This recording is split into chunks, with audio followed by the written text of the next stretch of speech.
After 11 days of entertainment, 55 matches, over 1,100 maximos here in Switzerland. That's over 100 a day on average. 11 teams is now 5. We've got the Nomads coming out first up, defending their trophy, Alton. They're already waiting for one more team to join them in the final. It should be a big day of action. I'm Mr. Maximo. This is the European Cricket Series Switzerland Finals Day, and it starts right now.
Good morning to you wherever you're watching from around the world. Good morning and welcome back to Switzerland. ECN action continues today on Finals Friday in this European Cricket Series, and a little bit different because we have 5 teams involved today.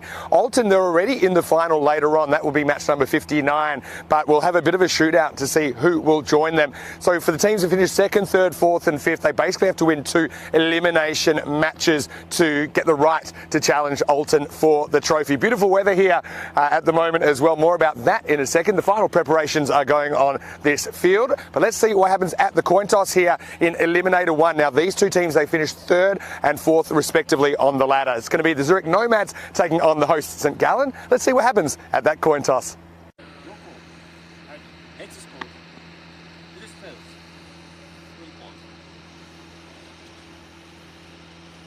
Good to see Sir Rob Kemming back in action today, and the coin falls for the Nomads. So their captain Azim Nazir has elected to bowl first, so they want to chase. One thing about these teams, they're not too worried about chasing. I think they just like knowing how many they need. They know they can kind of ramp things up a notch if they have to, and we've seen a lot of games won batting second proportionate to what we normally see in the European Cricket Series. So these players, they're not really feeling the pressure. I think, if anything, the bowlers are feeling the pressure more than anything. For the Nomads, we'll have to wait then to see their dynamic duo, Hassan Ahmed and Fahim Nazir, at the top of the order. They are both in the top 3 run scorers at the moment, and the Nomads, they just look power-packed. They are defending champions. Last year they did lose a couple of games in the initial stages, but then beat the previously undefeated Alton in the final. That was all the way back in 2020. So they're a class outfit, but so are St. Gallen. They finished with 6.5 wins out of their 10 games, so just 1 point behind the Nomads. I've got to say, Sher Mohammed, he seems like a bit of a key with the bat for them. If he fires, they fire,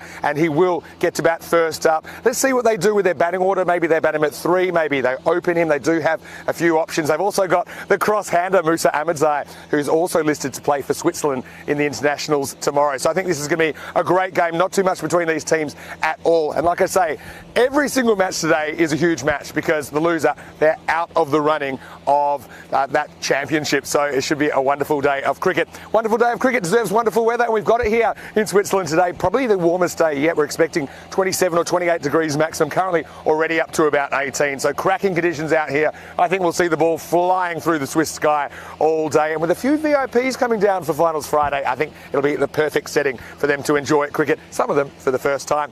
Well, here's a man, he's not doing it for the first time. No way at all. I've got to say that Rico Full is standing by. Also, I want to say a very nice goodbye to Andrew Leonard, who's left us today. But I know you're watching, Lenny, but right now the next voice you'll hear is Rico Full as we get ready for the start of Eliminator 1 in match 56. It is the Nomads. They've won the toss. They're going to bowl. Over to you. Let's have a great Finals Friday.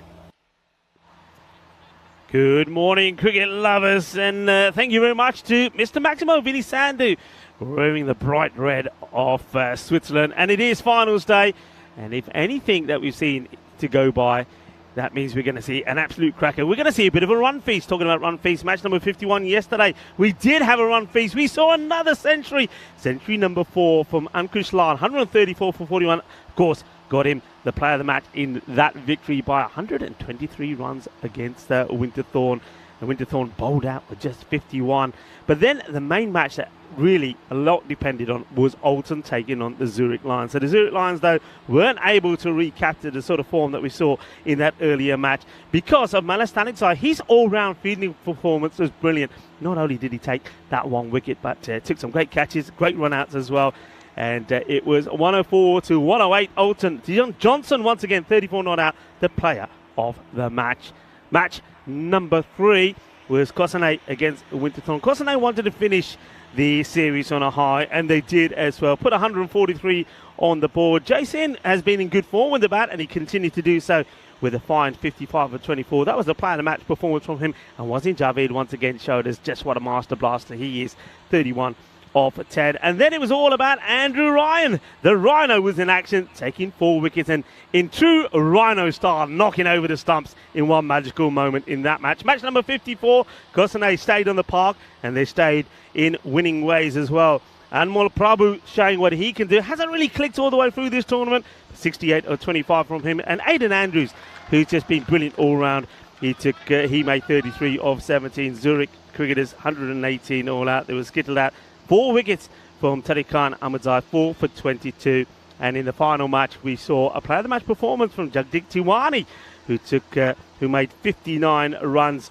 As the Winterthorn, they did finish their campaign with a win against the Zurich cricketers, 93 to 97, which sets us up to final state. Of course, the big match there yesterday was Alton winning, which means that they secured top spot in the standings, as you see it there, which means that the next time we see them will be in the final. It is going to be the battle between the next 4 teams, so Geneva, Zurich, Nomads, St. Gallen's, and also Paktun Zalmi, because they are going to be playing each other every match, as you heard Mr. Maximo say, an elimination match to see which team will make it through to the final against Alton. Everything to play for on this beautiful day, and it is an absolute crack. And of course, as you heard from the introduction, the Zurich Nomads, they've got some big hitters there to see. You got the Centurion, who started things off here in Switzerland, Fahim Nazir in the side as well. But you got such big hitters. Look out for the captain as well, Amir Nazir. And St. Gallen's, well, a host of top stars there as well. And of course, they are the home team.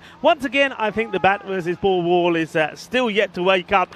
These scores are way below par. Remember, we've been averaging at times around about 130. I mean, on the last day that I was here, the average run rate that was on Wednesday was about 150, which is unheard of in European cricket series. So we certainly had plenty of runs here, and I just get the feeling that we're going to have a electrifying finals day here in Switzerland. You're watching the European Cricket Series. This is St. Gallen's here in Switzerland, and it is finals day. Eliminator number 1, Zurich Nomads up against St. Gallen's. Nomads winning the toss and put St. Gallen's into bat as we get ready for the first ball. A very good morning to umpires as well. The man in black, Saeed, is out there. Will umpire call Raj, and umpire Vishaka is the third umpire. Here we go. Bat versus ball. Let the action begin. And it's high up in the air, and it's going to be a bowler kind of start on finals day here in Switzerland. Well, what else would you expect? We have seen so many big hits. And incidentally, it is International Mountain Day, and what better place to be to celebrate that in Switzerland, where 68% of the country is made up of the Alps. So, well, that one could have gone at the top of one of those mountains, couldn't it? It went a long way up. And Kugani makes a fantastic start. 6 off the first ball from Fahim Nazir. Nazir will want to come back. And he gets one. It's right up there. It's a boogie, oogie, woogie. Grizzly fire ball. What a delivery. What a comeback. And Kugani is 6 and out. Nazir knocks over the stumps. Absolutely sensational. And the young man sat next to me supporting the Zurich Nomads, has fallen off his chair in delight. Yes, the stumps get knocked down. I must admit, I like the look of the headband from Joey Dinesh behind the stumps as well. Well, that's a cracking delivery. And when I was last commentating on Wednesday with Andrew Leonard, and what a pleasure that was, and Lenny, safe journey back. One thing that we talked about was there wasn't too many balls that were being bowled at that length, the Yorker length delivery. If you get it right, it shatters the stumps. Shattering start to finals day. We've seen a maximum and we've seen a wicket. So Kugani, who started with a huge hit, goes for 6. Well, what next? Bring it on. Bring on the action. This is the way we do it on the European Cricket Network. New batter that comes in is Mohsin Raza. Raza plays this rather tentatively. And is a dot ball to the applause of the Zurich Nomads. Didn't want to take a risk, did he? Sher Mohammed is at the non-strikers end. Bit of width, and he cracks this away. It was just too short. And one thing that we've learnt on this pitch is you cannot bowl badly. You bowl bad, you'll get punished. He could have picked where he wants to put this. Razak could have cut it, but it's so short. He has time to pull it out on the onside.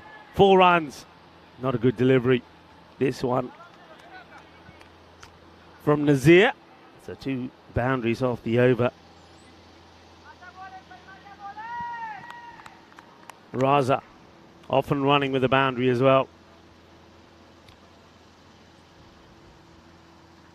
Comes for him, Nazir. It's a better delivery. Slightly slower as well. The batters will take the single. The throw comes in. The shot at the non-striker's end, but that's good running. As soon as he drops the bat onto the ball, he takes off straight away. And just like that, not a bad delivery. A little bit of a waist swing as well on that one. And I do believe that he held that one back slightly as well. So, first time we get an opportunity to see Sher Mohammed. Let's see how he gets on here. Nazir. And it's a big swing and a miss. The wicketkeeper doesn't take it cleanly, but that will be the end of the first over. And it's an exciting start to finals day here. This is the eliminator. Whoever wins stays alive. And their hopes stay alive of making it through to the final. The loser, but that's your lot. You're done and you're dusted. Fahim Nazir, of course. Yes, that scored a century in this series. But, well, he was in against the attack. This is final day. This is how it looks. The second eliminator will be Geneva taking on Pakistan Zalmi. And then the 2 winners, they meet in qualifier, which will be match number 58. And the winner of that qualifier, which is basically your semi-final, then take on Alton in the final. Back to the action in the middle. And it's a slightly wide delivery. It's been guided away. The ground has had another fresh cut early this morning. But bit of dew first thing. And you'll probably find the ball just a little bit slower making its way along the surface. A very good morning to everybody on the chat as well. A lot of people up there bright and early on this beautiful Peacock Friday as well, may I say. Hello to Rob Thompson and the likes of Bujinder as well. Ivan B is there. Great to have you all with us on what is going to be an electrifying day. And Bujinder Yadav saying, miss my voice. Well, thank you very much for saying that, Bujinder. It's good to be back in full vocals, high up in the air. This is going to carry. Fielder's got his eyes on it. Big moment. And the catch goes down. And worst case scenario is it will go over the boundary for 6. Hassan Ahmed has the opportunity to remove Sher Mohammed without scoring. Mohammed goes big. It hovers in the air. The opportunity is there, and Hassan just can't hold on to it. And the worst case scenario is that the ball drops over the boundary for 6 as well. Huge moment. Sher Mohammed dropped on 0 by Hassan. Cut away and right on cue. The next ball, though, from a different batter, gets hit, cut through the covers for 4 runs. 4 carreras más. And, well, that just adds salt into the wound of Vikram Alan. You would have hoped to have got that big wicket. Sher Mohamed is a dangerous batter, we know that. He scored before the start of today, 291 runs. Okay, this is another opportunity. Can it go to hand? And it does, but it gets put down. There was an opportunity for a team catch as well. One player goes with two hands. Short of the catch. Jalebi catch the chance. He got all gaya. Well, it's all happening out there in the middle. Watch this. It gets dropped first time up and then pass it on, and it just fingertips there. They've got to be taking these catches. Catches can win your matches. You don't take them, it could also be your downfall. Both batters are being given lives here. Raza being dropped on 5 as well. You can't afford to do that. The home side in Garlands racing away here thanks to some, got to say, some shabby fielding. It's another swing and a miss. Even the keeper doesn't seem to be taking the ball cleanly, Dinesh. It's the end of the second over. Plenty of action here, folks, and hardly a time to even make reference to everybody in the chat. To see Vinny Sanders doing a bit of lurking in there before he joins me back in the commentary box. But yeah, a very good morning to everyone. And what I can promise you, as we have a look at the standings there once again, I can promise you we are going to have a sensational finals day here. And remember, the action doesn't stop in Switzerland, because then we have the ECI Internationals starting tomorrow. So slow ball, clever. If it's straight, he's out. If this is straight, he's out. And the umpire thinks long and hard. But the finger goes up. They get the wicket. So Mohammed will go. He did give a chance on 0. It wasn't taken by Hassan. Hassan will be a very happy chappy knowing that this is gone. That is very clever bowling from Fahim Nazir. Top class, top draw is that slower ball. And yeah, I don't think there's any way out of this. The only thing the umpire's thinking here, does it catch any of the bat? I don't think it does. It is straight onto the pad. I think the batter knows it. The movement from the batter there is all about trying to outfox the umpire. And then also, look at the appeals all around. That is out, my friend. That is as plumb as you get, because of some very good and very clever bowling from Fahim Nazir. The second wicket goes down. Sher Mohamed will have to go for 11. And, well, he was given a lifeline, but he wasn't able to take it. What a great bit of bowling this is from Nazir. He is turning it on this eliminator. And a fine time to welcome into our beautiful commentary position in this stadium. It's time to welcome Mr. Maximo Vinny Sandhu. Vinny, Thanks, what a start. What a start. And anyone that was just maybe getting the sleepy dust out of their eyes and just trying to have a relaxed start to the morning, well, you got another thing coming. This has been frenetic so far. This is Ali Abbas, the St. Gallen skipper, coming to the crease. And they're called Chachu, because he's kind of the uncle of everyone here. And he's been a great host. Right now, he's right in the middle, and the pressure is on. Nazir with 2 early wickets now faces Ali Abbas. Well, Chachu gets a beauty. He's got an interesting stance, hasn't he, Chachu? Interesting way that he holds the bat. It sort of holds it very much. Look at the way he's holding this bat here. Yeah, likes to open up that leg side. Pretty good hitter of the ball. He's a guy we have seen opening previously in the series. That was a bit of a away movement there from Fahim, and to be honest, it moves too much. That was going to castle the off stump. There's that away swing again. No run as it goes to the fielder. Tails up at the moment here from the Zurich Nomads.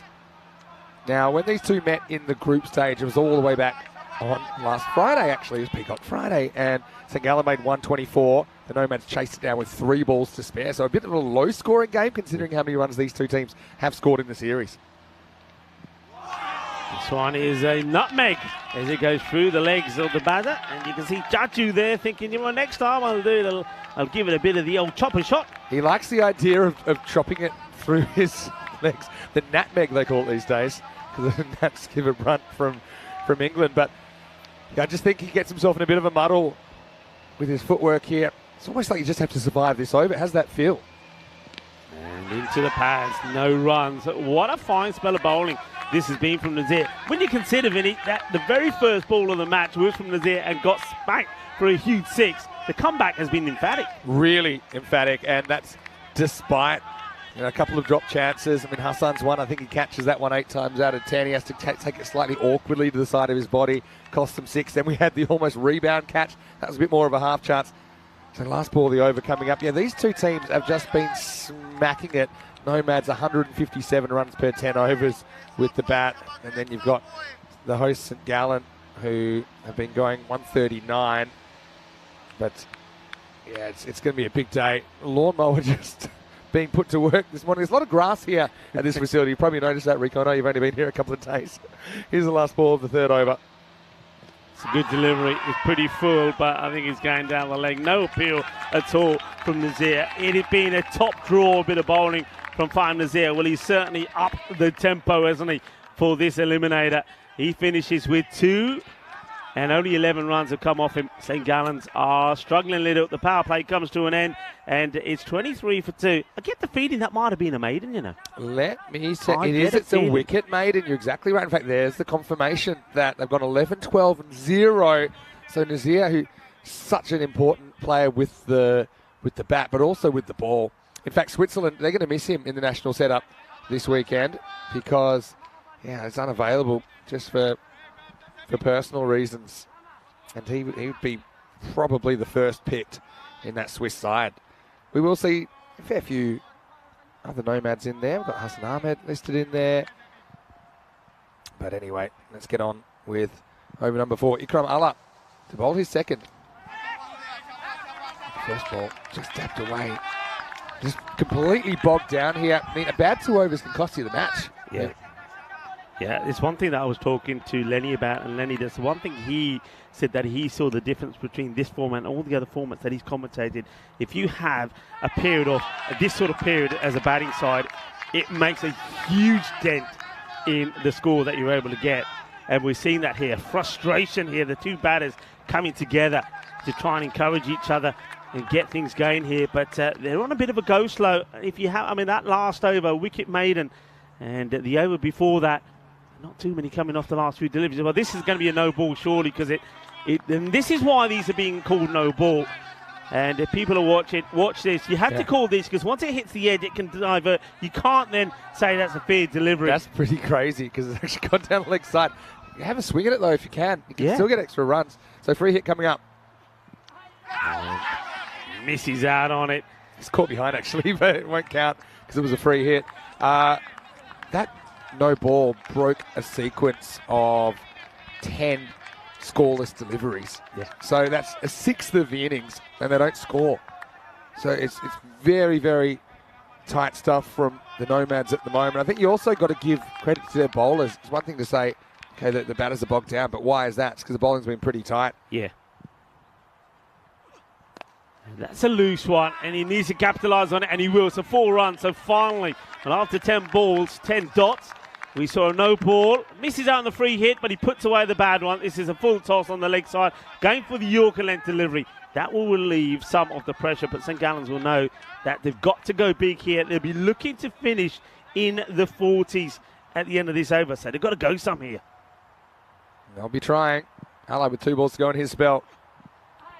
It's that little swish. He needs to be looking to play in the offside as well, doesn't he, Vinny? He's 2. The mindset is to hit over cow corner, but he's got to go outside the off as well. Both these two are guilty of that a little bit, kind of overdoing the leg side attack. The thing is, there's fielders there anyway. Yeah. There's 3 fielders guarding that leg side boundary. There's a kind of regulation long on, taking the wicket deep square. Just 2 fielders out on the offside. Last ball, the 4th. This one is gone. Well, he's got to hit one eventually, I suppose, and that has gone big. Shakalagya, kinna sona ke wai ke hanial ke grande. 6 carreras at the end of the over. Well, that'll help slightly. Not where they want to be, but it gets them into the 30s. 34 at the end of 4. They are 2 wickets down. And Vinny, I'm glad to see that you've cleaned the window in front of us here, because when it was last there, it was pretty murky and dark. But right now, it is looking absolutely fantastic. We got HD vision back. Yeah, it's a different ground when it's sunny. That last shot from Raza, stop clock's right twice a day. I mean, I don't think it's the right shot, but he gets it in the middle. and smacks it. So 34 after 4, still a long way behind what we consider to be a par score, which I think is around the 135 or something like that. With these two teams, maybe a bit more like 140. Anyway, double change forced now on the Nomads who bowl out the rope. And there's Romani to bowl over number 5.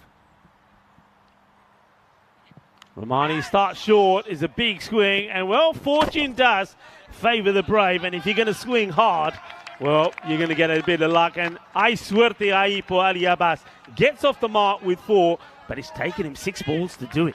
That's right. So he doesn't want that to be a waste. He wants to turn it into something more. He wants to get accelerating. One thing that amazes me, and I just got to take my hat off, both the captains in this team, they are key players. Ali Abbas for St. Gallen, and you look at Azim Nazir for Nomads. They're 53 and 54 years of age, respectively. Firmly struck, but one of the two fielders in that zone will stop it, and will stop in the mid-wicket area. Nice throw back to the bowler as well, just the 1 run.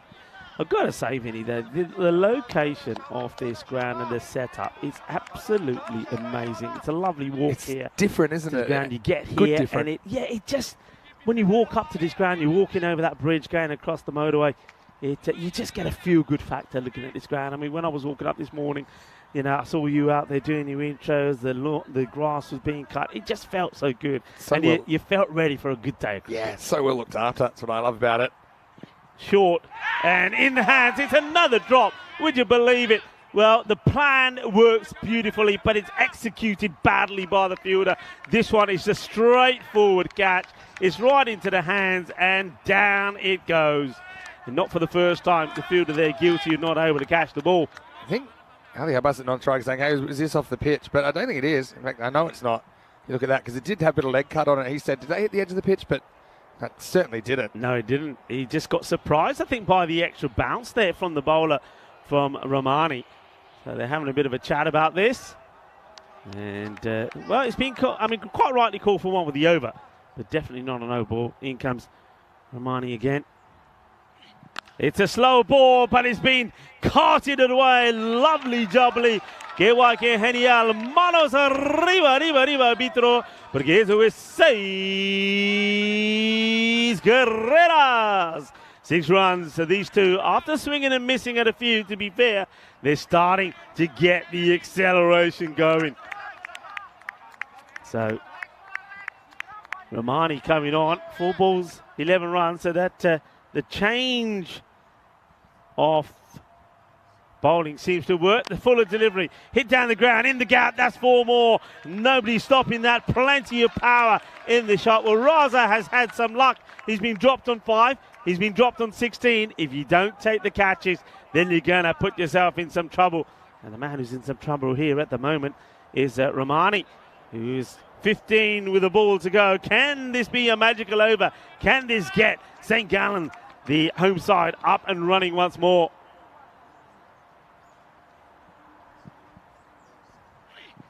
It's down the leg side, so not helping his cause. He's going to have to bowl it again. The young man feeling himself under pressure.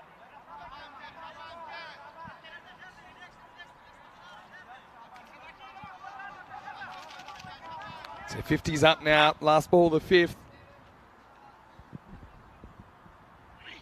Oh, no, it's not. Here's another Gundi. Here's another one that's gone wide. He's got a bit of the jitters here. Has the bowler. Looking just a little bit. Again, bowling with control has been so important here. I think it's probably been the one thing that, well, not the one thing, it's one of the things that's contributed to the high scores. You can't say there hasn't been great batting, because there has, but I think bowlers just haven't been able to get it where they want it, and they've got next to no margin of error on this pitch.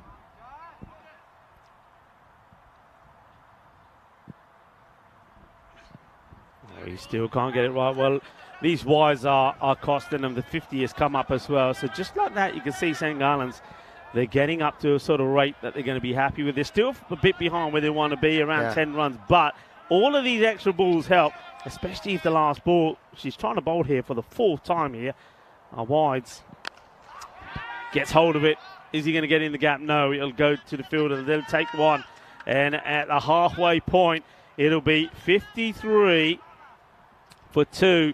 A good opportunity to welcome you into our house. Very good morning. And, well, Good morning. We have a special guest. Yeah. Now, this is Ayan. Ayan is Azim Nazir's son, who's the captain of the Nomads. Ayan, I know you wanted to come into the commentary box. Let's get your analysis. How do you think the game's going so far for the Nomads? It's going good for Nomads. They're pretty well on top at this stage. Things can change really quickly. You must be really proud of your dad out there. Yes, I'm proud of my dad. That's lovely to hear. Now, one day, I mean, do you like cricket yourself? Do you play a bit of cricket yourself?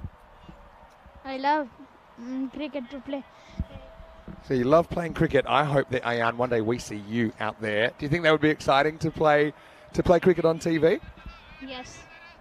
Yeah, and I've got to say, your dad, he does a lot for cricket here. I know he's been here over 20 years now. We're having a nice chat, so I thought Ayan could come in. And isn't it nice to see the next generation getting involved? Ayan was saying that you like some of the phrases that we use. What's your favourite one that you like? My favorite one is... What do you like? Hopefully it's not Gundy Which one ball. was it? Chakalagya, wasn't it, you were saying? Yes. Yeah, he likes So Chakalagya. I want you to say it. Go on, you say it. Chakalagya. Oh, yeah. Well, there you go. We've got a star in the making here. The That other was thing is, good. I'm loving this Swiss flag. You know, the Swiss national team will be playing tomorrow and Sunday. So hopefully we can see you over the weekend to see some international action. So how great to have some international cricket here. So Ayan, big thanks to you. I'm going to give you a high five and say enjoy the rest of the game. I know you're on the edge of your seat over there. Let's get back to the action here. And it's going to be some spin in over number 6. As this is up, it's in the air, it's hanging. Fahim Nazir is under it, and he will catch it. Eventually, second bite of the cherry. It was hanging a long way in the air. This is Taran Tanabalasingham that comes on. Spin works, breaks the partnership. Raza, he was swinging all the way. Probably not his most fluent innings he'll ever play, but it is a wicket to start the 6th over. 53 for 3. Yeah, they needed that wicket there. I mean, they're on top here, the Zurich Nomads, but they haven't been very clinical with their fielding, it has to be said. And we saw more catches being dropped. But Nazir, well, he's had a top match so far. Well, it pops out, but he's able to hold it back. I suppose that's one of the advantages of taking the catch when, fingers are pointing upwards. Gets a second chance, he takes it. And, well, I tell you what, Raza, he had a few chances himself. He was dropped on 5 and 16, but he doesn't get a third chance. It is not third time lucky for him. He will depart. And that leaves us going at 53 for 3. A great start from the spinner. This one gets played out onto the leg side. They'll take the single. Yeah, they're going to have a big second half here, St. Gallen. Maybe the change of personnel, not the worst thing. They've still got some good hitters to come. Sher Mohammed is a big wicket. Remember, he got dropped on 0, but then didn't last too much longer. Down the leg side slightly, gets worked away. A bit of a sweep shot. It's going to take some catching up to, and they're not going to. Just gets there. And, well, that's the benefits of getting the grass cut early in the morning. The ball just goes a little bit further, and thankfully for St. Gallen's, it goes all the way to the boundary. I tell you what, Thana Bratam Singer, it's got to be one of the longest names that we've had on the European Cricket Network. 11 syllables, yeah. Motarani is just what they call him for short. You might want to stick to that. Yeah. He also will feature for the national squad over the weekend. He was listed in the national squad at least. Now, that went for 4 pretty much because of the field positioning with the deep mid wicket, no real deep square leg. And so even though he doesn't get a lot of that, it runs away. And this field it started really slow in the first day or so. It was super slow now. It's quickened up quite a bit. So well bowled. Not too many bowlers have been able to just sneak one in. And he does this really well. We probably ain't got time to see it again. Well, we might just see it here. That's good bowling. Good bowling. Perfect. Goes for it again. And does he get it 2 out of 2? He does, you know. This is class. This is the next ball. We just missed it, but we'll try and get it for you before the next one's bowled. And we'll catch up. Yeah, it's perfect. Nailed 2 in a row. He goes. Well, where's the batter going here? He tries to change up the pace. I think that's important for a bowler to do. You've got to keep the variations going. So after beating him outside the off twice, he goes for the quicker, flatter ball. And what a good over that is. They needed a good one, and they get one. Only 5 come off it. This is just kind of St. Gallen's worst nightmare. It's not worst, I suppose. Could be worse. Could be bowled out for 30 or 40, but it's not far off because they know what they're going to face in the second innings. I'm just wondering now, there's no lack of intent here from Ali Abbas, but he's got someone like a Musa Ahmadzai who could come in next who bats with his hands the other way around on the bat, and he's had a pretty good series. I think with 4 overs to go, I'm almost looking tactical switch here, but rather than tactical switch and retire out, I think he's just going to try and hit his way out of trouble. If he's out, he's out. Harun Khan has only faced the 1 ball, so we'll reserve judgment on him. Here he is facing the first ball of the 7th over. It's Amjad Ahmed bowling. Yeah. Thing is, though, and we both mentioned this, because so much focus is on hitting on the onside, there's a lot of deliveries like that one where if you just hold your ground and you prepare to hit out on the offside, you'll get good reward. They're not doing that. I think we've seen 1 cut shot being played on the offside for 4. Other than that, nothing. Yeah, Abbas is go hard or go home time now, really. 9 off 11. Okay, well, this one, he might get lucky because the field who's after it is not the quickest. It won't go to the boundary. They should be thinking for 2, and they'll get there. That's the other thing now. Maybe just take on 2s that are a bit risky. If you get run out, you get run out. And Abbas can turn this around. He can. But it just seems to be one of those innings where nothing seems to be working for him. He's swinging like a rusty gate. Yeah, I kind of agree that he might be overdoing that leg side attack considering where they're bowling to him. But that is the thing. With a couple of exceptions, the bowling has been pretty disciplined outside that off stump. Yeah. No matter whether it's been pace or spin. Yeah, I think that's been good tactics, though, hasn't it? Yeah. From Nazir, the captain, because he's saying, well, okay, if that's where they wanted to hit, well, let's not give it to them. Well, in the air and taken. Easy peasy. This time there's no issues from Hassan Ahmed, who, of course, did put one down earlier, but it hasn't been an expensive drop. And this is another catch that is well taken. So Ali Abbas will go. But like you said, Vinny, maybe not a bad thing. Yeah, and he knows it. You know, he's giving himself the whack on his own helmet because this guy, he bleeds green. You know, he loves this club so much. He does so much for the cricket community here in St Gallen. But it was just one of those innings, wasn't it? It was just one of those innings where he couldn't fire and ended up with just 2 boundaries, 11 off 13, his final, which basically tells you there were way too many dot balls in there. But this is what I was calling for, Musa Ahmadzai to come out. Okay, he's going to go for it. So if he clicks, yeah. Is this another cross-hand bandit then? He's the first left-handed cross-handed bandit that I've actually lefty. seen.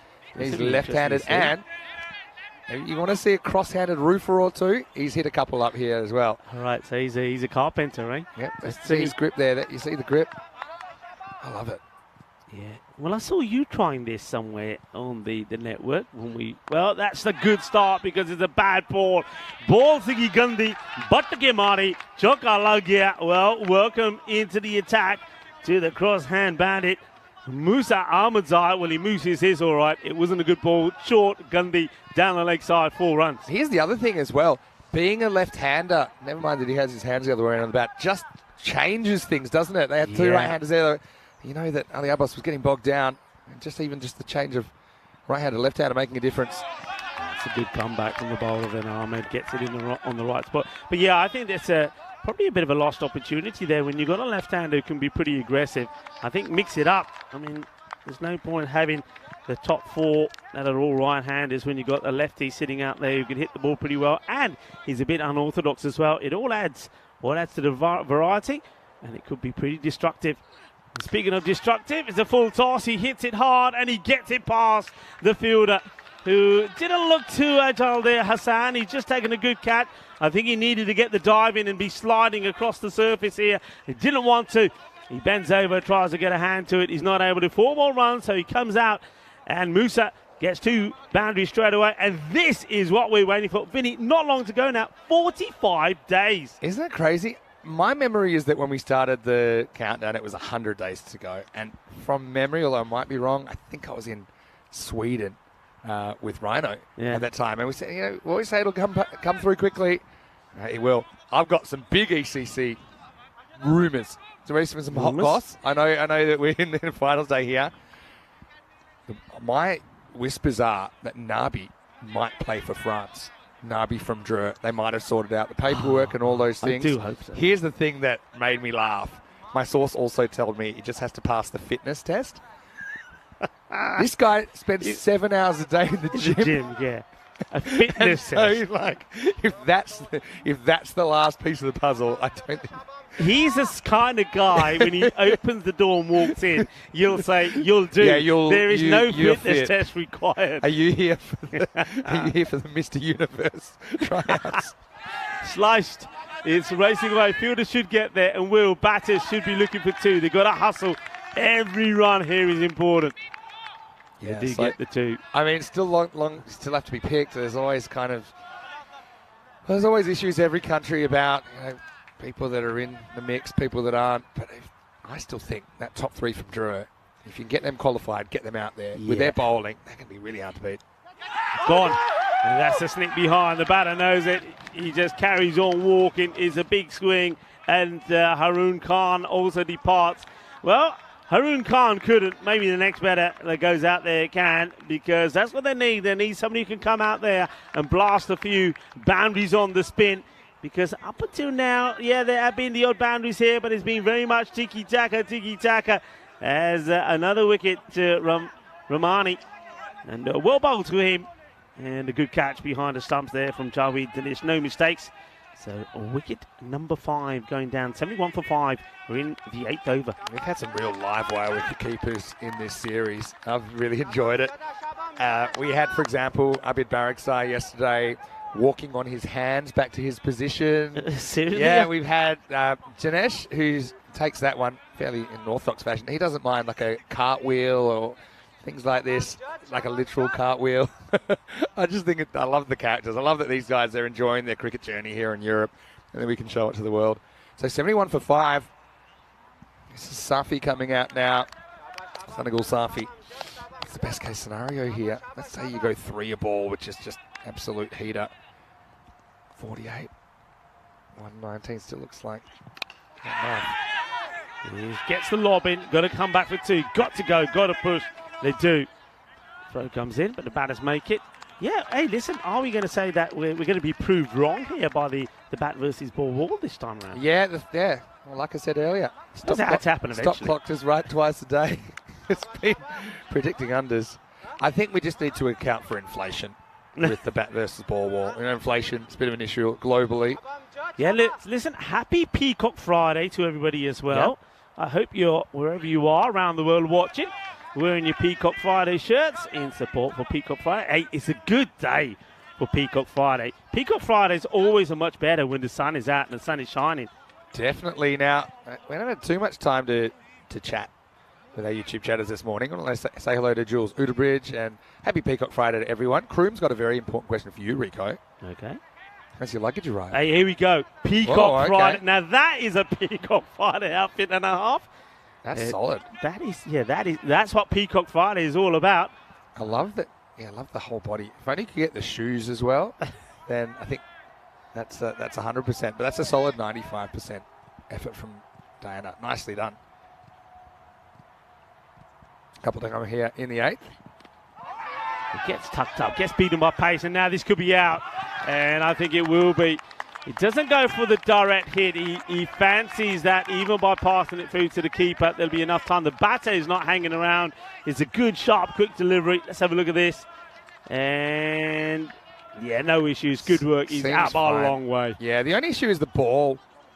The ball does spill. See, Safi's not thrilled with the outcome of the play. But the question is he holding the ball at the time the stumps are broken? For me, the answer is yes. See here. He's definitely caught it cleanly, and then he hits him really low down. You can even still see the balls in the hand. And then the impact of the stumps is what actually jars the ball free. Yeah. So it's a good call, I think, by the officials. But, yeah, you can see Safi just not happy and Musa unable to get it off the square. I would have liked to have seen Ramani doing a rhino there, because I think he had the time to do the rhino, right? The charging rhino from yesterday. Yeah, do the rhino and charge the stumps down. But he opted to go with the keeper. It wasn't the best of throws, really, back to the keeper. It was very low, but he does well. Keeper does well to get to the stumps quickly. That's what he did well there. 74 for 6. Last ball in the 8th. Jaffer, the new batter. Gandhi down leg side. Good stop from Dinesh. He's got a sweeper behind. His third is on the boundary. Would have stopped it. But so, talk us through your luggage. That's Kroom's concern. Hello, Kevin, by the way. The latest is when I finally managed to get some news yesterday. I didn't have the best of days away from cricket, trying to sort my luggage out. But the latest is it is now at least in Zurich. Okay. And it is with a courier, so should be turning up some point today, I'm guessing. Well, I know that you are leaving Saturday night, right, to get the jump on Dresden, which is our next series in Germany. I've got a couple of weeks off. My pick is that it will arrive at the hotel 5 minutes after you leave for the airport. Anyway, 76 for 6 after 8. No laughing matter for St. Gallen, though, the host. They're at serious risk of being eliminated here, even with a big finish. Let's say a magical finish, 20 and 20. 116 against these Nomads, but this is the ECS, and surprises happen if you can get some of those early wickets and have an absolute barnstormer in the field. You never know, but you never know. And also, really, it's an eliminator. That's the difference. Something is at stake if you win or lose this match. So even though it may not be a big score on the board to chase down, there'll still be pressure. There'll still be nerves. In comes Ahmed to bowl. And sneaks this one in, you know. It's another swing and a miss. Ahmed's first over, 1 for 11. And he starts with a dot. It all happens in the ninth, and St. Gallen will be hoping it all happens for them. You see there, kind of gets across, then comes back with his feet. Finds it hard to reach that ball. Hey, you know, we were talking about Ryan. Now, Ryan, of course, we know really well, Andrew Ryan. He was telling me about his first match here. This is a full toss. This might worth looking at the height. No ball has been called by the standing umpire in square leg, then agrees. Let's have a look. I mean, it was high. I'll go with that. That's a good call. You want to be very technical. Either umpire, if they're not completely satisfied, they can call it. Yeah, I'm with that. I think that's too high. But yeah, going back to Ryan's story, he said when he was bowling that first over, it was the ninth. And he said before he even started, he took a couple of steps and he heard you say it all happened in the ninth. And he said he just fell apart.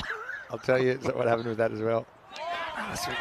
They should be running there. You've got to be trying. Look, the wicketkeeper spills it twice. He needs to try and pitch the strike back. That was an ideal opportunity to do it because Dinesh had the fumbles. Just going back to Rhino's over, he had 11 seconds on the clock as he ran in for the last ball, and I said, as long as this isn't a wide, they'll be fine. Bowls are wide. He didn't, did 5 penalty runs. No. And it was an expensive over anyway, right, from what I hear? Anyway, wicket, it's full toss. He gets it in the gap. Does he? Not really as well fielded. He keeps an eye on it really well. Yeah, it's nicely done by Nazir. Hey, it's a bit tight to see these numbers on the backs when the sun is out. The yellow is shining brightly with the white numbers is probably not the best option on the back of shirts, is it? It's the way they roll. But yeah, it is bright. Looks a bit like, you know, when you've cracked an egg. The yolks all run. Kind of the opposite, I suppose. Anyway, 3 to come. Musa, now or never for him. Can he whack one on the roof? Well, he goes for it, and it goes all the way. Bolle. Vinny Sandhu asked the question, and the batter says, oh, yeah, I can. That is a roofer. I mean, you've had a life in cricket, Rico. If you had thought at any point in your life you'd see a left-hander with his hands the other way around on the bat hit a ball onto the roof of a grandstand. And hit it straight as well. And the scary thing is, I think he can hit the ball further than that. He'll be trying to double down here. Hits it hard, but straight to the fielder who makes a stop. Hits his hands hard, but keeps it to 1. And you can see that Ahmedzai is very disappointed that he wasn't able to put that away. The reason being, it was a bit of a full toss. Yeah, I'm not running here if I'm Ahmedzai. I'm saying, look, have a swing. I need to be on strike in the 10th over. So yeah, Jaffa might as well just swing for the hills. There's some beautiful hills around here as well. Last ball of the ninth. He swings. Does he get enough of this? Yeah, he does. Yeah, baby. That's what you're talking about. So this is better. And, of course, it means it's the end of the over as well. It finishes with a 6. Manos arriba, arbitro. And it means that for the last over, it will be Musa Ahmedzai on strike. Yeah, so we're going to see a bit of chaos. I know that Lenny, when asked to describe the European Cricket Series in 3 words, he used chaos, carnage, and cricket. And then he even coined this term carnaggio, which is just a combination of the 3. And I think that's what we're going to see in this last over. The St. Gallen guys just fighting to get maybe that 110 or something like that. Seems a long way off at this stage. I think 110. I mean, I know that based on the scores that the Nomads have been scoring, it wouldn't seem enough. But I think 110 could make it interesting in this eliminator. It will be very easy for the Nomads if their opening partnership bat, let's say, 3 to 4 overs at the kind of rate that they've been scoring. This is a crazy field. I mean, I can understand 4-man being on the boundary on the leg side, but why you would have 4 out there on the offside and not have somebody short mid-wicket, I never know.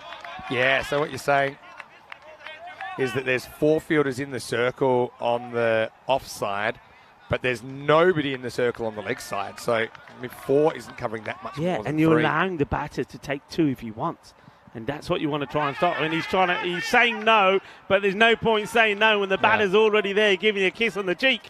So he didn't want to run here, and I can understand that, but he has wasted 2 deliveries. Yeah, and Musa Ahmedzai left-hander, you'd think he'd be a better matchup, but Jaffa just basically overrules him, says, all right, you've had 2 goes, you haven't hit the ball, give me a go. And Jaffa just hit a 6. How quickly the power imbalance changes between the batters. Yeah, Thanani, the bowler. Goes short, and this gets hit pretty well. The fielder in chase of it. He's not going to stop the boundary. So it's going to be 4 runs, and it's good to see that he is hitting out in the off. And I think, 4 runs being 4 given. Yeah. I just thought maybe I thought something else with the umpire there, but no, eyes are deceiving me. Great batting by Jaffa. He's basically picked up the ball and run with it here, as Ahmedzai's gone a bit cold at the other end. Oh, yeah, well, there's nothing cold about this. Manos arriba, arbitro, porque eso es 6 carreras. Qué guay, qué genial, qué grande. That brings up the 100 as well. Yeah, 102. Running out of time, running out of batters, swinging all the way. I mean, we might end up costing up those lost overs, in the 3rd, 4th. Yeah. Had the maiden, had the 10 dot balls in a row. Because even if you get like a par, say 20 off those 10, at least you've got probably high 120s to defend. It still isn't great, but it's something. Again, this game will be 1 or loss for me, the first 3 or 4 overs of the second innings. We'll know exactly where we're at. Anyway, Thunderball Singham with 2 to play. Here's going to be another Maximo. It's too short. Is into the legs of the batter. And Jaffa goes boom, boom, blasting his 6 ball. Well, now you know what Jaffa wanted to get to the other end, despite the protest from Musa. Yeah, exactly. And sometimes you got it, sometimes you don't. Musa just didn't quite nail one of the first 2 balls, so they take the run. It's paid off, hasn't it? Last ball coming up. St. Gallen 108 plus this. Go short again. This is hit too hard to be stopped. There's going to be a flat 6, and well, this one goes into the dugout. Well, it's all applause there. I'll tell you why. That over was good. That over was big. They needed it. They do get past the 110 mark. It will finish 114, and I just think that getting past the 110 mark means game on. Some good hitting there from Jaffa. He finishes with a strike rate of 330 off the 10 balls that he faces, and because of that, they put a score on the board, Vinny. But he was 2 off 5 at one point, so it just shows you how quick he finished. And if only that partnership had been able to continue for another 1 or 2 overs, so they had all the momentum as it is. It is something to bowl at. 114 for St. Gallen. That means the Nomads will require 115 if they are to make it through to the qualifier later in the day. Let's look at the highlights. Well, it was a 6-and-out start. It was a Cardaggio start here to Finals Friday. Yeah, but that last over was magical. They needed something magical. 23 came off the last, but let's have a look what happened before then. That was a huge moment, we thought, when Hassan not only puts the catch down, but drops the ball the other side of the rope. It was 6 runs. Thing was, though, the earlier batters just could not capitalise. They were giving chances. There were catches being dropped like this one. That one could have been an outrageous team catch, but it was not to be. But wickets were still falling. This was a clever bit of bowling. And that is really well bowled by Nazir. Nazir was on fire. He's ready for this eliminator, and that was clever. Gets the LBW, beautifully bowled. And that was Sheer Mohammed, who we know is dangerous. He was dropped on 0. A man who, going into the start of today, has scored 291 runs. They knew they had to get him. He was the top scalp to get for St. Gallen's. They got it. It was Nazir who takes the catch, but he knows that even he was a little bit lucky. Boundaries then dried up for a while, didn't they? We went through a period of 10 deliveries without any boundaries, and then there was a no ball which was missed out on, but at least he got a run on the board, and then after that there was the boundary. This was a good bit of bowling, good bit of pace, and a nice catch there from Dinesh as well. And that was the end of Khan as well, the bowling of Romani. And thing was, they needed something to happen. Batters were coming in, even Musa was going out there. We thought maybe he could get going after he started well. This was a good bit of work from the bowler and the wicketkeeper to get the wicket of Safi. Safi, of course, wouldn't have been too happy about that. But maybe it was a blessing in disguise because Jaffa did come out, and though he needed a bit of time to get going, when he did, he made the difference. 30 runs of 10 balls, a strike rate of 300, which, well, they needed it desperately. 23 coming off the last over. And that last over for Thani was an expensive one. Just couldn't get it right. He was a little bit too short, and Jaffa was able to use his feet well and get onto it. And what I liked about Jaffa there, and that was the last one, the end of the inning, is that he did at least hit the ball on the offside as well. He was prepared to play shots all around the ground.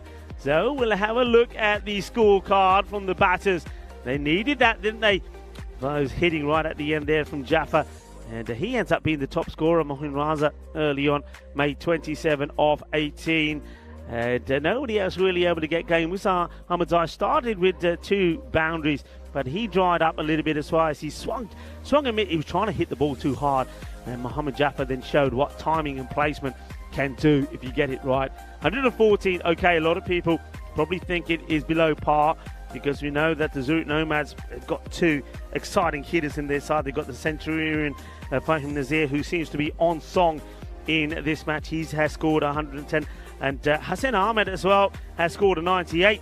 He's on 477 runs in this series. So they've got big batters, but I just think there's a lot at stake here. Survival is at stake if you want to stay in this competition and get a chance to go into the final. And, well, runs on the board in an eliminator, it's got a completely different feel about it. Trust me on that. You had a quick look at the bowling figures there. There were some good ones as well. There was 2 wickets from Nazir. He was the pick of the bowlers by far. All the others went through, but not a bad spell from Ikram Ullah as well. 0 for 23. That is the mid-match summary on your screens there in eliminator number 1. St. Gallen, thanks to a blast towards the end there from Jaffa, get to 114. But 115 required for Zurich Nomads, who probably come into this match as favourites over the home side. Join me, Rigo Fuller, Mr. Maximo, when we return in around about 10 minutes time for the conclusion of the first match of day 12, finals day, eliminator number 1. I think very evenly poised. Volvemos en 10 minutos, mi amigos.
Hello, cricket lovers, and welcome back to the Estadio de Gruzenmos here in St. Gallen's. We are in Switzerland. You're watching the European Cricket Series in Switzerland, and it is finals day, day number 12, and it's the first eliminator that's being played out between the Zurich Nomads and the home side, St. Gallen. St. Gallen have had a knock.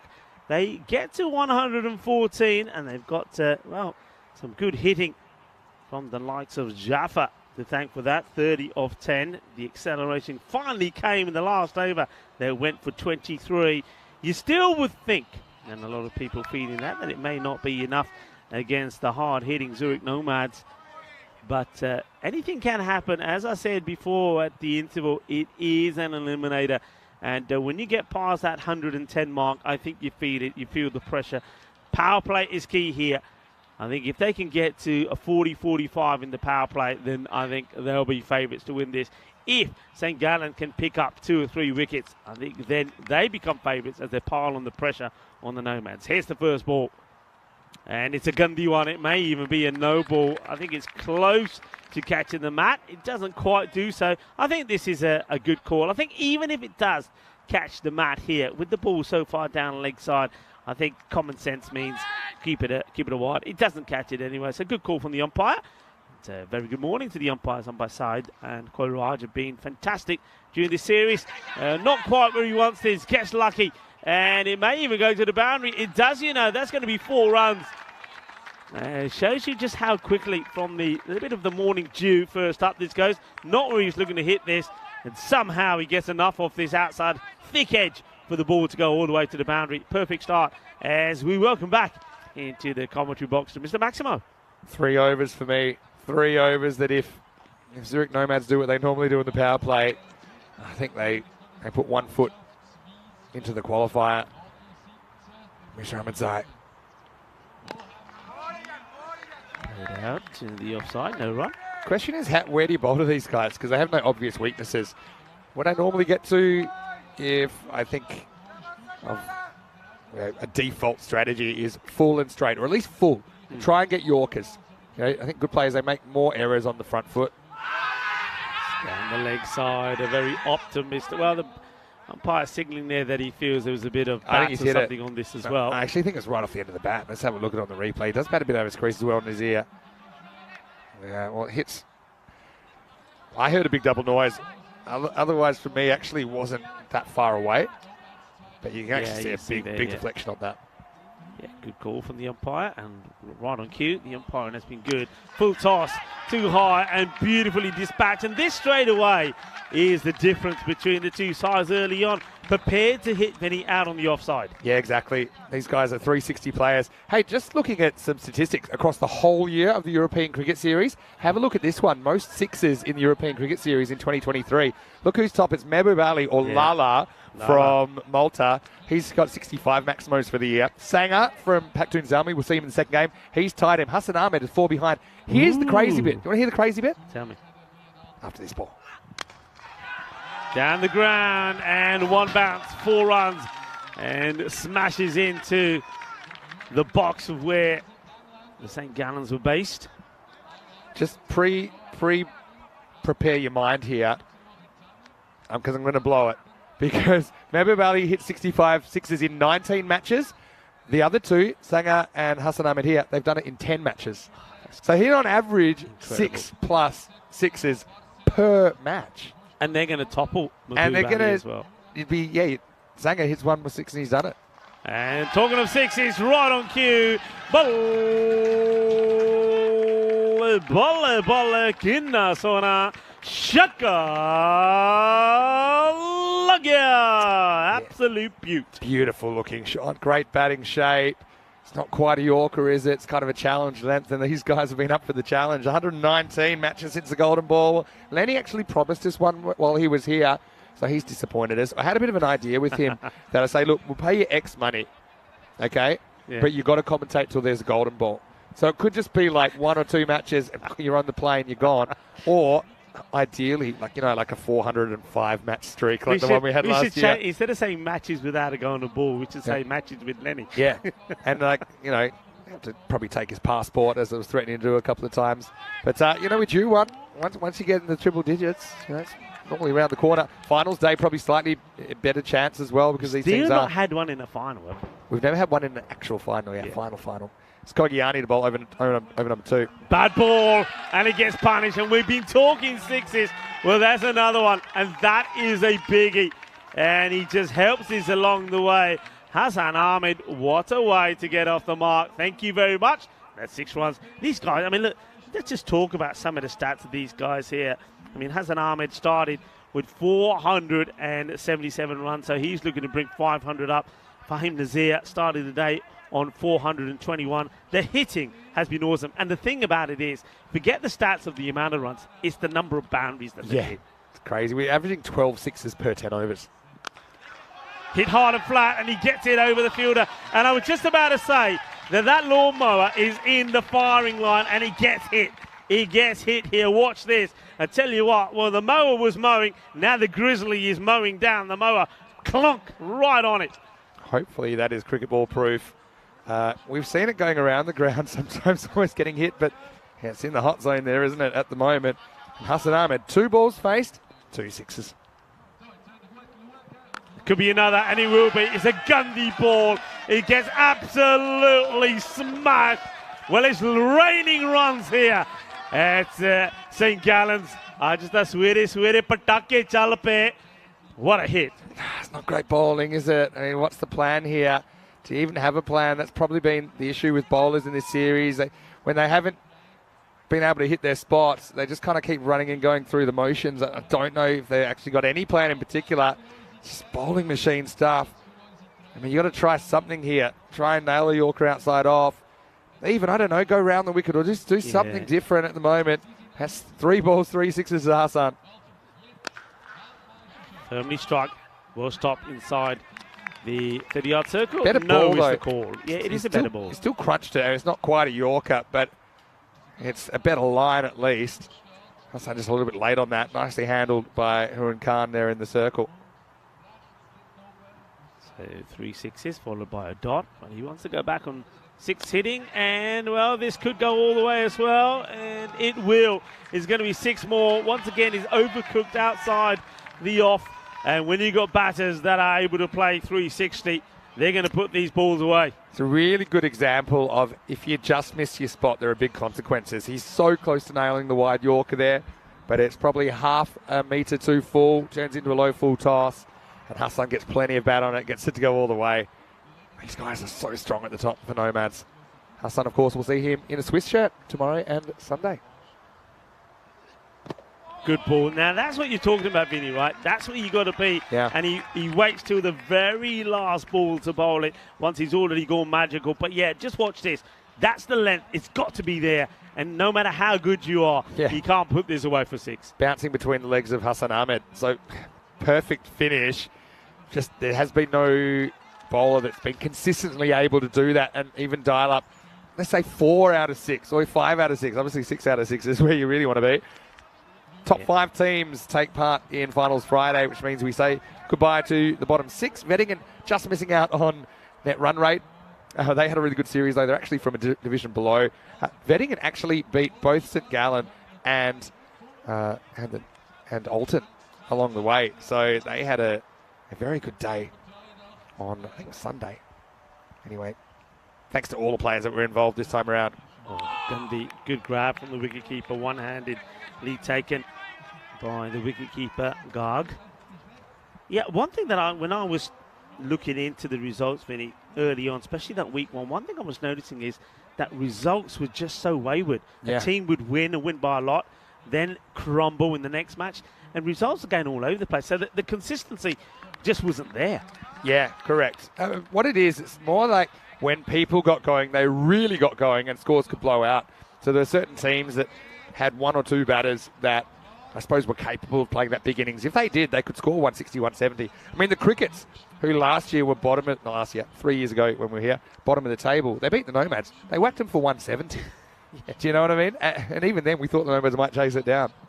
And well, this is another one that's going to sail over cow corner. Well, there you go. If you're going to be doing a bit of warm-up, you might as well get some live practice. The fielder there puts it down. Well, work on him. Give him a few more throwdowns, I reckon, because he needs some practice. But look, it's just easy, isn't it? It's a great bit of timing. Over it goes. And well, warm-up, catching practice, puts it down. And well, yeah, throw a few more out to that young man. Well, the thing is, yeah, it's not easy, but they make it look easy, don't they, these two? 50's up. Ah, that's a crashing blow. Look at the way he puts his foot down the pitch, and he absolutely thumps it. Gets all the weight into the shot. 6 more. Manos arriba, arbitro. Something we talked about is how these two batters, although they are both left-handers, they kind of complement each other in a way. Yeah. And that is such a good shot. But again, it's a ball that bounces from Musa. Think about the only ball that's kind of been a win for the bowlers so far. It's been a genuine Yorker. Not a ball that's almost a Yorker. Almost. They're disappearing right now. Yeah, you think, though, they would also, bearing in mind that 19 came off that first over, that you would try something different here, because if you don't, the match is gone. They stick with Musa. Now, this is just pure timing. He's not going to get 4 here because it slows up, but it just goes to show the creativeness and the number of shots that both these batters have in their books. They're not one track-minded, are they? They're not like what we saw from Gate Gallants that are trying to hit the ball over cow corner. Each ball is being played on merit. So these two put 203 on for the first wicket the other day, which was our all-time highest scores, obviously. But one thing I noticed is they rarely, if ever, premeditate. They just see the ball that's bowled, they pick the right shot, they play the right shot, and because they can play all the shots and play them well, they don't have a tendency to favour one or the other. They will select the right shot for the right ball. So it's a very simple approach, but it's one that works for them. You don't see them trying to scoop or getting... The thing that strikes me about these two, they don't get bored. They seem to have an insatiable appetite to just keep doing what they're doing and really grind the opposition into the ground. So normally you'll see a batter make it to 70 or 80, and, I haven't played a scoop yet. It's a great time to play a scoop, almost like they have to do something different. We might have a broken bat here. Well, he said, oh, yaar, mera bat tu pandita. He's saying, let me have a look. He says, yeah, that's a goner.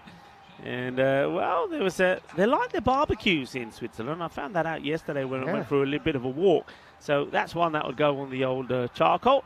So he gets another one out. Tell me about your day off, apart from chasing your luggage up. Chasing, you know what I did eventually? I mean, the staff at the hotel are exceptional. They're so friendly, so nice. And I asked the lady, I said, look, I need to unwind now after trying to chase me luggage for hours on end.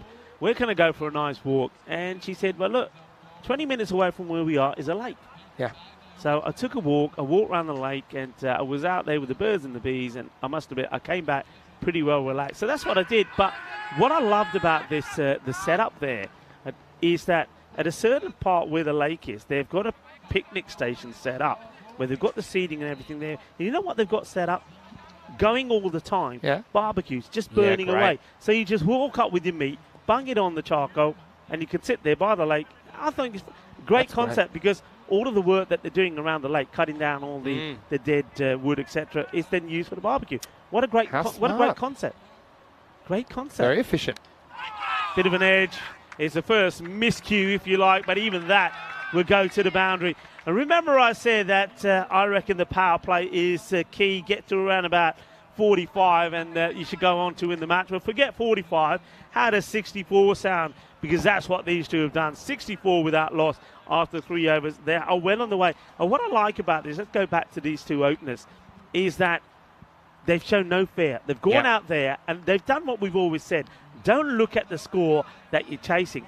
Look at the score, pretend you're batting first. Look at the score that you want to set. And these two, and this team has been setting 150 plus. They've gone out there with 150 in their mind, and that's why they're where they are. That's what you got to do. Forget trying to look at 114. Look at what you want to get and bat that way. And that's what they've done. And if anything, we're used to saying, batters under pressure chasing. I think the bowlers are still under pressure, defending. Yeah. And these two, we talk about cricket being a confidence game, in particular with batting being a confidence game. These two are just uber confident. Yeah, and this nicely hit down the ground. It's a lovely on drive. But once again, where's the variation in the bowling attack from Zengana? They've gone back to Kugani, who went magical. He went for 24 in the first over. They went back to Musa, in over number 3 who went for 19 of them. I just think, listen, it's almost like they've already accepted we're not going to win this game, so let's not make any changes. Stick what we normally do. You've got to make that change. Somebody out there has got to be able to get a breakthrough. Yeah, I would have thought maybe something a bit different, like a Sher Mohammed is what I might have gone for here. But yeah, I kind of agree. I mean, Kogiani's normally a pretty reliable bowler, but he got lit up, didn't he, in his first over.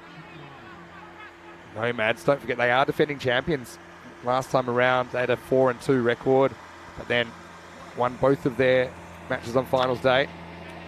This is hit high up in the air. It's an opportunity, and that is a shocking attempt.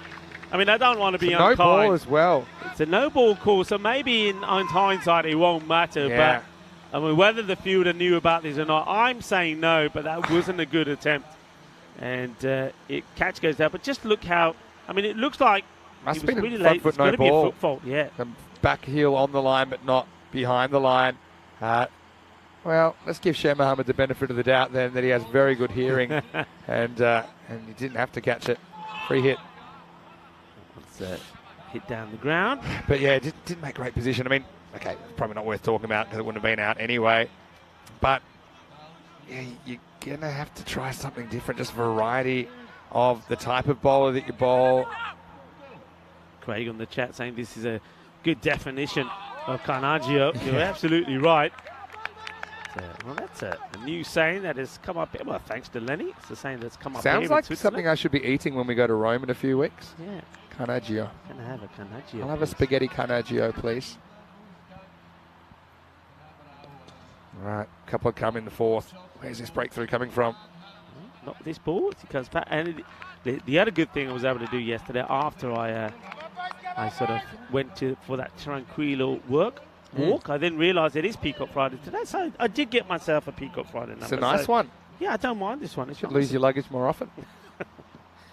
Down the leg side. So he stops himself from bowling the last because it didn't feel right. Well, this one didn't feel right either. It's down the leg and he gets away with it. The batter just deciding he'll just leave this and wait for one that's in the slot. Of course, the damage is done. They're just needing just over 7 and over now. Good over here, and that will bring it down to run a ball. He goes for it, and he's going to get it. He's going to go all the way.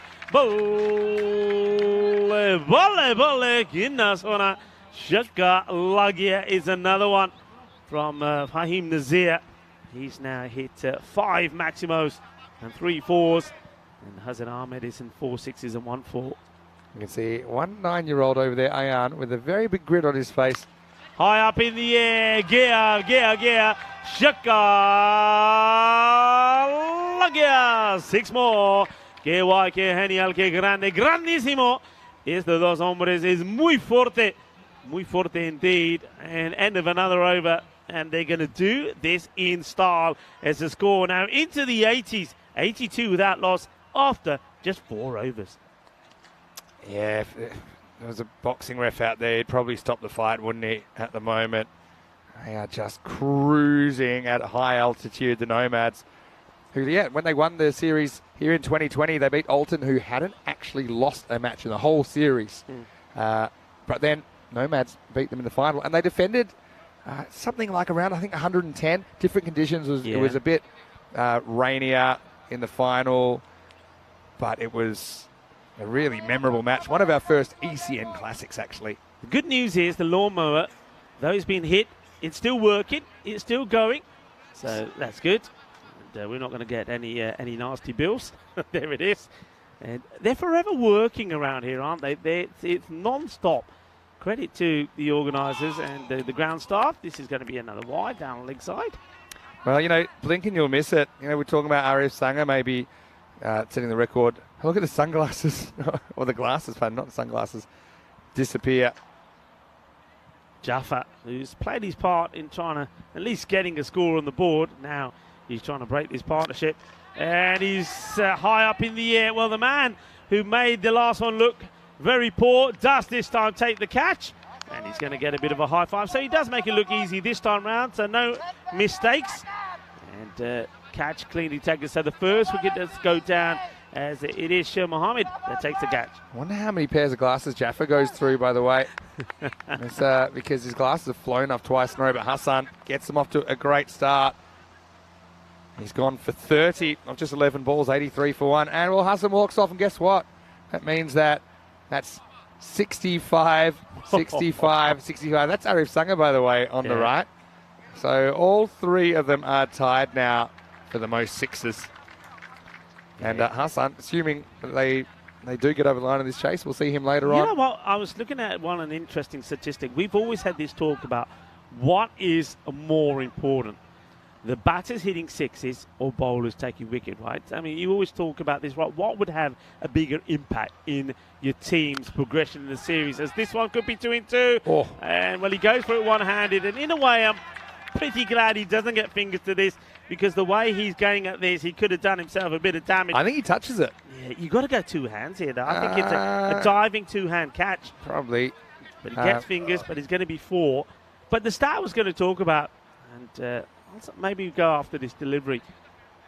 He's taking the time, just wants to check his field to the new batter, and Kabiula gets off the mark straight away with the boundary.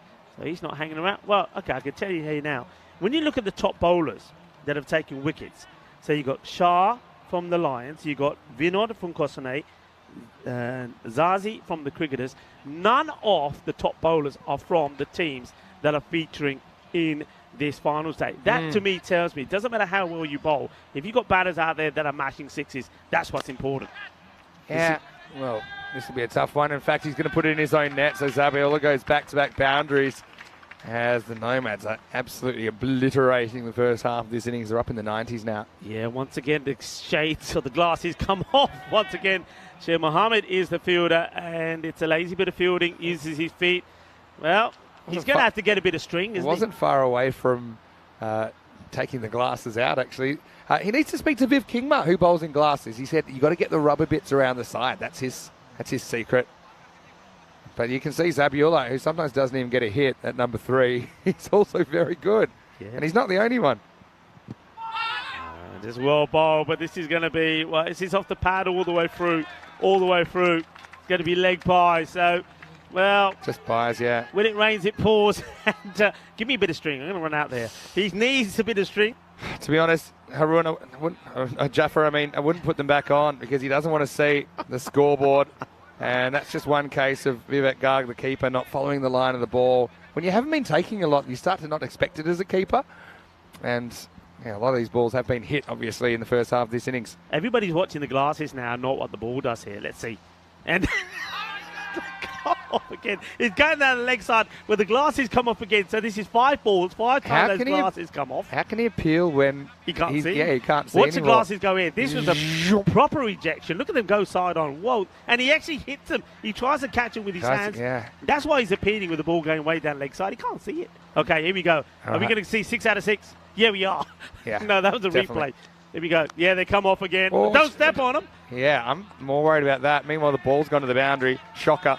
And that will be the end of 5. What a pace this is. 99 for 1 after 5 overs. Yeah, and you're right. Zabiula is showing that when he gets an opportunity, and maybe some of those other batters, they can make things happen. Talk about making things happen. Arif Sangha, he can make things happen. Oh, yeah. He is just pure genius. 19 years old. He smashed the ball all over the place.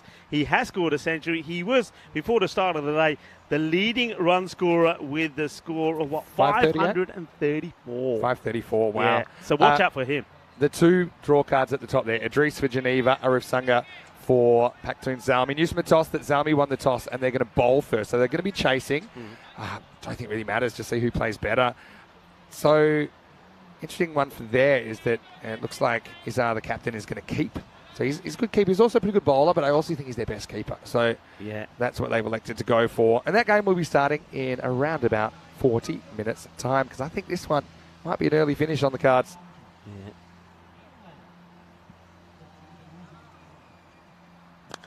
Goes for it, hits it well, and that will be 50. What a knock it's been.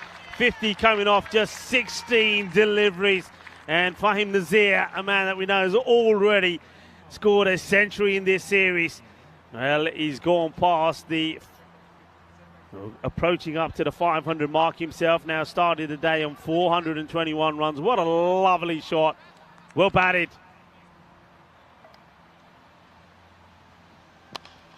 And plays this one to the man at point who loses it. They could have taken a single, but decided they won't. We normally think of, like I said earlier, we normally think of batters under pressure in the second half in an elimination match with a lot on the line. But it's just bowlers that have been under pressure the whole time in this series. Nazir's looking very comfortable. He hits this firmly and he's going to get 4 more. Cuatro carreras más as they get ever closer to that score now. And, well, it's been easy, isn't it? And I said it was all to do with the power play. A power play that didn't happen when St. Gallen was there. They got 23 of the first 3 and lost 2 wickets. And over to the other side, 64 without loss it was after 3. That's where you win these matches. It's a full toss. It could be a Noe. This could be a 7-up, you know. And this probably ties the scores. It's Manos arriba. Is a Gundy ball and he gets mullered. It goes all the way. That's a 7-up. The scores are tied. Any score will win it now. Oh, well, put a fork in it. This one is pretty much done. Scores tied now and a free hit to finish things off. Oh, no way. Did not see that coming. But, you know, credit to the Nomads. You've got to feel for St. Gallen a little bit. They had a bit more of the worst of the weather, I'd say, as well, while they were here. They played very well. Certainly a big improvement on their performance in 2020. Anyway, any run wins it now. And that'll be it as it gets through the fielder. The ball probably will just stop before the boundary, so no point trying to run 2 as soon as the 1 is completed. Job done and dusted. And the Zurich Nomads show their full power, especially their batting power, as they totally destroy the home side St. Gallen here. St. Gallen 114, and despite the efforts of Jaffer at the end, scoring a quick 530 of 10 balls, wasn't enough as the Zurich Nomads, well, they make it a step closer to the final as they are victorious in style. And what a good knock it was there from Nazir. But don't forget his opening partner, Hassan Ahmed, who scored 30 of 11. They're looking the business, they're looking the part, they're looking like a team to beat. They sure are. So the schedule now moves along to eliminated 2, but we can confirm that the Nomads, they have booked their place in the 3rd match of the day, which is the qualifier. And the winner of that will go into the final. And there you go. So St. Gallen, unfortunately for them, they're eliminated from the competitions. Nomads are through to the qualifier. They'll play the winner of Geneva and Paktoon Zalmi, which is going to start in about 40 minutes right here on the European Cricket Network. And of course, Alton, they're just biding their time. I'm sure they're watching. Hello, guys. Yeah. And they have that big advantage from finishing top that they already have booked. Okay, let's roll the highlights then. And then, as always, the Nomads openers, they were out there for a good time. And if it's a long time, you're going to see a lot of runs. And that's what we saw. Another big opening stand setting up an easy victory for the Zurich Nomads. Yeah, it was. It was scintillating stuff, though. There were a few opportunities at the beginning, wasn't it, before the batters did set. But once they got going, there was no stopping them. It was an exhibition of hitting early on from the 2 left-handers. As Fahim Nazir and Hassan Ahmed really did take the bowlers to the sword. An opening partnership of 83 runs, and we know when these 2 are together, they make things happen. They were swiveling and hitting the ball over cow corner and square leg. They were hitting the balls outside the off stump for big 6s as well. And some of the shots down the ground were absolutely epic as well. And, well, carnegio is a word that we've come up with here in Switzerland, and it was a bit of carnegio. It really was, and this is the problem. I mean, the biggest problem was they were breaking bats because they were hitting the ball so hard. But these guys, they have no obvious weaknesses, so what do you mean to do? Yeah, balls that bounce were just disappearing. I think we saw 1 good Yorker, maybe 2 in the whole innings. And if you're trying to defend a below par score, then you got to hit your spots a bit better. This was the wicket that Sherman was able to hold on to it and then hands it off to his captain. He just hands him a high 5.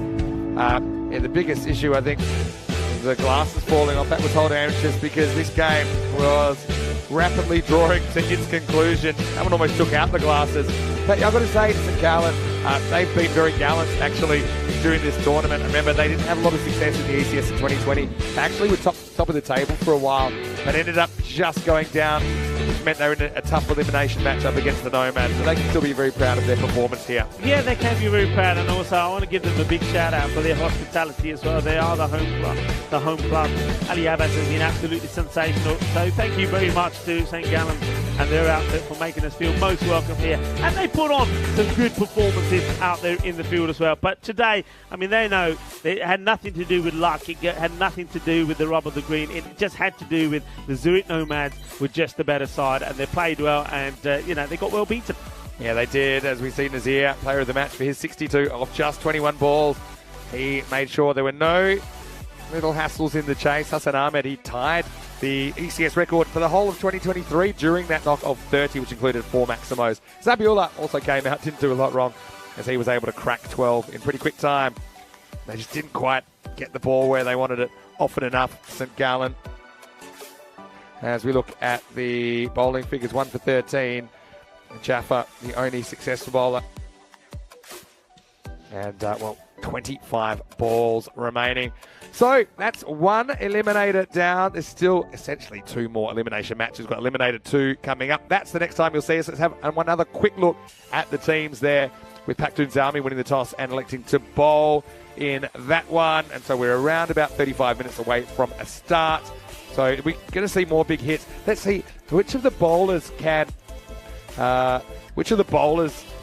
be the hero, essentially. There's a bit of an expression that batters win your matches, but bowlers win your tournaments. So yeah. I think kind of like bat for show, bowl for dough. I think whoever's bowling and stand up on finals day, they might have the advantage. Yeah, I mean, look, when I saw this pitch, when I got here first time and I saw the bowlers that being used, the first thing that came to my mind is the team that has the better slower bowler, I think, will fare well and go further. And I think we've seen batting has been great. We've seen that. The number of sixes that we've seen hit here and the run rates per day have been extraordinary. But I still do maintain the team that has a good spinner that can use the flight to his advantage and the team's advantage will win this, because you said it also there that when you just go run in there and bang the ball in, it's easy pickings. You need to be a bit smarter. You need to think about this and work out how on this pitch, which is difficult to bowl on because it's quite narrow and it's been a bit of a pudding. It's not really. giving you too much. It's been a bit of a pudding. So you need to be smart, and I think spin is the key. And I'll just tell you one more thing. Whoever wins this game, if they want to win the trophy, they're going to have to, obviously win this game's a tough one, they're going to have to go through the Nomads, and then they're going to have to go through Alton. Yeah. So if they can do that, they thoroughly will deserve it. We'll take a break back in about half an hour here in Switzerland. Until then, Vinny Sander here, Mr. Maximo with Rico 4. We'll see you after this with more European Cricket Series.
And after a long, long period of playing cricket, the best place to come in Europe is the great Ryan Falls.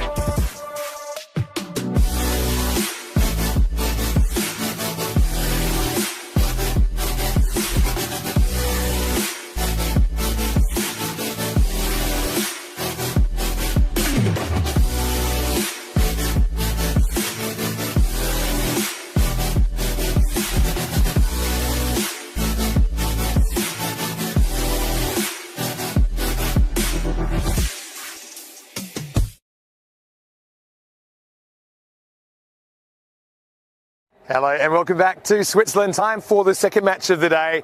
It is going to be an incredible day of finals action. Has been already, hasn't it? As we get closer and closer to finding out who will face Alton in the decider later on today. So now it's time for eliminator number 2. Now these two teams finished 2 and 5 respectively on the table. It's going to be Geneva taking on Paktun Zalmi. Rob Kemming is over there with the two teams, and let's see who wins the coin toss. Tails or scores? It is tails. We need one first. So it is Paktun Zalmi that win the toss, and they've elected to bowl first. So seems to be a bit of a trend, doesn't it? These teams, they don't mind chasing. They are fearless. In fact, they feel that perhaps there's more pressure on the fielding side in the second half to try and defend a score, because it is so difficult to get it right. Just looking at this pitch, it's an improvised kind of pitch, not a pitch that we see very often, but it has been very batter friendly. If the bowlers have missed their spots at all, it's been carnage. Anyway, let's talk about some of the players to watch in this one for Geneva. I've got to say, Idris Hark at the top of the order. He is a beast. He went that close to scoring a century earlier in the tournament. I think that he will be quite the force, and we'll get to see him first up because they have been sent in. For Paktun Zalmi, well, what can you say? Arif Sanger, he is such a character. He's a little bit cheeky as well. I really like his personality. But he's the leading run scorer in the tournament in the group stage, 534 runs off 10 matches. And also, he's a very good pair of hands in the field. He's useful with the ball as well. And he's the only person that's hit it over the grandstand so far. So watch out for him in the second half. There'll be a big price on his wicket. And he's a match winner. He could win the match on his own. And despite being 3 slots down the ladder, I think Paktun Zalmi, they'll feel they have a very good chance of making it through. Geneva, though, they've got a good bowling and fielding unit. I think that that will be really important to stay cool under pressure later in this match. Right now, it's not too cool at all, actually. We're into the 20s, so I'm really enjoying the sunshine. I'm enjoying the company of this man as well. Not often we get together these days, but Rico Full will take you to the first ball with the news from the toss in Eliminated 2 that Paktun Zalmi, they've won the toss and they're going to bowl first.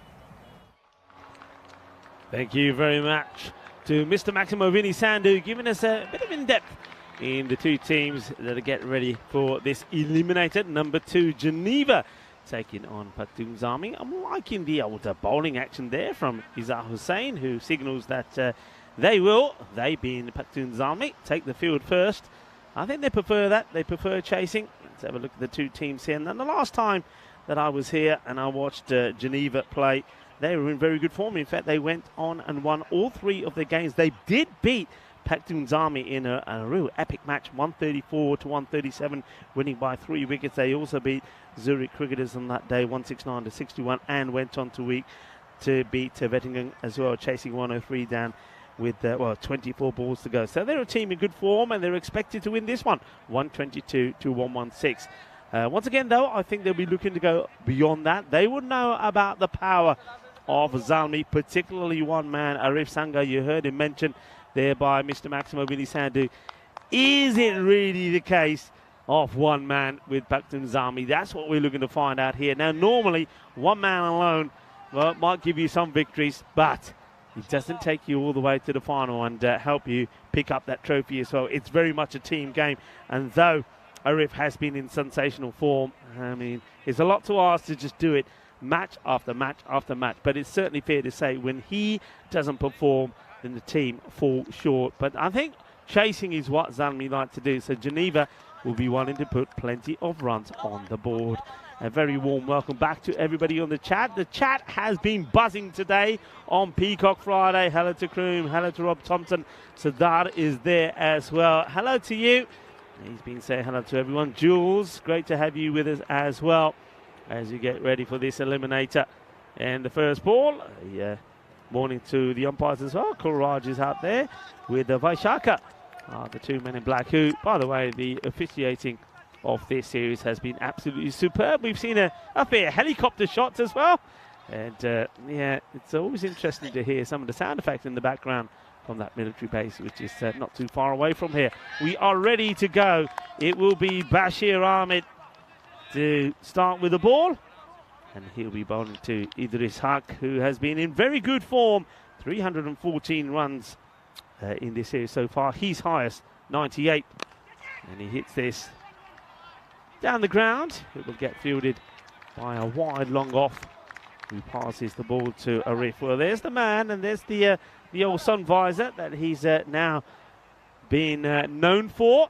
What a talent he is. And it's got, as Mr. Maximo said, it's got a bit of swag about him as well. It can be a little bit cheeky, but you know what? When you've got the amount of talent that he has, maybe you can afford to be. So all eyes will be on him. He will be the danger man. A bit of stretching being done out there by the batter, and gets ready to face his first ball. And this will be Numan Ahmadzai facing Bashir.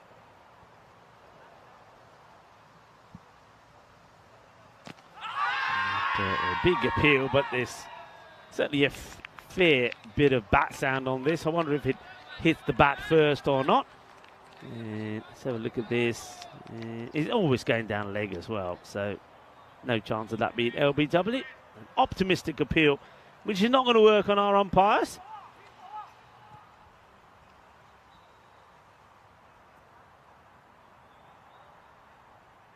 Ahmed once again to Ahmadzai. Short, swings hard, it doesn't get it right. It gets beaten for pace here. But he, as we say, if you swing hard, well, fortune will favour you, and it does. It doesn't get this right at all. There is a man in that catching position inside the 30-yard circle, but it flies over him. It's going to be Cuatro Carreras.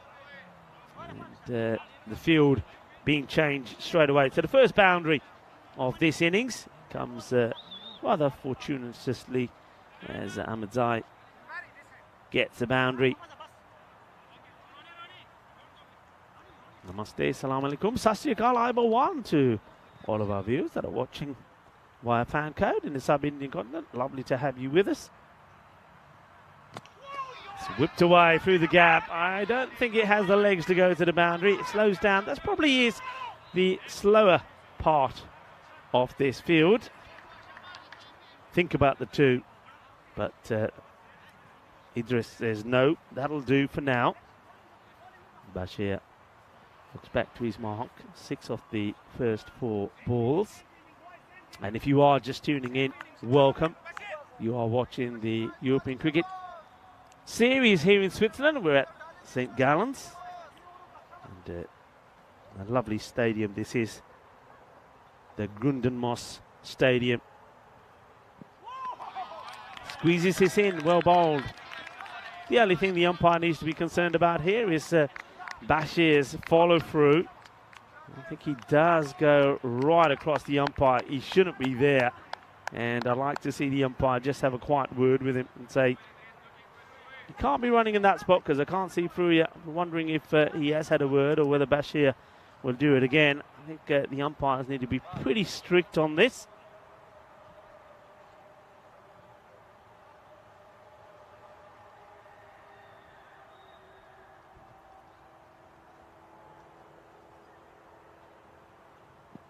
And I suspect that he goes right across again. This one is called wide. But yeah, I'd like to see the umpire, Kolara, just having a word with Bashir. You can't be running in front of the wicket all the time. And some of the days that we have today, it is International Mountain Day. So Switzerland's a good place to be for a mountain day when you've got 68% of the nation covered by the Alps. Some of the other important days today is that, well, it's birthdays all round, a few. Hulk Hogan's birthday today as well. And I tell you what, there's some batters out there that probably would match Hulk Hogan for size and physique. And certainly that comes into play when you're hitting sixes. And this is a good hit outside the off. That's a big hit, you know. That's probably one of the biggest boundaries on the ground. And he hits it hard and hits it flat, and it will go all the way. So the first Maximo of the innings as well. It's also Chris Hemsworth's birthday. Some of the ladies go, yeah, okay, ladies, steady on. But welcome to a fantastic Peacock Friday. And I hope you're supporting our Peacock Friday as well, as we have a look at where we are on finals day. Of course, the Zurich Nomads, who have put their name down in qualifier number 2. But which one of these two teams will join them in what will be really, well, a scintillating contest? Zurich Nomads just blew away St. Gallen, the whole home side, in the last match, winning by 9 wickets with 25 balls to go, chasing 115 for victory. Start of the second, 13 without loss. And it's a bit uppish. Fielder comes in but won't get there. Doesn't get underneath this one, does Ahmed Zai. A bit fortunate there.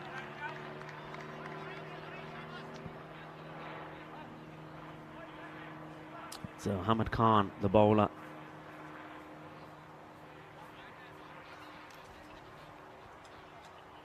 So umpire just setting the bails on the stumps.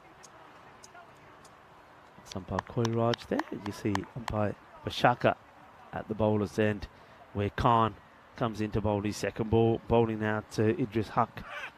Huq carves this out onto the offside, no run. It's good bowling. Better line being executed by the bowlers here, keeping the ball outside the off. Well, I said it's Hulk Hogan's birthday. Well, I'll tell you what, Khan, it could be a nice matchup for Hulk Hogan. But a pretty strong physique there. Good morning to Nick. And also to Sardarji, that is joining us on the chat. Lovely to have all of you on with us. Well, this one has been blasted. It's a biggie. It could be a roofer. No, it misses a roof. It's one that goes into the stands and makes its way all the way up almost to our scorers, where Samir and Max is. Well, that is a big hit. And he hits this on the up as well, off the back foot. Tremendous strike from Idris Huq. Powerful hitting. Well, we talked about the power of Hulk Hogan. Well, now we talk about the power of Idris Huq. Sensational strike. What next? Khan back to his mark. Goes for his first boundary. 3 balls, 7 runs. Gets it back. Gets a bit of advice there from Arif Sangar. Let's see if he takes note. Pitches it up. Gets hit firmly on the off. Doesn't get it through the field. Speaking of field, we've got a sweeper. I say sweeper, it's got a wide, long off on the boundary, and third is on the boundary as well. My thoughts, I was talking to Lenny about this the other day. I think because the outfield is a little bit slow, I don't normally say this because I normally like the idea of third being back. I'd be inclined to have the third in, and just have one more back. And where will I put him? Well, I was going to say around about backward point. And this one doesn't quite go backward point. It's more point area, but you can see what the bowler's trying to do. He goes full, tries to squeeze this one in, but it's over pitched, and the batter is onto it like a flash. Idris Huq hitting another boundary. This series has just been extraordinary in terms of the number of boundaries that we've seen, especially Maximo's. And I seem to find myself repeating this wherever I go now. I was saying this in Hungary, the number of sixes we saw there. I was saying it also in Romania. Batters are really starting to hit big on the European Cricket Network this year. And records are meant to be broken, and we have seen so many being broken this year. We've seen some superb batting performances, and that completes the end of the over. It will be 26 without loss after 2, so on their way to a 40-something score in the power play. That's what these two openers are looking to do. And Pakhtun Zalmi, I think they will be looking to keep the score, if they can, to below 130. I think up to 130 they'll bat themselves, especially with the likes of Arif in their side, to get to that score pretty comfortably. Any more than that, then they're going to need more than just the firepower of Arif. So it'll be interesting how this goes. And a fine time before the start of the third over to welcome back into our beautiful commentary position here, high up in the stands, is Mr. Maximo, Vinny Sandon. Yeah, it's nice to be back. Hello once again to all the viewers. they're all great matchups today. And let's have a look now at Bashir. I mean, the ball over number 3 gets hit just around the middle in the end, and it's going to go for 4. So this outfield has quickened up so much in a couple of weeks, Rico, as the rain's disappeared. Things really getting moving in more ways than one. Geneva start the third over with a boundary. Yeah, the heat is on, Vinny, and that means the balls are a little bit spicy as well as this one races to the boundary field, and they're gorgeous the Kitty Kafi Pachoka Lagia. And both batters now are getting into their groove. Nice shot from Numan Ahmadzai. I want to say a quick hello to Ramesh Sathis, the Romanian skipper. Hello, Ramesh. Hopefully you're well. You would have seen Ramesh pretty recently. Did you see him last weekend? I did, and Ramesh brought some glove jambus to us to the ground as well. Ramesh, never got to see you before I went because I know that you had to escape pretty quickly. That's 4 more runs, by the way. Thank you very much for that. And, of course, Ramesh, wow, I think he was very impressed with some of the performances by the international women there, especially the girls that played for Romania. And we saw some historic action. Really great experience, and it's actually blown up in our social media because it's just brought so much more awareness to the women's side, not only from Romania, but in fact all 4 sides that played in that competition. I want to say hello to you, Ramesh. Hopefully I'll see you soon. I want to say quick hello to Kel as well. He's watching from Queensland. Now, Kel's a big Queensland supporter in Australia, and they've got the same colours as Geneva. So now Kel's a big Geneva supporter. Full toss swinging in. This will just be 1 down to deep backward square. So there's been a couple of matchups in this series that some of our Australian viewers, they've enjoyed. The uniforms, for example, Winterthur had the red and black, which is very South Australia. So it looked like Queensland, South Australia when they were playing. Suppose the Paktoon Zalmi, they're a little bit like my state, Western Australia, with the yellow and black. Although I do like this kind of limey green they've got going as well. One thing about the Zalmi teams, and we've seen a few of them around Europe, haven't we now, Rico? They've always got sensational uniforms. Yeah. This is no exception. And yellow seems to be their colour, doesn't it? Yellow and black. Yellow and black. I like the little bit of the lemon lime about them, though, with that green. Hart faces up. He's one of the batters of the tournament. And now he's going to get this one just over the head of the field again. Not out of the middle, but that's value in the power play there. Probably in the 4th over, that's out, but right now it's 4 runs. Yeah, he's, again, not the cleanest of hits, but when you're in the power play, doesn't matter. You've got enough to get it over that infield. And now you can see that Bashir, he looks like he's moving the long on back, and he's moving long off inside the circle. So just making a slight change in the field. You can see him pointing and deploying his troops in different areas to try and stop these shots from Idris. And Ramesh also saying Happy Peacock Friday. All right, back at you, Ramesh. Romanians are always looking bright, aren't they? They've got a similar yellow strip. Just completely loses his shape. This isn't his game, Hark. So this is a classic case of playing the wrong shot and then knowing what the right shot was. So have a look at Hark. This is, 2 feet outside off stump. It goes woof.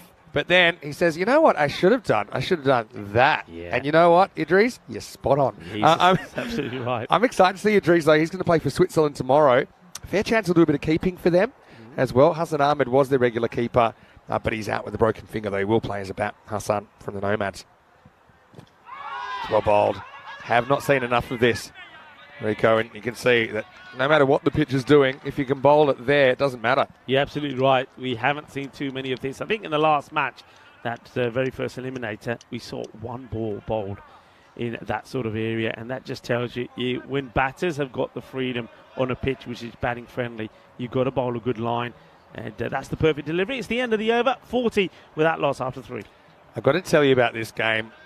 From memory, I'm going to say it was match number, I can't remember now, I think it was 36 on Monday morning, and it was, match 36. We'll go back a page. There you go. You're going to tell me I'm right? And it was the 134 match, right? I'm talking about the game where the Nomads against Geneva, I could just actually look it up on my screen rather than trying to remember, but the Nomads hit 203. So they hit 203, which is just crazy numbers. And Geneva, in response, were favourites to chase it down. This is where we saw the score 98, right? Yeah. So, Nomads, here we go, match 36. Yeah, I'm right. Monday morning. So this is a Monday morning for you. Geneva go out. Nomads go out. They hit 203 as Krishnamurthy comes into the attack. And he gets launched leg side. Does it have the distance? Maybe not. The fielder is going to take it. Nicely done out there. And that's a big wicket. Hark, I was just about to mention the fact he scored 98 and got caught behind in the response. Geneva on that occasion only making 178. But here it's curtains for him in this eliminator too. Nicely held out there. So spin. Again, making a difference. Rajaseka Krishnamurthy with the wicket. That's 40 for 1. Yeah, it's what I said, and it's what we were saying at the end of the last game. I do believe, and I'm sticking to this, I mean, there's some great batters out there, and we will see a lot of runs scored, but spin, for me, is the key. And Krishnamurthy, he's bowled really well. I mean, I've been fortunate enough to see Zamri play a few games. Some teams I haven't seen too much of, and some players, but this guy has impressed me. And he gets another wicket. You see, you've got to try something different. And these guys, they are blasting the ball so well and timing so well that the only way, I think, to get through some of them is just vary the pace. And that's what Krishnamurthy does, and he gets a big wicket. Huck will go for 24 off ball number 12. Yeah, it's a big man to go. They've got some other big hitters, no doubt about it. All these teams in the top 5, they're not short of batting depth. That's probably maybe the difference between them and some of the teams that didn't make it, is the amount of players they've got that can hit sixes. This is Rafiqullah Mohammadi coming out, number 3, big left-hander. He cuts it away. Again, I don't think this will quite go to the boundary. I'm going to think about 2, but he doesn't get too much of a response out of Ahmedzai, so it's just a single. Yeah, single take. It was the right shot to play, but once again, that ball hits the ground hard and slows up. But Rafiqullah gets off the mark, and now I suppose Numan Ahmedzai will have to be the big hitter, as he saw that Idris Huq had to depart. Two left hands, a good matchup, I think, against the left arm spinner, and it works out that way because this is up. It's almost top bins. Maximo 6 to Ahmedzai. Wasn't that keen on the 2, was he? He wanted to strike, and he knew what to do with it. Yeah, he waits for it, doesn't he? And he knows. And this is what a lot of the batters have found out, that you can play your shots with confidence, wait for it, the ball is not going to misbehave, and he smashes it out of the middle of the bat. Sweeter than a bowler, Rasmalai. Tosses up, he goes after it, but this is also travelling. Maximo! Back to back. Well, I suppose, I don't know the difference between bravery and stupidity sometimes. I actually didn't mind Krishnamurthy slowing it down rather than just going quicker, but the batter was equal to the task, 2 and 2. Yeah, I mean, Krishnamurthy, he's doing what he's there to do. He's got to float it up. He's got to try something different. I mean, maybe this next ball he might try and fire it in a little bit quicker, but that's all you can do and hope that the batter gets it wrong. But Numan Ahmedzai doesn't get it wrong. After seeing Idris Huq go, he knows that he's got to get going, and he does. 2 big sixes. That slightly quicker one. Gets a muddle there, doesn't he? Yeah, this would have been a big wide on leg side, and I think he knows it there, Ahmedzai, but he's just on a bit of a heater and wanted to keep hitting sixes, but this one cramps him for room, and it will be the end of the over as well. So Geneva getting things moving a little bit. After 4 overs, they're 53 for 1. Yeah, I can't believe that Krishnamurthy is actually appealing for that one. Or the wicketkeeper. It was Was it an appeal or a cry of relief that the batter basically spoils a wide?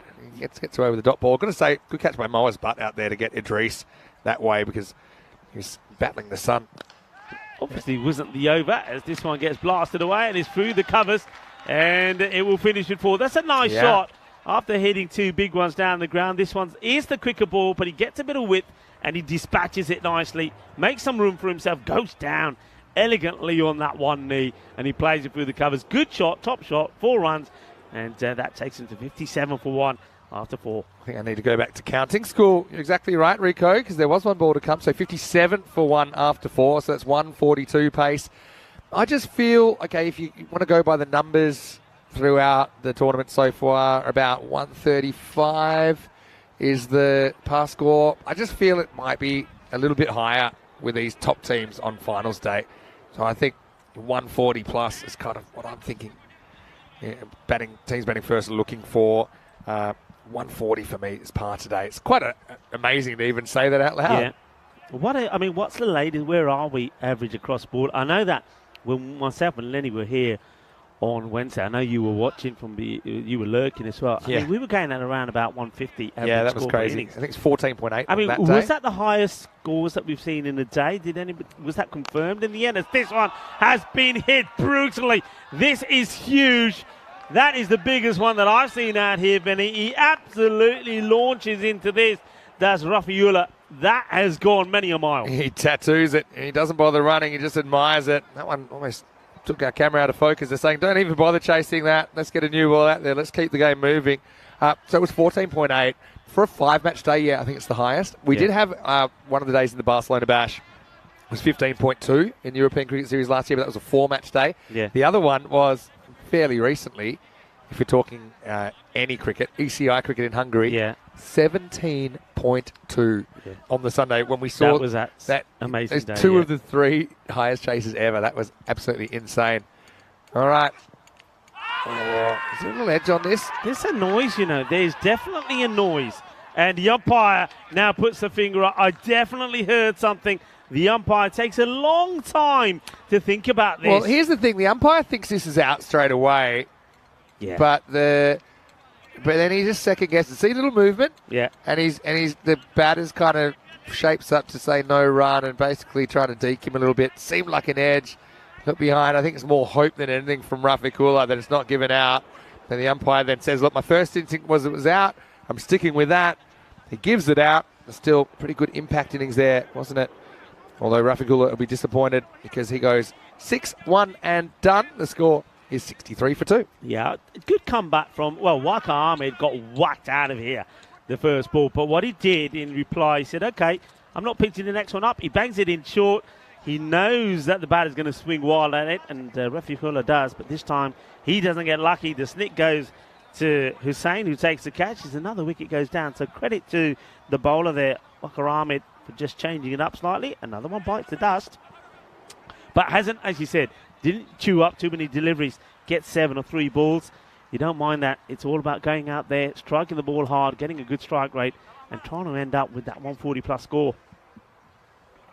Just going to the numbers as far as the run rate for the series, as we'll watch Waka Ahmed. So he goes short again, but he gets the old swivel on this. The bit of the, and this one, almost a hole-in-one. And Sam Williams, that could have hit him right on the nod. He's thinking, what's going on here, boys? What's going on? Well, he thought he was doing a little bit of lurking. Well, this Grizzly could have clonked him on the head. He could have. Watch this. He ain't that far away. And he says, hello, boys. Do you mind? I'm just trying to do a bit of work over here. Closest to the pin award goes to Ansel Mahmood. What a shot that is as he lifts it up and out the ground. Got to pitch it up. Does. Gets Mahmood to play a little bit more carefully as it'll just be a single. Yeah, so to the end of match 55, 13.2 and over was the average run rate. So we're talking 132. For me, give me 140 for these top teams. Because if you actually look at the rate that these top teams are going, so Alton 14.3, Nomad 16. I'll come to the others in a second. Here's another big shot, and it's going to disappear. Maximo! Ahmedzai looks very comfortable, getting his hands out in front. This is asking for trouble. Yeah, this is such a good shot to play.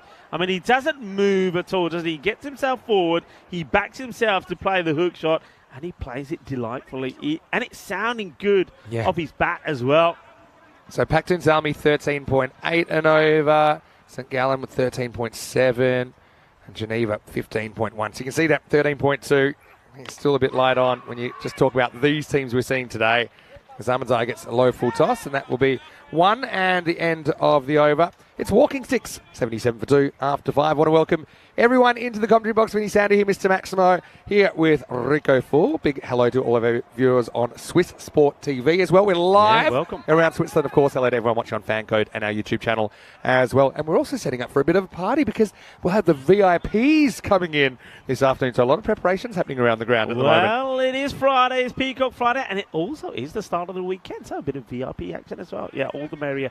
And I know a lot of people are going to be coming in and to watch this cricket, and their breath is going to be taken away because this is exciting stuff. And maybe we're going to see a few people that quite haven't been this close to cricket before. What a great atmosphere it's going to be. Great place to watch. We've come so far in 2 weeks. I remember on day one there was a few teething problems with the pitch, with the mat and all these things. Honestly, it's turned out to be one of the most unique and special series I think we've ever done. So thanks to everyone here at the ground. Anyway, this is a bit of a half tracker, and it's going to be adios pelota. Roni Hassan comes out and gets launched just way too short. And the sixth starts with a Maximo. Yeah, this is not the line to be bowling to the left-handed Numan Ahmedzai. Anything that is short, he is putting it away, no issues. I mean, unless he tries to hit the ball too hard and miss cues, he ain't going to get out to this stuff. You got to go full. You got to get outside the off stump. That's where the wicketkeeper Hassan is pointing. It's short again. Adios, pelota. Adios, because this has gone. Oh, well, it's almost like Numan Ahmedzai has taken out the Swiss Army knife and he is ripping into the bowler. He's tearing him apart. Yeah, look how we saw Roger down there and some of the crew from ECN just trying to set up in peace for the VIP experience. And right now they were under attack as Ahmedzai brings up his 50 in just 15 balls, does it with back-to-back Maximos. Not too much of a fuss about the 50 because I think he wants more 5 6s, 4 4s in there. So 46 of those runs out of the 50 are in boundaries. Great batting. Yeah, great batting, but not the best of bowling to him. Got to pitch it up. Can Ronnie get it right? Now goes offside, and he goes just as powerfully. So he goes the other way. Maximo! 3 balls, 3 6s. Hassan under attack. Well, bring it on. 1, 2, 3. Calypso style. Well, we got the sunshine of the Caribbean, and we've got the hitting of the Caribbean as well. Are we going to see something special here halfway in this over? 3 balls, 3 6s. Bring it on. This is the way I like it. And all these balls are bouncing. These balls that are bouncing almost any length are just being met by the top order of these finals teams. Again, bounces it, and it doesn't bounce again on the field. Maximo! 1, 2, 3, 4, 1, 2, 3, 4, Maximo! And can you believe what you're seeing here? Hassan again doesn't learn his lesson, gets too close, and gets lit up by Ahmedzai. Madre mía, qué guay, qué genial. 4 pelotas, 4, 6 carreras. Hundreds up as well in the 6th over. This is a breakout over. They're on 178 pace now, Geneva. Zalmi, of course, they've got the Sanger machine to bat for them, but how many are they going to be chasing here? Now he wants 5 in a row, but it might be a wicket. 2 fielders converge, and it's dropped. It's dropped by Arif Sanger, who was just a little bit put off. I think Krishnamurthy was backing back out of the circle, but Sanger does call for it. In the end, he can't hold on. That's a big let-off when you consider that Ahmedzai's just hit 4 6s on the spin. Yeah, that's a huge let-off, and you would expect Arif to take this catch, but he doesn't. Well, is that a sign? Maybe it's not going to be his day today. Well, that is not what anybody that's supporting Zalmi want to hear. So it's going to be 4 6s then. A drop catch 1 and then a bye to finish off. Answer Mahmood just gets himself tangled up and he will be on strike. 26 come off that over, 103 for 2 with 4 overs remaining.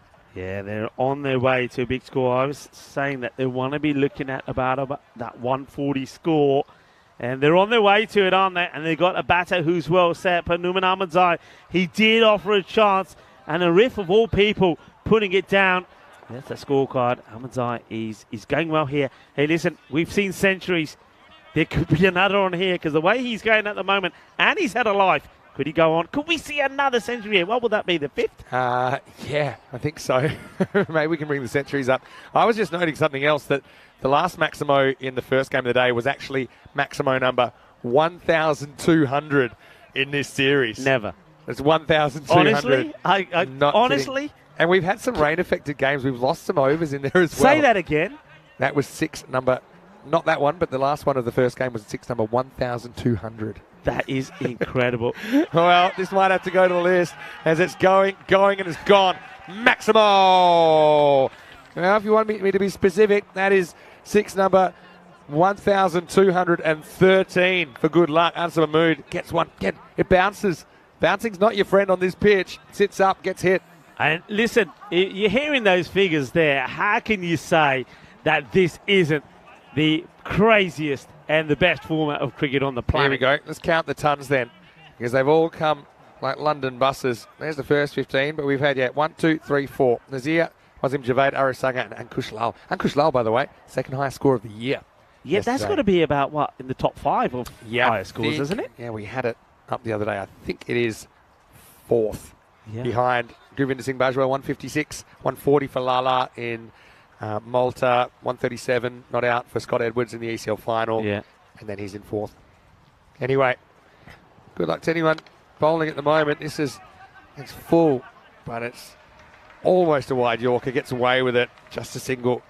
Thing is, with Sanger batting though, I mean, I know you were off, but he just basically pulled off a 160 plus chase against poor Rhino's team, Cossaday the other day. He just went berserk. Yeah. There's no stopping him. And the run rate there had got blasted past the point of no return. It was up like 22, and he just went bang, bang, bang. Yeah, it was amazing to see. Yeah. It was incredible because at one point they needed 23 runs per over. Yeah.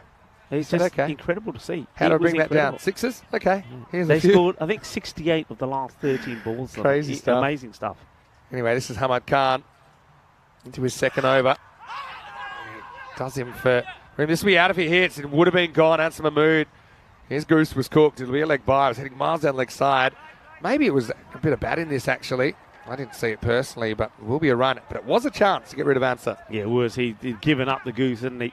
Mahmood would have been gone. Missed out on that one. That Ahmed Zai.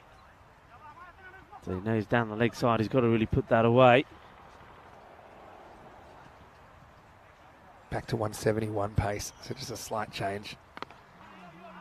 And now just one, so, I mean, be thankful for small mercies when just a one is a very good result, considering we're talking kind of 3 a ball pace. So every time it's one, it's almost like you've saved 2 runs on what has been the average in the inning so far.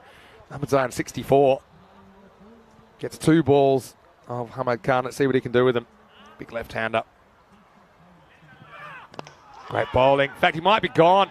It's going to be 4 again. It's got to go down as a chance. Rico digs out the Yorker, hits it too well. But yeah, unfortunately, Krishnamurthy in the circle. Look at this. Digs it out. And then he's nervous, and rightly so. But yeah, through their hands, essentially. Too quick for Krishnamurthy in the circle. 4 runs. Yeah, that's twice in that area. That left-hander, Ahmed Zai, has been put down. The bowler is none too pleased. Of course, you wouldn't be.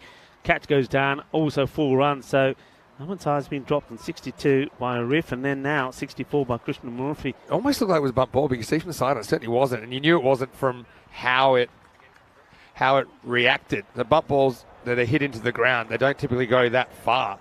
But yeah, he somehow got a fair bit in the middle of the bat on that. You can see it was just short of a Yorker in the end. Great work by our crew at Spring Productions to bring us those pictures. Last ball of the 7th. Under the circumstances, I think Hamad's actually bowled pretty well. 26 off 11 balls bowled.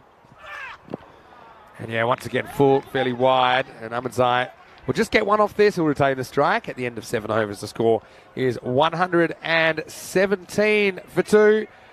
And just a reminder to everybody that we have the ECI starting tomorrow. So no Fahim Nazir. Now, I asked Fahim about that, and he said, look, I actually won't be available for the ECC because he's travelling back to Pakistan for personal reasons. So that's why he said, I'm stepping aside.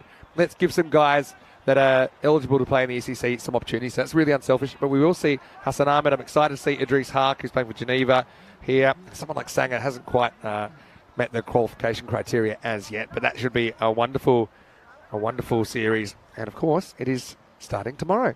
Yeah, it's going to be great. I haven't seen too much of France, I have to say. This is high up in the air. It's another opportunity, and this time it does get taken. So no mistakes from Hamad Khan, who takes the catch. And Ahmed Zai, well, ever since I mentioned he could be on for a century when he was on 63, he's given 2 chances. He was dropped on 2 occasions, but not this time. That's well held by Hamad Khan. So it's a good time to get a wicket because they were looking to be pushing on the 150 plus, and the man who was doing all the damage, Ahmed Zai, will go 69 off 22 deliveries. So just changing the new batters coming in here may just slow down Geneva a little bit. So Zalmi, maybe they can try and restrict this to under 140. But a good round of applause for the batter, Ahmed Zai. Gets a really good ovation, why wouldn't he? He was hitting 6s in clumps. He ends up with a strike rate of 314. And you can see his team are thrilled with his effort. Now, look, there's a bit of a window here for Zalmi. as we'll come back to that in a second, but this isn't going to help because Jabbergill just hooks the first one out of the ground. That's a banker, and that's his senior banker. Hamden gets it all wrong here. He's too short, it's angled in, and Jabbergill, although it's the first ball he faces, it goes a long way off the stick. Yeah, that's been, if you look back at every time a new batter's come in, has smashed the ball for a boundary. And we saw that Rafiula did the same. He didn't face too many balls, didn't waste too many as he made 7. But that's the key here, really, to good batting teams scoring big scores. And Geneva's one of them. Batter that comes out, don't hang around. There's no such thing as getting your eye. Go out there, smash the ball for 6. That's the way to do it. Jabbergill does exactly that. Change of angle. He needs to change his length more than anything here, Hamdard. Again, it bounces. This is high. It's going to bring rain on a sunny day. Maximo. Jabbergill not slowing down at all. Back-to-back Maximos to start him off. Yeah, well, Jamil Jabbergill, he hits the ball well. And this guy, well, I think watch out for him with the ball as well, because remember I did mention the slower bowlers could be key. He could be one of them. It's a big hit from Jamil. You just need to stay focused. This time hits down the ground, goes running pretty quickly. It gets past Krishnamurthy. But Arif doing the fielding. And already you know that Arif Sangar is going to have to be on song today. Well, he will. I mean, it's better bowling from Hamdard, though, isn't it? Just full out. The closer you get to that Yorker, it's the odds. Don't try and bang it in. Oh, Gandhi. There's a slow ball gone wrong. So this will be a no ball for height. +1. That means that Jabbergill will get to face the free hit. Probably not a bad thing at all. But yeah, I was thinking when that wicket fell, 117, and with 3 overs to go, if you could just have a really good finish, say 10, 10, 10, 147, that's quite chaseable. We've seen 2 really big chases already. That's going to be a dead ball because something's gone wrong here. I don't know whether it was that there was still a bit of chat. Batter's not happy. It was an early call, though. Yeah, batter's not happy. Batter's saying, hey, come on. Let's see when it's called but here. But to be honest, the bowler must have been distracted as well, I think, by the umpire moving around. And I think it was already called. Yeah, umpire wasn't quite ready there, and he wasn't expecting the bowler to be coming in. So fair call, mind you, the batter would only feel happy about it if he hits this for 6. Yeah, well, I get 4 when you can get 6. Slow ball, and it is 6. Maximo! Well, there you go. Just roll the dice. You can always improve. Jabbergill does. And so it turns out to work out very nicely for them. It's a slow ball from Hamdard, but again, the length. This is such an unforgiving surface for the bowlers. Yeah, it really is. It's you heard me say, I think I commented on it before I even got here on the chat to you, Vinny. It's a difficult pitch to bowl on. It really is. To say the least. Now he's going to get 6 more. He just dares the bowler to bowl the stumps. I don't mind the line here, but the length, once again, is all wrong. Seis Carreras put it with the rest. Yeah, but Vinny, this is the thing. Look where the batter goes here. And this is where this pitch is so cruel for a bowler. Because the bowler hasn't got the option to go wider once the batter's got there. So the batter goes wide. He takes a step outside. The bowler can't, I know what you're going to say, go full and straight. Yeah. But watch the movement here. Now, you can't bowl outside the pitch because it'd be called a no ball. So all he can do is try and go for the stunt, but that's the wrong option. You actually bowl it exactly where you want it. Go full, go at the pads. That's the only option Hamdard can do there. Yeah, you know me too well because I think I don't even like when bowlers follow batters because I think it kind of plays into what they want to do anyway. Full, straight, solve the problem that way. And it was just too short again. You cannot bang this in. It's probably no coincidence that some of the biggest scoring we've seen in the European Cricket Series has been Barcelona at the Montjuic Stadium with a very similar pitch. It's the wooden pitch. They're just so batter-friendly. It's just the way it is. Obviously, you need to play on a pitch. This is the best solution that they found so far. But now we are going to go back to spin in the 9th as Krishnamurthy is going to try and keep things quiet. 144 for 3 after 8. Charges, and that's a pure shot. That could be roof time. Not quite, but almost. Maximo! And the captain, Answer Mahmood. A few people thinking, oh, no, he's a technical guy. He's not really a 10-over batter. But, sometimes class is timeless. This is a classy shot. That is a beautiful shot. The footwork was elegant. Gets to the pitch. Hits through the ball. 6 runs. Goes again. Same result. Maximo! Geneva turning it on at the moment. They've gone past 150 in this over. There's still 10 balls left. How high can they get, Rico? Well, you know what they're aiming for. They know about the power of Zalmi. Then the power about one man, Arif Sangar. The only way to maybe keep him out of the equation is to score a stack load of runs that they're hoping that he alone can't get to. They're 150 plus, maybe iron up 180 here. Krishna Murphy now is under attack. 2 balls, 2 sixes. Will it be 3 and 3? Well, it won't be a 6, but it will be 4 through the extra cover area. Cuatro carreras más. Krishna Murphy is looking around and saying, I haven't got enough yellow people to cover all of these boundaries. Yeah, you're right. I just like this shot selection from Answer because he plays the line of the ball. There's not really any premeditation about that. He knows that it's a pretty leg side dominant boundary field. So goes over cover, goes very well. Now he's going to go leg side. Has he got the distance? Fielder comes around and he will take it. Well, he was so fortunate there. That's Wakaramid out there. It bounces so high, it almost bounces over the rope, but he has just enough room.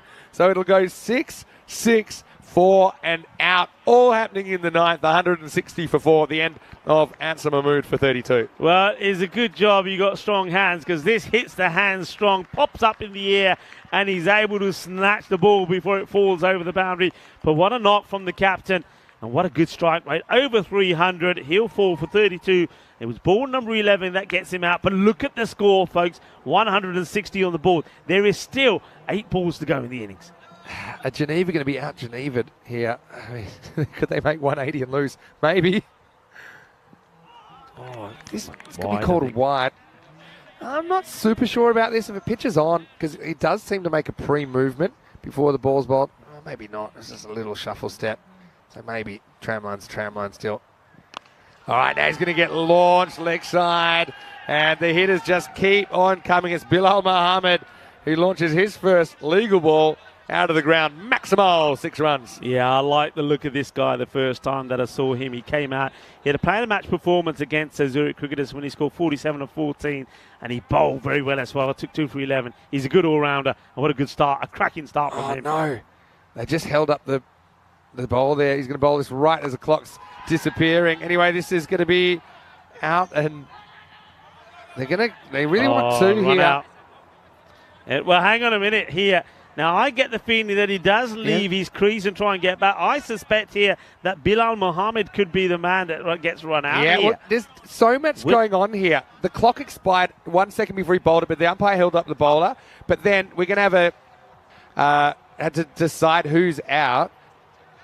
Yeah, this is going to be interesting. What you missed is Ijaz took off the bail like really delicately, put it back on, and then there was some doubt, and then he hit the stumps again. So who's out and which removing of the bail is the removing of the bail? Yeah, let's see. Here's a shot. Now keep an eye on the 2 batters. So it's a real mix-up because number 3 here is not even looking at his partner. That's the problem. Now watch the bat here of Bilal. So now Bilal is Jabakil's safe at the moment. Bilal. Now, at this moment, if he takes it off there, he doesn't take it. So the stumps haven't gone out yet, and he's saying, all right, who do you want to be out? He hasn't taken the stump. So for me... I think Bilal is out, right? Yeah, I think Bilal is out, number 19, because I don't see any evidence that Ijaz actually removes the bail the first time. Yeah, I think you're right there, Vinny. I think Bilal also leaves his crease and then gets back in by the time Jamal gets back. So watch this. So keep an eye on this. This is what we're talking about here, folks. Keep an eye on the wicketkeeper and the batter's feet. In comes the throw. So see, the last one to get back is out. And the last one to get back, I think regardless of which time the bails are taken, is actually Bilal Muhammad. So, yeah, I think they get that right. So now they need to swap ends. Gets the end of the over. 168 for 5. A little bit of a brain teaser there, but I think the officials and everyone on top of it. They do nice well. work. And so we get into the 10th over now, 168. It was just basically an argument of who they wanted on strike. And it was an argument without words. It was dictated by actions. And what was Izzah doing? So it's Izzah saying, pardon me. He just decided to just tap the bails and not take it off. Anyway, this is in the air where it was Jabakil that gets the strike, and now he's going to be dropped. And that's the second one. Sanger had some company that was a little bit unwanted. Tell you what, Sanger's going to be fired up, though, in the second innings. That's another drop from him, and he drops Abdul Rahim Zai on a golden. So that's 2 drops he's had. And, well, I said when he dropped the first one, is this a sign that he's going to have an off day? Well, maybe. It might just make him extra thirsty. Now this is hit over. It may not quite go. It doesn't. Holds up. They'll get back for two. I think they would have got it anyway. A bit of a fumble there from the fielder. Now they're thinking of a third, but I don't think Abdul Rahimzi's going to have too much luck getting the strike of Jabakil. He essentially had to go full Macbeth on his partner at the last ball of the ninth to get it. It's all happening out there at the moment. Well, Abdul Rahimzi, well, he's had his name taken, the lights taken off. He's been given a diamond for no particular reason. They thought that maybe there's no way that Arif was going to drop it. Well, he did drop him. He is still there, I can tell you that. Full toss, that looks high to me. Yeah, well, he's going to take the catch, but let's have a look if this catch... I'd be running. Keep running, boys. Keep running. Run. Now they do run. Yeah, well, they must have heard us, Vinny, because they're saying, well, what are you doing? Looking at the ball. It's a no ball. You've got to keep running. They've got to run three here. They do run eventually. I mean, I don't think you can call this ball dead, even though all the players kind of act like I said. For me, it's waist high. It's a clear no ball. But Sanger throws it off.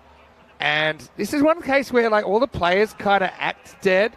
Yeah. But the fact the ball's still rolling from the throw, I don't think you can blow that dead at all. No. So it's going to be a free hit for Jabakil coming up. Oh, dear. Oh. Well, Arif takes a catch, but Good it doesn't stop. matter. Saves 4 runs in a way. I suppose, yeah. Here's a free hit. Now he's going to go straight again, and there's no chance for Sanger this time. Maximo, and the 180 comes up, and there's still balls to spare here for Geneva. Yeah, good hard hit from Jamil Jabakil.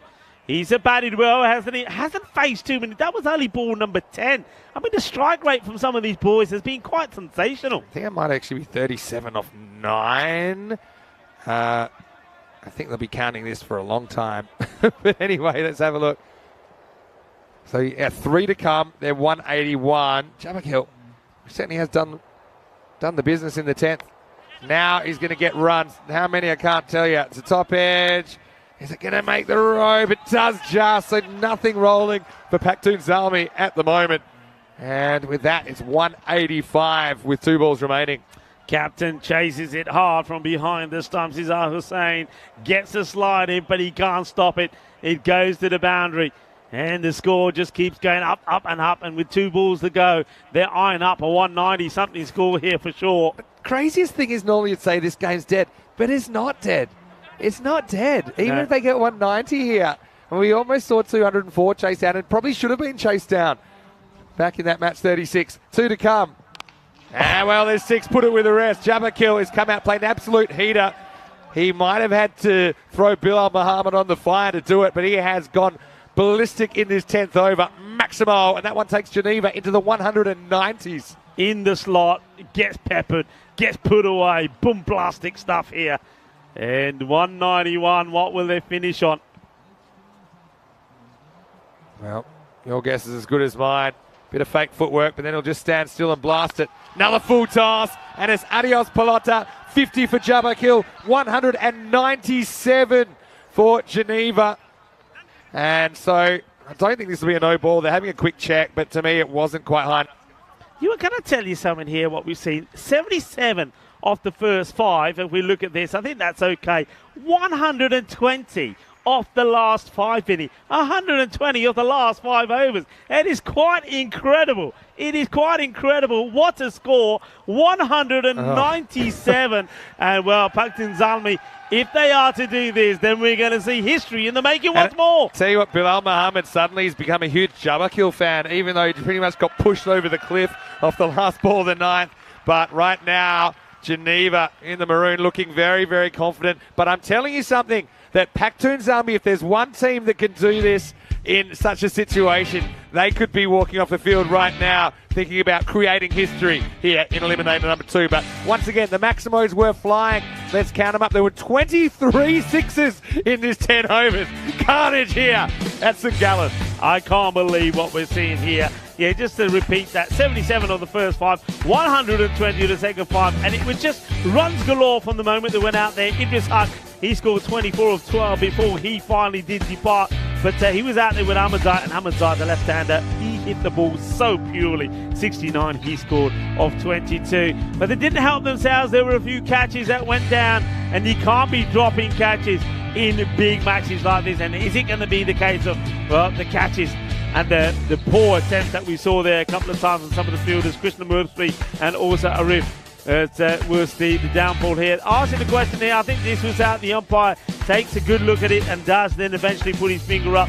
So that was Rafaela who came out and blasted a quick 4-7 of just 3 deliveries. But that is the way Geneva played. No matter who went out there, Vinny, they had one thing on their mind, and that's to hit the ball for 6. That's the most remarkable thing about this series. Sam almost copped that one all over his new sunglasses. But yeah, I just think the ability to go out there and to not have to waste 2, 3, 4 balls to get yourself hit. All these guys went out there, most of them hit a 6 first ball. So even when there was a wicket, didn't really feel like it hurt Geneva, just felt like a dot ball. Which, okay, it's nice, but then you got a new batter coming out like Jabakil, who ends up with 53 of 12 balls. Crazy. With 7 sixes and a 4.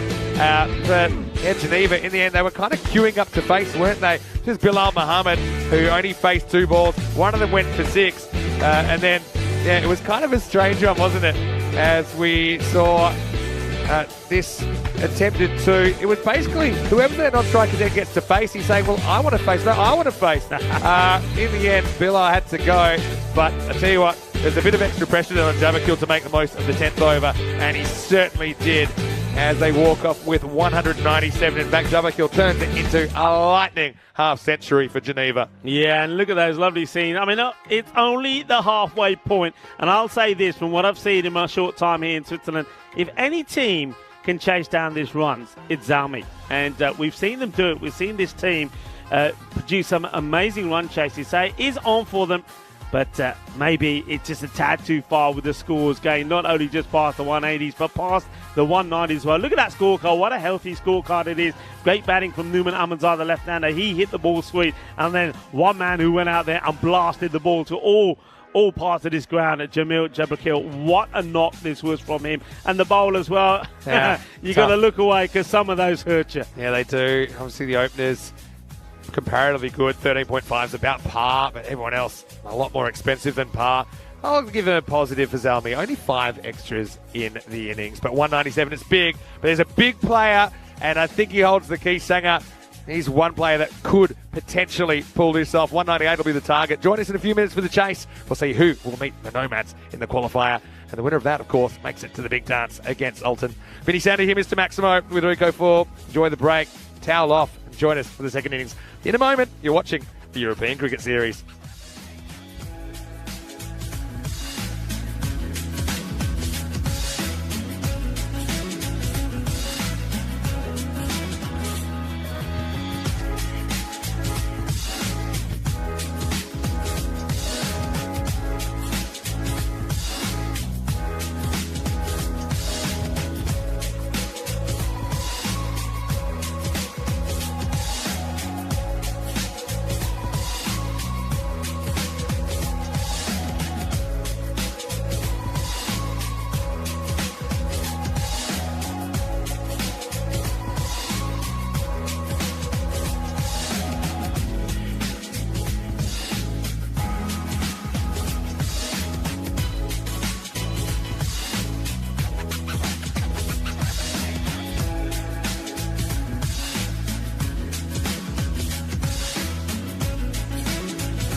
Hello, cricket lovers, and welcome back. Well, we promised you a run feast finals day, and that's what it's building up to be.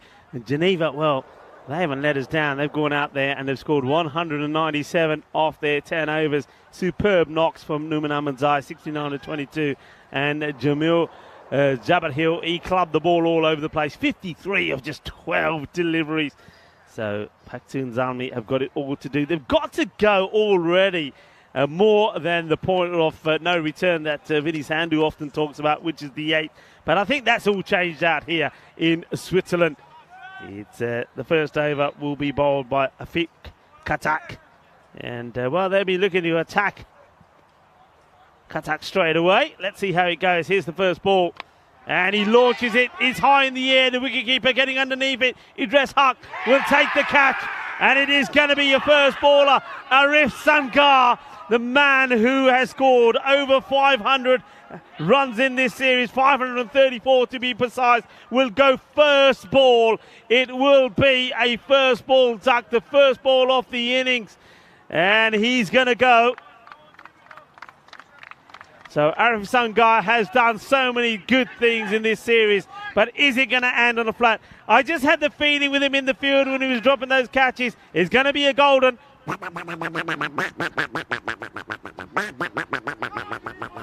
golden duck for Arif Sangar. And you couldn't write things like this. He just had the feeling, maybe, the way he was in the field when he dropped 2 catches, that today was not going to be his day. It's a sensational start for Geneva. If there's one man that they wanted to see the back of, if Arif Sangar, and it hasn't worked for him. 534 runs in the series. Will he get another chance or not? I have to say, with him gone, I suspect not. Huge moment. And, well, what a moment that is for the Idris Haq to take the catch as well. And I know that it's we don't normally like to talk about one man holding the key to success, but with Zalmi, it sort of has been the case. Khattak now getting ready to bowl to Hamdard. And, well, I think Vinny Sandhu is a little bit disappointed because nobody wanted to see that. Vinny, he's gone first ball. I can think of 11 people that did want to see it, and they've taken the field because Zanga's been so good. Having said that, you know, it's probably because the size of this, you thought Zanga had to be the one, but they've got others. You know, you're looking at 2 of them right now, so they're going to need an epic partnership here, I think. Is Hamdard facing up for the first time. Khattak made his debut for Switzerland in the Valletta Cup final, believe it or not, which was only about, I think, 4 weeks ago now. But he gets the huge wicket of Sangar here, a man with over 500 runs in the group stage, but he makes a big fat 0 in this finals encounter.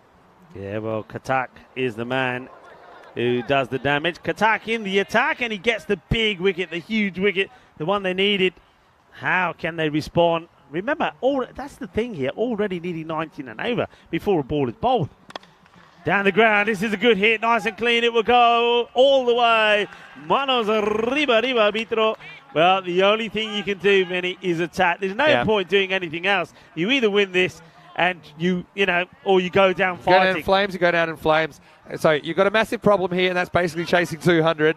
You need to break it into smaller problems. You need magical overs. You need to try and get 20 off this first over. That's a good start from Hussain. The captain facing up for Zalmi. Now gets a full toss. He pokes it around. He's almost caught. Does this have enough to go to the rope? I don't think so. I'll come back for 2. So even at 2, it's not good enough to bring the rate down. So it's going to be real tough, but we know Zalmi teams, they'll fight and they'll fight and they'll fight, and they're certainly not going to shut up shop here. They're going to be going for it. Yeah, and that's the way you got to be. Your approach has got to be swing hard, go for everything. And if you're bowled out for 80 trying, so be it. But only by having that mindset are you going to get anywhere close.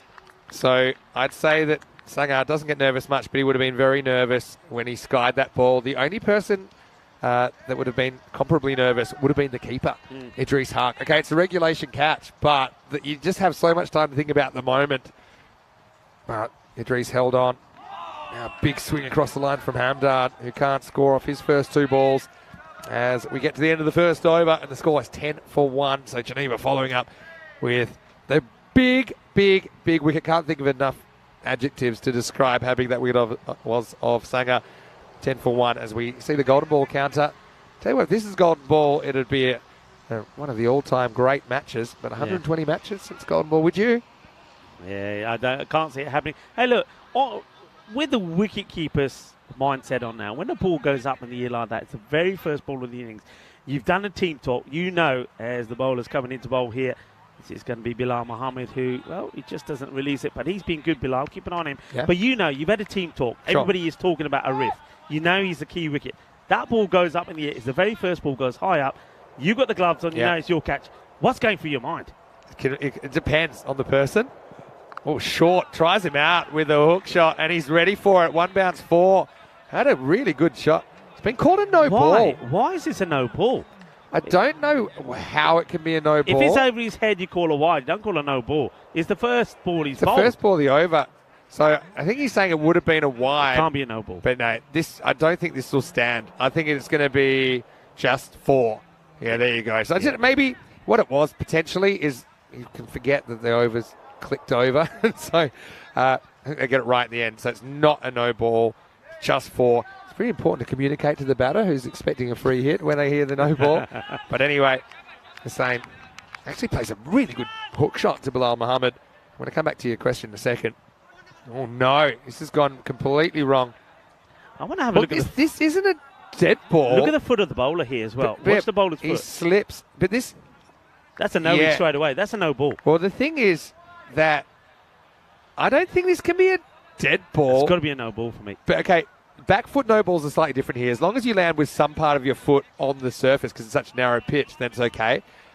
But I don't know. Oh, wow. What a weird start to this over. Have they blown that dead? Well, this isn't dead because it's Hussain who's going to crack it. And that's going to go up the bank. Junior banker there. Maximo. A very strange start to this second over, but still a cracking shot from Izzar. Yeah, well, the captain, he's not going to go down without a fight. And that's what you'd expect from Izzar Hussain. He's trying to lead by example. He wants to attack every time. But it's one of those, isn't it, where the captain of the fielding side is probably thinking, well, I don't mind that. If we get 2 dot balls in, or 2 singles or 2 twos or something like that per over, we're in the driving seat. I still think they've been cost on that no ball. It should be a no ball, dead ball if it comes to rest off the pitch now.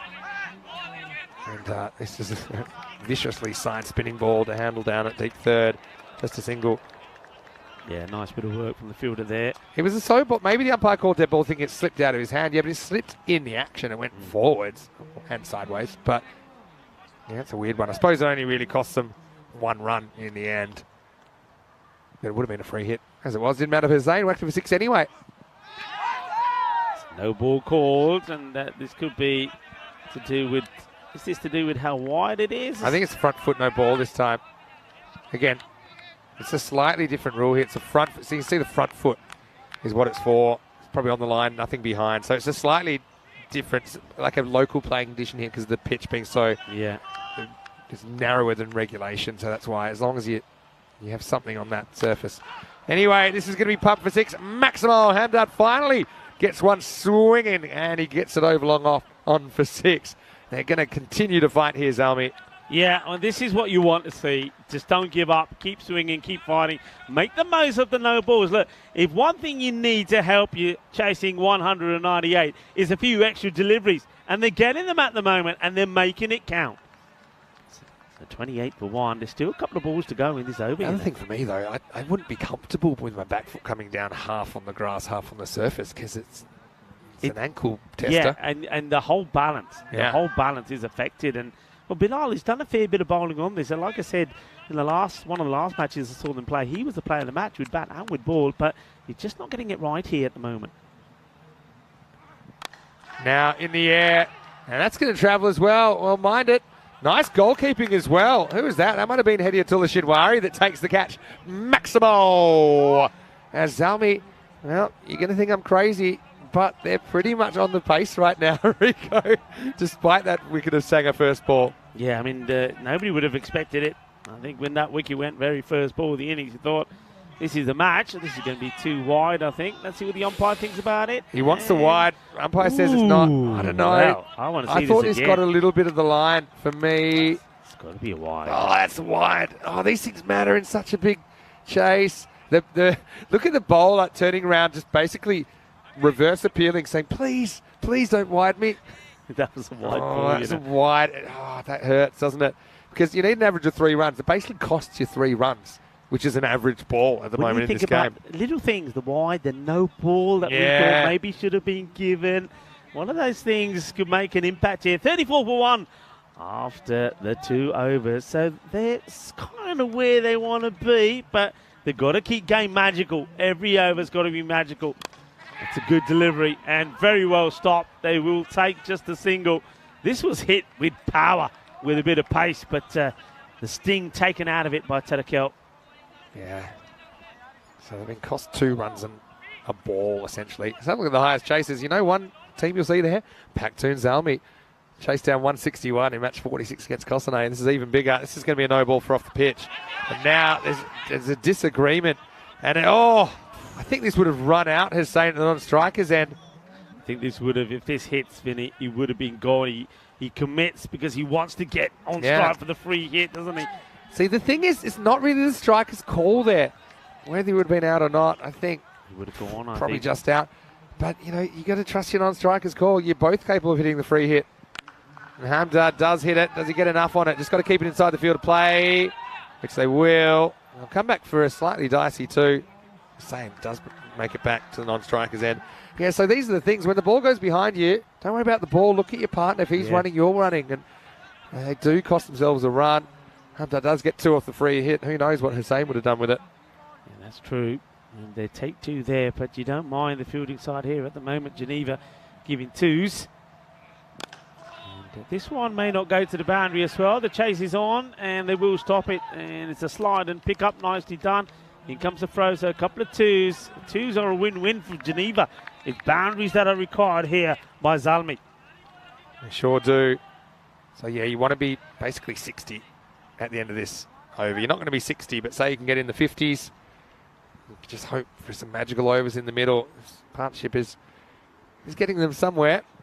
Now that'll be 6, and that'll help. Maximo! Hamdard just gets a bit of length here.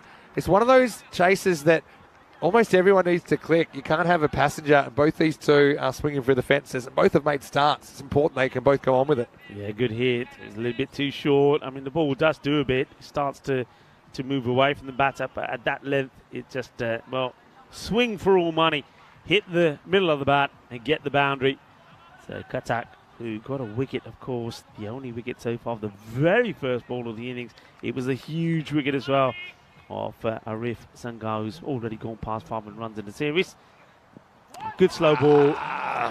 Got to be playing at it though. All right, I mean, it's sort of wide, so it just runs out of ideas and gets a bit deer in the headlights. He wants to go leg side, and then, yeah, you can see the frustration from his captain at the other end. All right, Katak, last ball of his spell. Oh, you know what?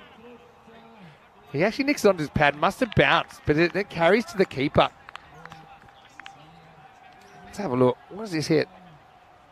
Hits the ground and hits his foot. So, another dot ball. Zalmi, I mean, normally you'd say it's a pretty good start. They're 46 in the power play, 46 for 1 after 3. The issue is they are chasing a really high score here in Eliminator 2. Yeah, big score. And you saw from Geneva as well, even when they got to the 160 mark. I mean, just have a look at the way things been. Like I said, 120 came off the last 5 So that's overs. 240 pace, would be world record pace. Yeah, It's crazy hitting, really. As quite Tarakel comes on. I've got to say, under the circumstances, 1 for 21 from Afif Katak is very, very good, isn't it? I've seen the question, but I suspect this is going down the leg, and the big thing is they don't run. Yeah. It's a dot, and that hurts. Dot balls in this contest. Well, we say gold dust is big-time gold dust. Just, you see there, going down the leg, can never be out. I think it's to do with Izzat Hussain just seeing Hamdard miss a couple, and so it's his chance. So he's saying, okay, I want to face. I don't want the run. It was a 50-50 run, I suppose. Yeah. But he wants to be the man here. Let's see what he can do the next ball. Well, again, it's a high bouncer. It's skied. It's in there for a long time. In the end, Bilal Muhammad can't reach. I think the bowler was frustrated there because the bowler made a decision that he wasn't going to go for it, and maybe he could have got close to it. As it was, I think it was always going to fall safely. Yeah, I think probably is the bowler's one. That's called one for the over as well, so can't go shorter than shoulder height again. But still, it's a win-win situation for Neva. It doesn't go to the boundary, and this one won't either. They're trying to run. There's once again, as you said, Vinny, just not looking at each other, and the non-striker, he's got to take the lead from Hussein. He's got to go. If Hussein wants it, he's running to the danger end. You've got to go. Too many stop signs getting put up. Yeah, that one was just sliding down leg, and I mean just.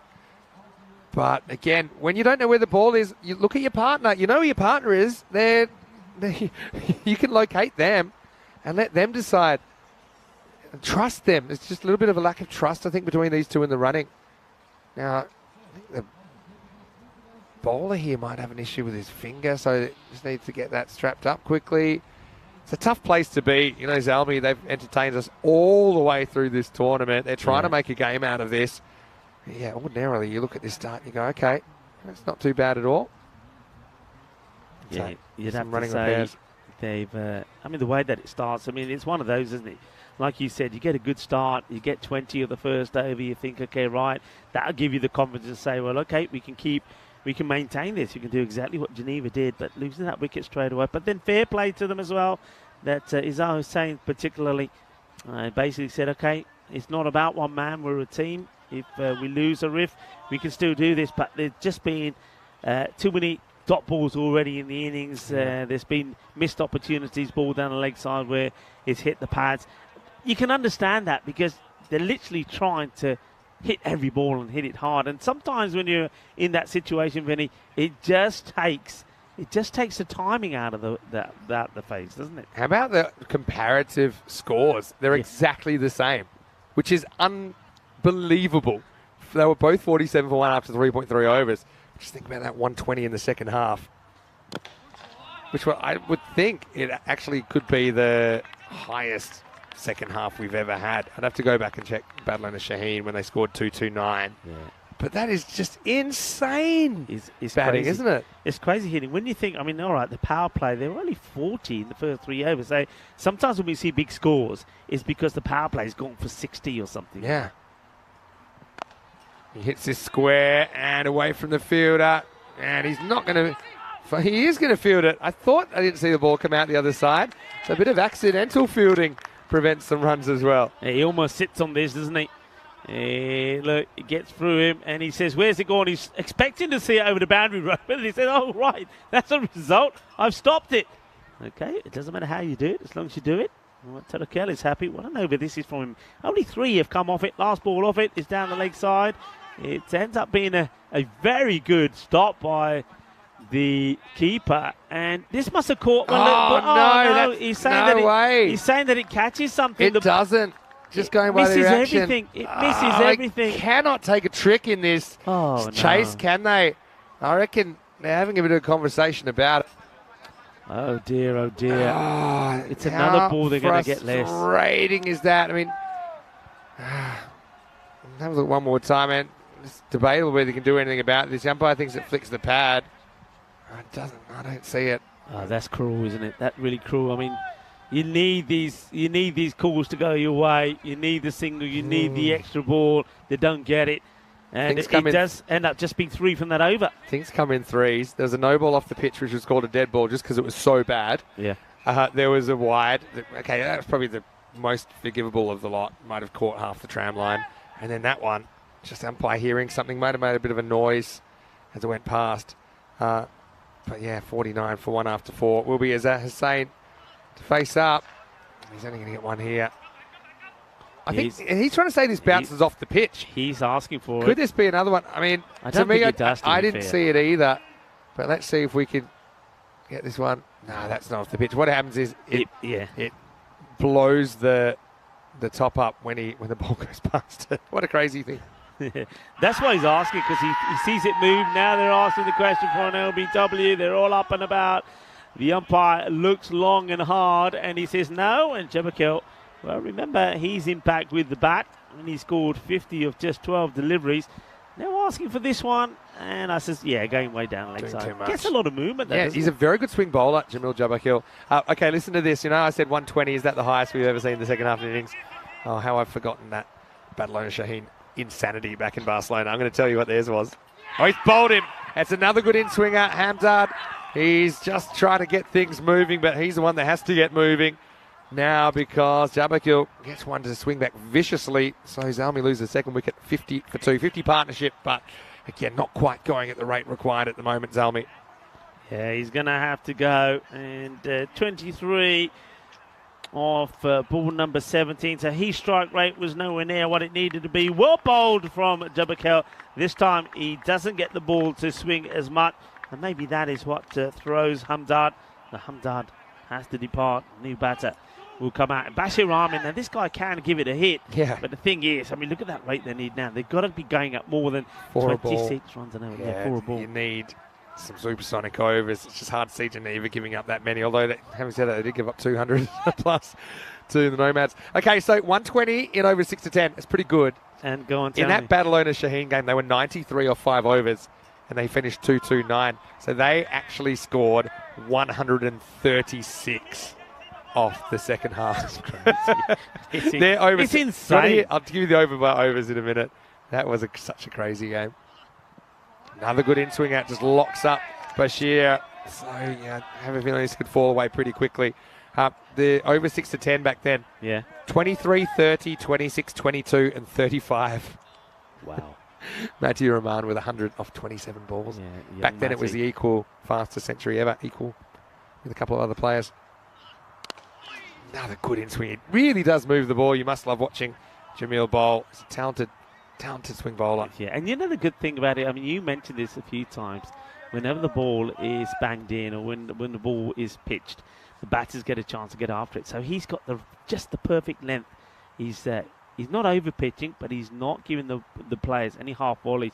Watch the length he's bowling here. So a good length, tries to swing it, tries to get underneath it, does the Hussain, trying his hardest, the captain for his side, but it's not enough. I mean, normally you would have said that they're going okay, but with the score on 52 at the halfway point, 2 wickets down, they are a long way behind where they have to be. Yeah. As that rate is, it's getting to a crazy point at the moment. It's already past the point where they need a boundary of every ball. Yeah, so let's have a look at some of the upcoming events we've got going on.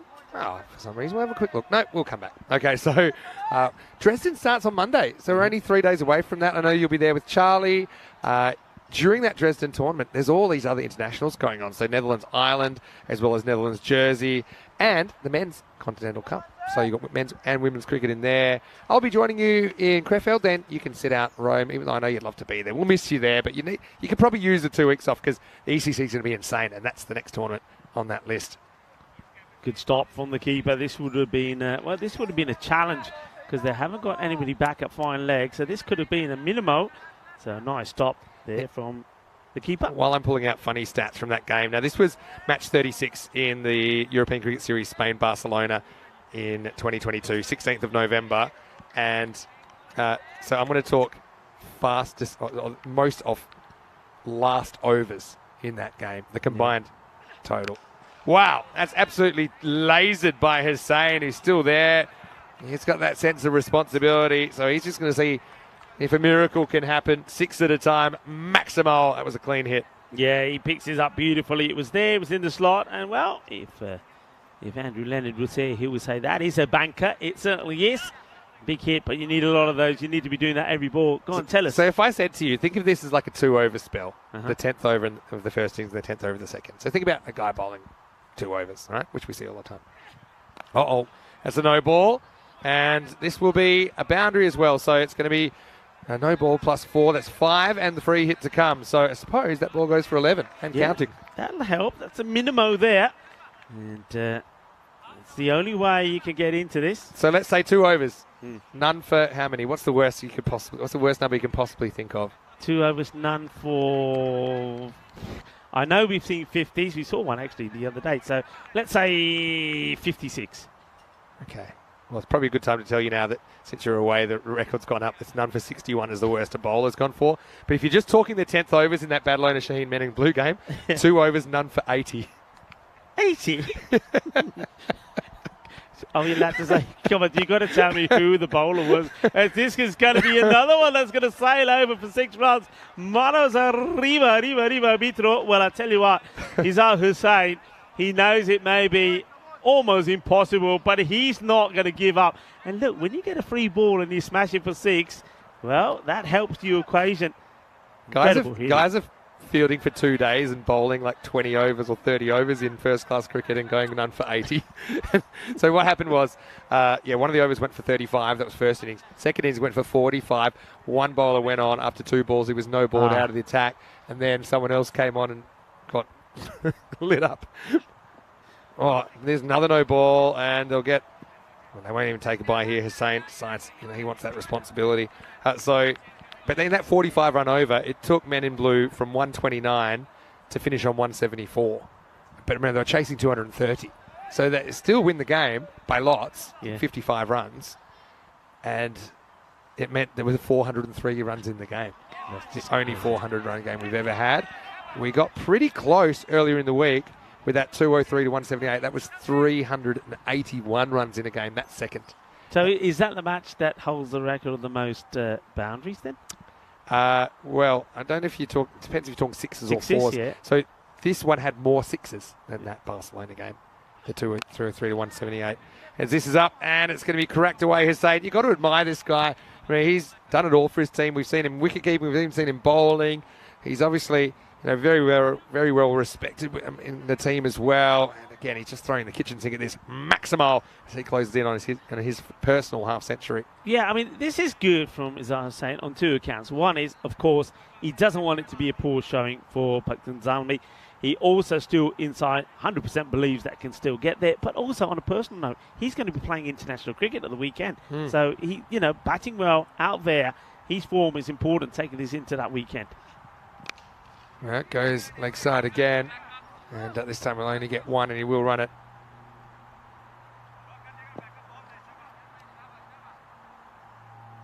So this will be the end of the over, or will it be? Yeah, I think so. So that'll be... I'm not so sure now. I think it might be. I think we have one to come.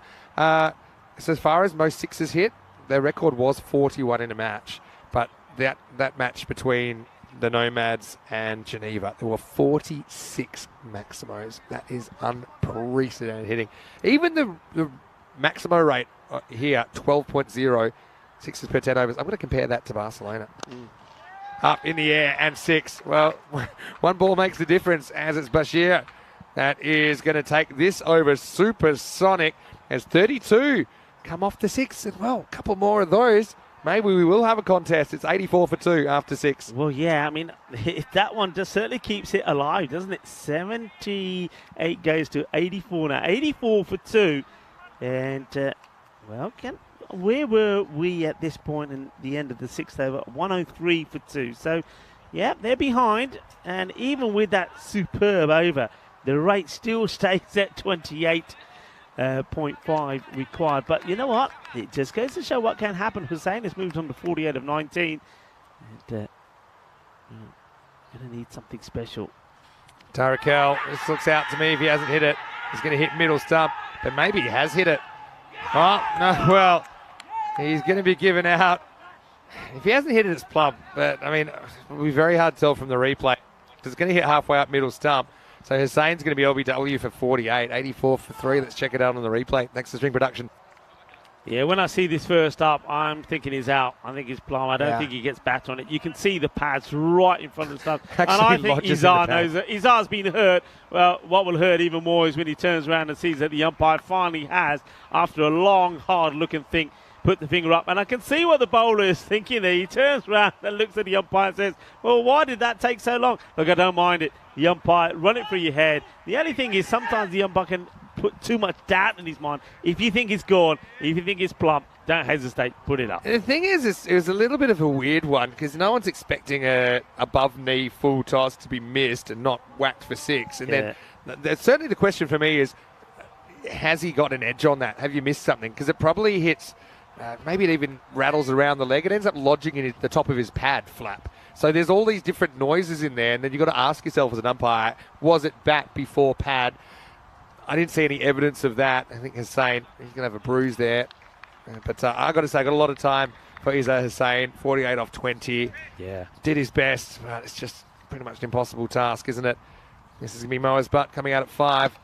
It's a good Yorker. This is the kind of bowling that we haven't seen enough of. It's just a picture-perfect Yorker. Okay, the first one was a bit more of a full toss, obviously, but Butt can only take that for a single. Yeah, Tarakil, don't forget his first over only went for 3. He was a little bit fortunate where he was lucky enough to finish the over with a dot when it was really clearly a wide. But, you know, you can't take anything away from him in these circumstances. He's done the right thing. He's bowled full. He's got a good length delivery in. Bilal Ahmed, it's time for him to really start now as he sees his captain go, and he does start and he hits a biggie. And this will go all the way as well. A nice hit. Que guay, que genial, que golpe. Ese golpe es muy dulce, más dulce de tarta de chocolate. And of course, thinking of chocolate, well, what better place to be than in Switzerland? The Swiss, well, we know they love their chocolate and their cheese. And in terms of chocolate, around 122,000 tons of it is exported a year. I actually think we may have consumed about one of those tons before in this tournament, because it's always been floating around. Yeah, it is certainly a very famous export of Switzerland. Did find out an interesting fact recently that Switzerland, for the first time in the last few weeks, became a net importer of cheese. So more cheese comes in than out. Yeah. What's going on there? Maybe it's all the holes. Yeah, it's leaking. Couple to come here for Tarakil. Bob well again. Length, length, length. Geneva, they really impressed us when they entered the tournament. I think it was last Friday, so a week ago, with their bowling and their bowling plans and the way that they were able to execute those plans. You saw it here with Jabakil. You're seeing it here with Tarakil now. I said it before. Batters win your games. The bowlers win your trophies. And even though they've had a few wobbles along the way, this has been a very complete performance so far. Again, it's not quite a Yorker. It's not far away. We should have a run out if this goes anywhere near the keeper. He's going to fumble it. And I've got to say, it's a little bit of Harlem Globetrotters about this one. This would have been such a great runner if only the wicketkeeper Idris Haq could have played his part, and he just couldn't get hold of the ball. I love that early just throw in the general direction. You see, he goes one hand, one bounce, bang, and he doesn't throw it too hard. I'm going to throw it to the general area of the keeper, but he just panics a bit, doesn't he, Idris? This is, look at the reaction afterwards. He says, oh, shoot. He says, oh, shoot. Yeah, I think I that's what he fluffed said. it. 92 for 3 off 7 overs as we let's check in with where we are on finals day here. It is finals day Friday. So yeah, the winner of this match will go on to play the Nomads. And it does seem like that will be Geneva. So it looks like we've got Geneva Nomads coming up. The toss will take place just after this game is finished. Starts in an hour and a half. So we have an extended break. But make sure you're back for that one, because the winner of that will go through to the final against Alton. No bad games today. I mean, they're all lippers. Well, that qualifier, Vinny. I mean, when you think of what we saw from the batting from the Nomads up against Geneva, that could be another record-breaking match. It could. Don't miss it, folks. Don't miss it. Well, this one is a bit of an umpire killer. Umpire does very well to get out of the way of that. Umpire Vishaka. Shabakil coming back with his second over. Yeah, Crew had a good pick up there when Izza got LBW. He actually threw the ball back. He says, any chance of handled ball? I think that's actually not called that anymore, but just to clarify, this has to be a wide, straight over the tram line. Oh, man. It's got to be. It's just been... Well, let's see it again. But yeah, when we see it live, okay, this has high, to be... Yeah, that's a wide. That's a big time wide. I can't believe that's been missed. They've had a bit of an off game as far as calling them. I think that's just a fact. I think it's too late. I was going to say, okay. I saw the walkie-talkies in the right. corner of my eye. Enough's enough. From the... Looks pretty unimpressed with the overall as well. Well, they've stopped the bowler, so are they going to now... Are they stopping him because they're going to call it a wide? They called a wide. You missed the signal. Okay, so it has been called now. Fair enough. Good. I like that. If you... Zalmi, you're probably saying, you could have used a few of those a little bit earlier. I like this from Jabakil though. All right, that one gets called rightly, but he doesn't stop his plan, and he gets this one in beautifully. So this one is perfect. This is what he's trying to do, of course, just get that ball to squeeze in. So this time, no issues. This is top bowling. Yeah, I'll go further with that in a minute. But to use baseball terminology, the batters kind of give up on it, thinking it's going to be a wide. So in baseball, sometimes you get a pitch that starts out the strike zone. The batters thinks, okay, I'm not swinging at this. Yeah. And then just tails in a little bit at the end and normally beats the tram line. Yeah, so on that LBW, once the ball lodges in the pad, it's automatically dead, so then you can throw it back or whatever. But he did it so quickly, he just makes like, I don't want this. Yeah. And then went to go look at the bruise for Izar. Another in-swinger. Oh, slightly mishandled, but this pitch is a bit more forgiving, I think, than some other fields around Europe, isn't it, where that runs away for 4. So it's just going to be a single. Yeah, speaking of that ball lodging though in the pad, we see some comical moments, don't we? Yeah. When the batters don't realise and the batter's running and the fielders are running after him, trying to get to the ball and say, no, tackle him. Yeah, attacking him, trying to pluck the ball out of the pad. That's well bowled again. Spell. Sees the batter move early and says, you know what, you can move early as you want. And he's doing exactly what you talk about, thinking, all right, you move, I'm just going to go really full. Bails come off there. Yeah, the keeper knocks over the bails when the throw comes in, Idris. Idris, yeah, he's still getting there with the gloves, I think. I love his batting. I just think sometimes, you need to know how much time you've got. So, for example, on that run out where the bowler took it one hand and threw it back, he had time. He just needs to concentrate on catching that ball. Don't worry about how you're going to get onto the stumps. The batter's out by so much, you've got time. So maybe don't rush as much unless you need to. That's because he'll probably do some keeping on the weekend for Switzerland with Hassan Ahmed, who's kind of their number 1 keeper. He's got a broken finger, so he will play as a batter, but we won't see him with the gloves this Not weekend. batting badly with a broken finger. Pretty good, isn't he? All right, here's the 9th. It's going to start with a drag single for 1. Yeah, well, it's going to be disappointment, isn't it, in this eliminator for Zalmi, because they, like we saw earlier, the home side, St. Gallen, is going to lose out. But they've certainly left us with some highlights. They've left us with some talking points. Remember, they're a team that have pulled off the 5th highest run chase on the European Cricket Network. And that'll take some beating as well, so we'll always be talking about them. And, of course, we'll be always talking about a young man who we think has got a huge, bright future ahead of him, Arif Sangar as well. And we do, of course, wish them well for the remainder of their season. Hopefully we'll catch up with a lot of the guys here at the weekend as well. But they've worked hard, they played hard, but they just got batted out of this contest by Geneva. Geneva, though, they'll have a bit of time then to recuperate as they get ready for what is going to be a mouth-watering clash with the Zurich Nomads. I mean, Geneva, they've bowled really well. They've been the bowling team so far on finals day, and then they'll run into the batting team, I think, in the Nomads, particularly their openers. This is hanging up.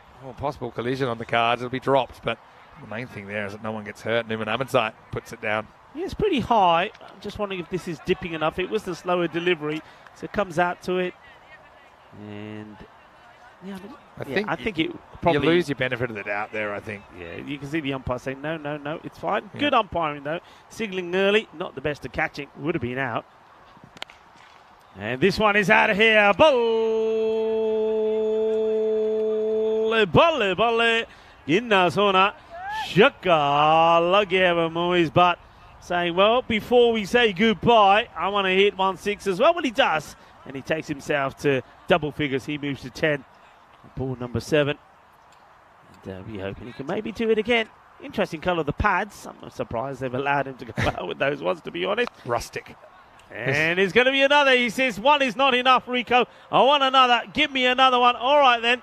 Hi, Kinna Sona. Manos arriba, Vidro. Porque eso es 6 carreras. But with that one, it is done and dusted, more or less. Is the end of that over with 6 balls to go. And, well, he does get himself 2 sixes, and maybe he get an opportunity to get on there again. But just look at the bowling figures there of Zahidullah Abdurrahimzai. He's gone for 47 of 2. Shows you how good some of the other figures are, actually. Yeah. It's kind of counted Jamil Javakil. But last over coming up. Yeah, Paktoon Zalmi, it's their first European Cricket Series. I've really loved getting to know some of these guys. I love the way they approach their cricket. They've got that Zalmi spirit, don't they? And, a never say die attitude, a proud club. Wish them all the best for the rest of the season, and hopefully we see them again soon. Anyway, it's the last over. They'll be in the competition. This is right back to the wall. It's going to be 6.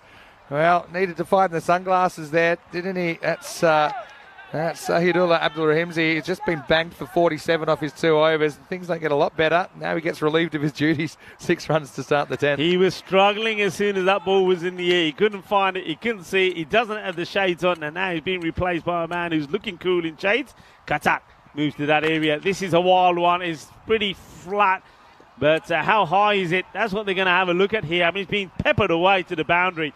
6 and 4 and hungry for more is the saying we have here on the European Cricket Network. That one for me has to be called. I reckon that's too high. I know he does come out to meet it, but this has to be a no-y. Surely this is a no-y. Well, you can see it here one more time. Yeah. I mean, he does take a step out to it, but that's too high. Yeah. That is not dipping. For me, I probably would have called it. I don't think it has been called. So, yeah, it's just, put it this way, not too much has gone Zalmi's way on these line ball calls. They probably put it a bit more firmly than that.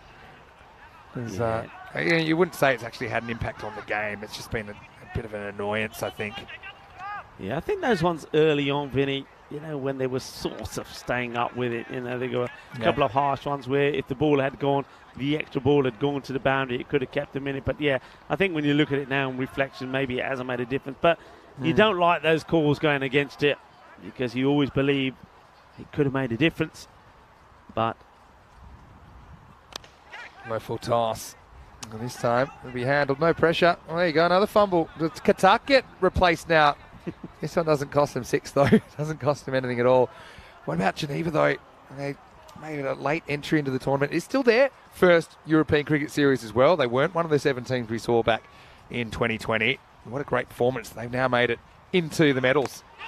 Yeah, I mean, I like their performance. Okay, there was the bowling there of one of the bowlers there was a little bit expensive. Abdulrahim Zai gone for 47, but in general, I think the way that they played all the way through the series, from what I've seen, when we saw them win those 3 matches on a spin on that day, it was a tough day for them, but they did it. They did it well, and they deserve to be where they are. And what I know is that he thinks about it and then eventually does throw it. Goes for glory. Was that a bit of fake fielding? I don't know, but look, I'm excited to see this match coming up. Yeah, it'll be a great match. So congratulations to Geneva. They've made the medals now. They'll finish 3rd at worst, and so they will have to meet the Nomads now for the right to play Alton in the final. I mean, Alton, they're just sitting pretty, aren't they? They're just waiting for all the other teams to basically knock each other around. Yeah. Whoever meets them in the final will be playing their 3rd match of the day. Zalmi, again, got to say big thank you to those guys as well. Hopefully they enjoyed their European Cricket Series experience. I think there's a lot of talent in there. They'll finish in 5th place, but they can certainly hold their heads high. But it's all about those guys right there. Geneva are through. As we have a look at the schedule, so confirming the next game will be 1:45 local. So it starts in an hour and 20. It's 5:15 in India. Geneva versus the Nomads for the right to play Alton in the final. Another cracking contest coming up in the afternoon session. It's going to be a blast. You just know it. It's going to be a blast. There's going to be plenty of runs scored, and maybe we're going to see another historic day. As we have a look at the highlights, and it started in true fantasy fashion for the likes of Geneva because they got the key man, the highest run scorer in the tournament, Arif Sangara, very first ball. And you know what it's like? You go to watch like a Meryl Streep movie and somehow she gets hit by a car in the first minute. It was just what has happened here and what will happen from here. And what we did see though was Izzat Hussain coming out, playing his shots. I mean, he was brave, I thought, in a losing effort. He had a very good series. Again, he's unselfish, just taking the game on. Hamdard was kind of more missed than hit early on as well. He came out at 3. Some good team fielding there. But Jabakil, I think he was excellent, wasn't he? Just kept hooping them in. He was full. He was straight. He was on the money. And Geneva, with that huge score in the 190s on the board, and Sanger in the bank. First ball, they were never going to look back. Yeah, I mean, we've talked about an array of good batters in all the sides. Good bowlers have been few and far, and I think with Geneva, they've got 2 of them in their side. Jabakil is fantastic, and Tarakel as well. These 2 guys could make a big difference. Yeah, I mean, you're exactly right. With Geneva, again, it's going to be fire against fire. That was a bit of pain and a bad result for Izzat, who was LBW, a ball that actually missed his pad, hit him in the leg. Then this, you can see the keeper just kind of went the little reverse Statue of Liberty. Dries was annoyed, but by then, I think we knew that the contest was a fait accompli as Zalmi basically playing for some consolation runs. And with pads that maybe dated back to the 1870s and the origins of modern cricket, we saw them swinging for the hills. A couple of good ones late in the piece. This was a 6 dropped over the boundary. Not the first time we've seen that. Probably won't be the last. And then in the end, you can see Bilal thinking, oh, let's be smart, not throw. He said, well, why shouldn't I throw? Yeah. It's the last game and we're up by around about 70 runs. So he goes the run out, misses. Final score, 197 to 126. That's another game with well over 300 runs in it. Rico, this series has just been bringing it as we look at the scorecard. And that was the big story, wasn't it? Right at the top, Sanger out first ball. Yeah, that was a huge one, wasn't it? And he's a man that can make the difference. We know that. Just imagine if he was doing what we know he can do up there with Izzat Hussain, the captain. It could have been a different story. It wasn't meant to be, but the captain never gave up. He always tried. 48, he scores off 20. Yeah, so the bowling figures, some pretty good performers in there with Jamil Jabakil. I think for me, he was the pick. I loved the way he bowled. 1 for 9 in such a high-scoring game. Tarakil not far behind him, 1 for 11. Apart from that, the bowler's got a bit of tap. But Katak, 1 for 21, but super important because he gets the big wicket of Sanger. Sanger is a guy, really interesting story. He's been through a lot to be here. Just speaking about him individually for a second, so he will end up tied with Hassan Ahmed and Mehboob Ali on 65 Maximos. Hassan, you'd imagine, is going to go through and break that record, but he's had a great series. He's entertained us well with the way he's played the game. Loves playing cricket, and I think he's not the only one out there. I think that there's a lot of guys out there they're just relishing this experience, and hopefully he can take his game to even dizzier heights the next time we visit him here in Switzerland. So we'll take a break. Back in an hour and 10 minutes. The toss news will be in the live chat. It'll also be on our website, EuropeanCricket.com, so keep an eye on that. We'll have a bit of lunch and a bit of a break, but we'll see you for the afternoon session, starting with the qualifier. We'll get to see who will earn the right to meet Alton in the final. Will it be Geneva or will it be the Nomads? Many sound to here, Mr. Maximo with Rico Full, and we'll see you after this extended break for the afternoon session of Finals Friday, right here in the Swiss version of the European Cricket Series.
Here we are with St. Gallen Cricket Club at Mount Sentis, the highest mountain in East Switzerland with a height of 2,500 meters, looking over 4 different countries. What an unusual place to play cricket.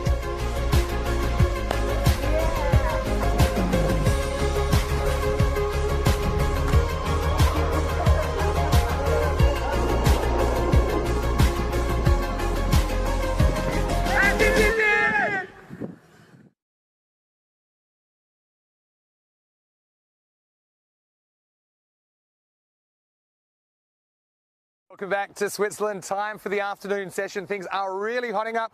Well, as we say, stronger together here at the European Cricket Network, and we're stronger for your support here at ECN. So this should be a cracking match coming up. We've got the 2 teams that finished 2nd and 3rd on the ladder, but really nothing between them. We've got Geneva taking on the Zurich Nomads in the qualifier. Now, the winner of this, they will play Alton in the final later on this afternoon. The loser, it's the end of their ECS journey. So these teams, they have already made the medals, but they'll want to change the colour of them by winning this match. Let's see what happens at the coin toss. Sir Robert Kemming will do the honours. He's with the 2 captains from Geneva and the Nomads.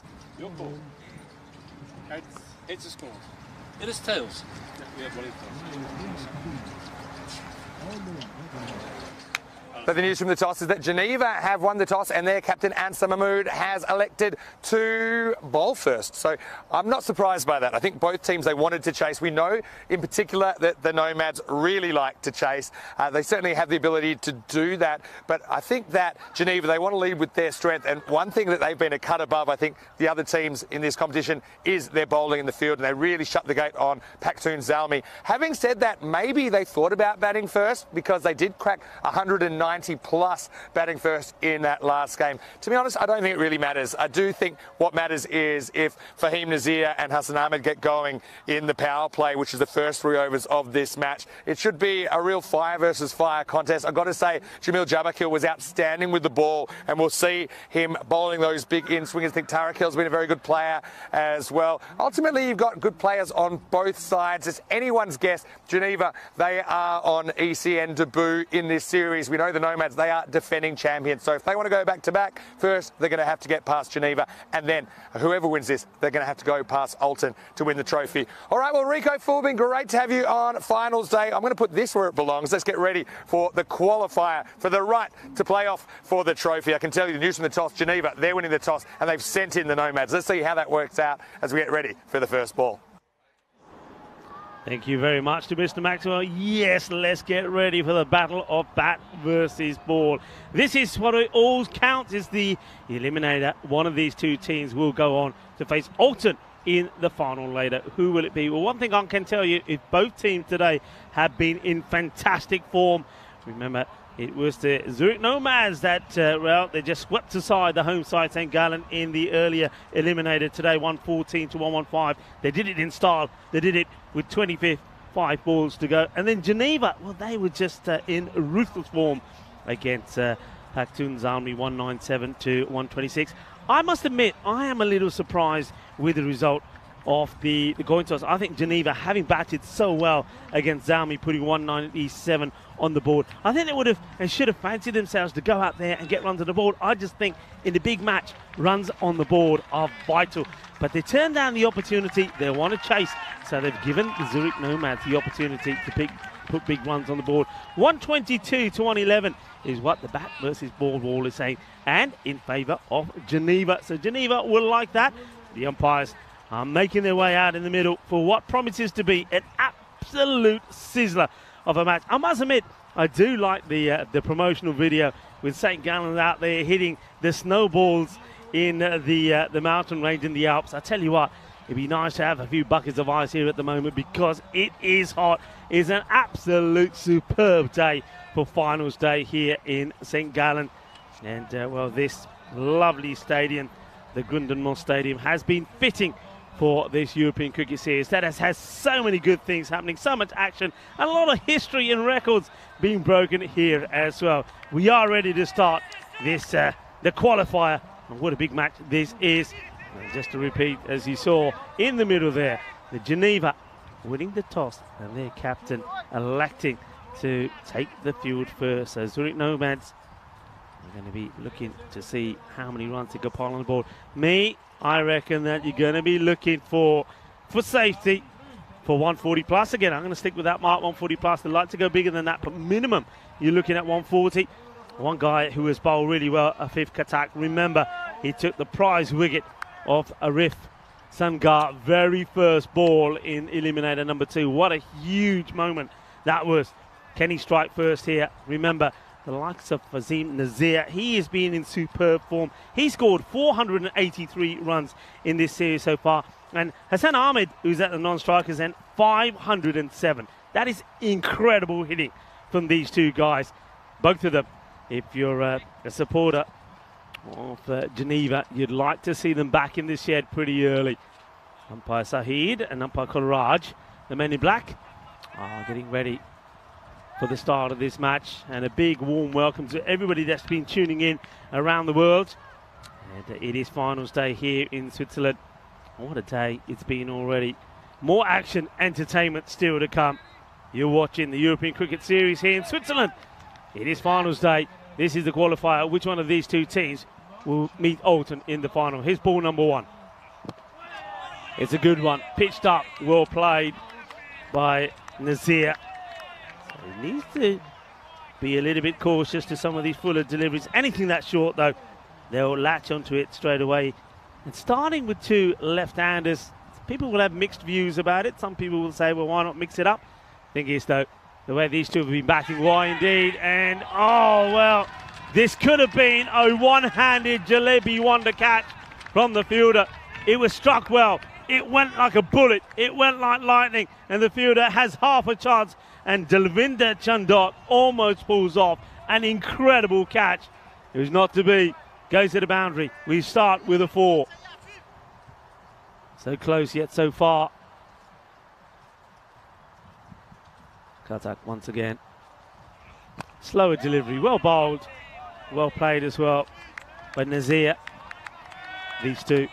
Key to keep their wickets intact. They know the bad balls will come.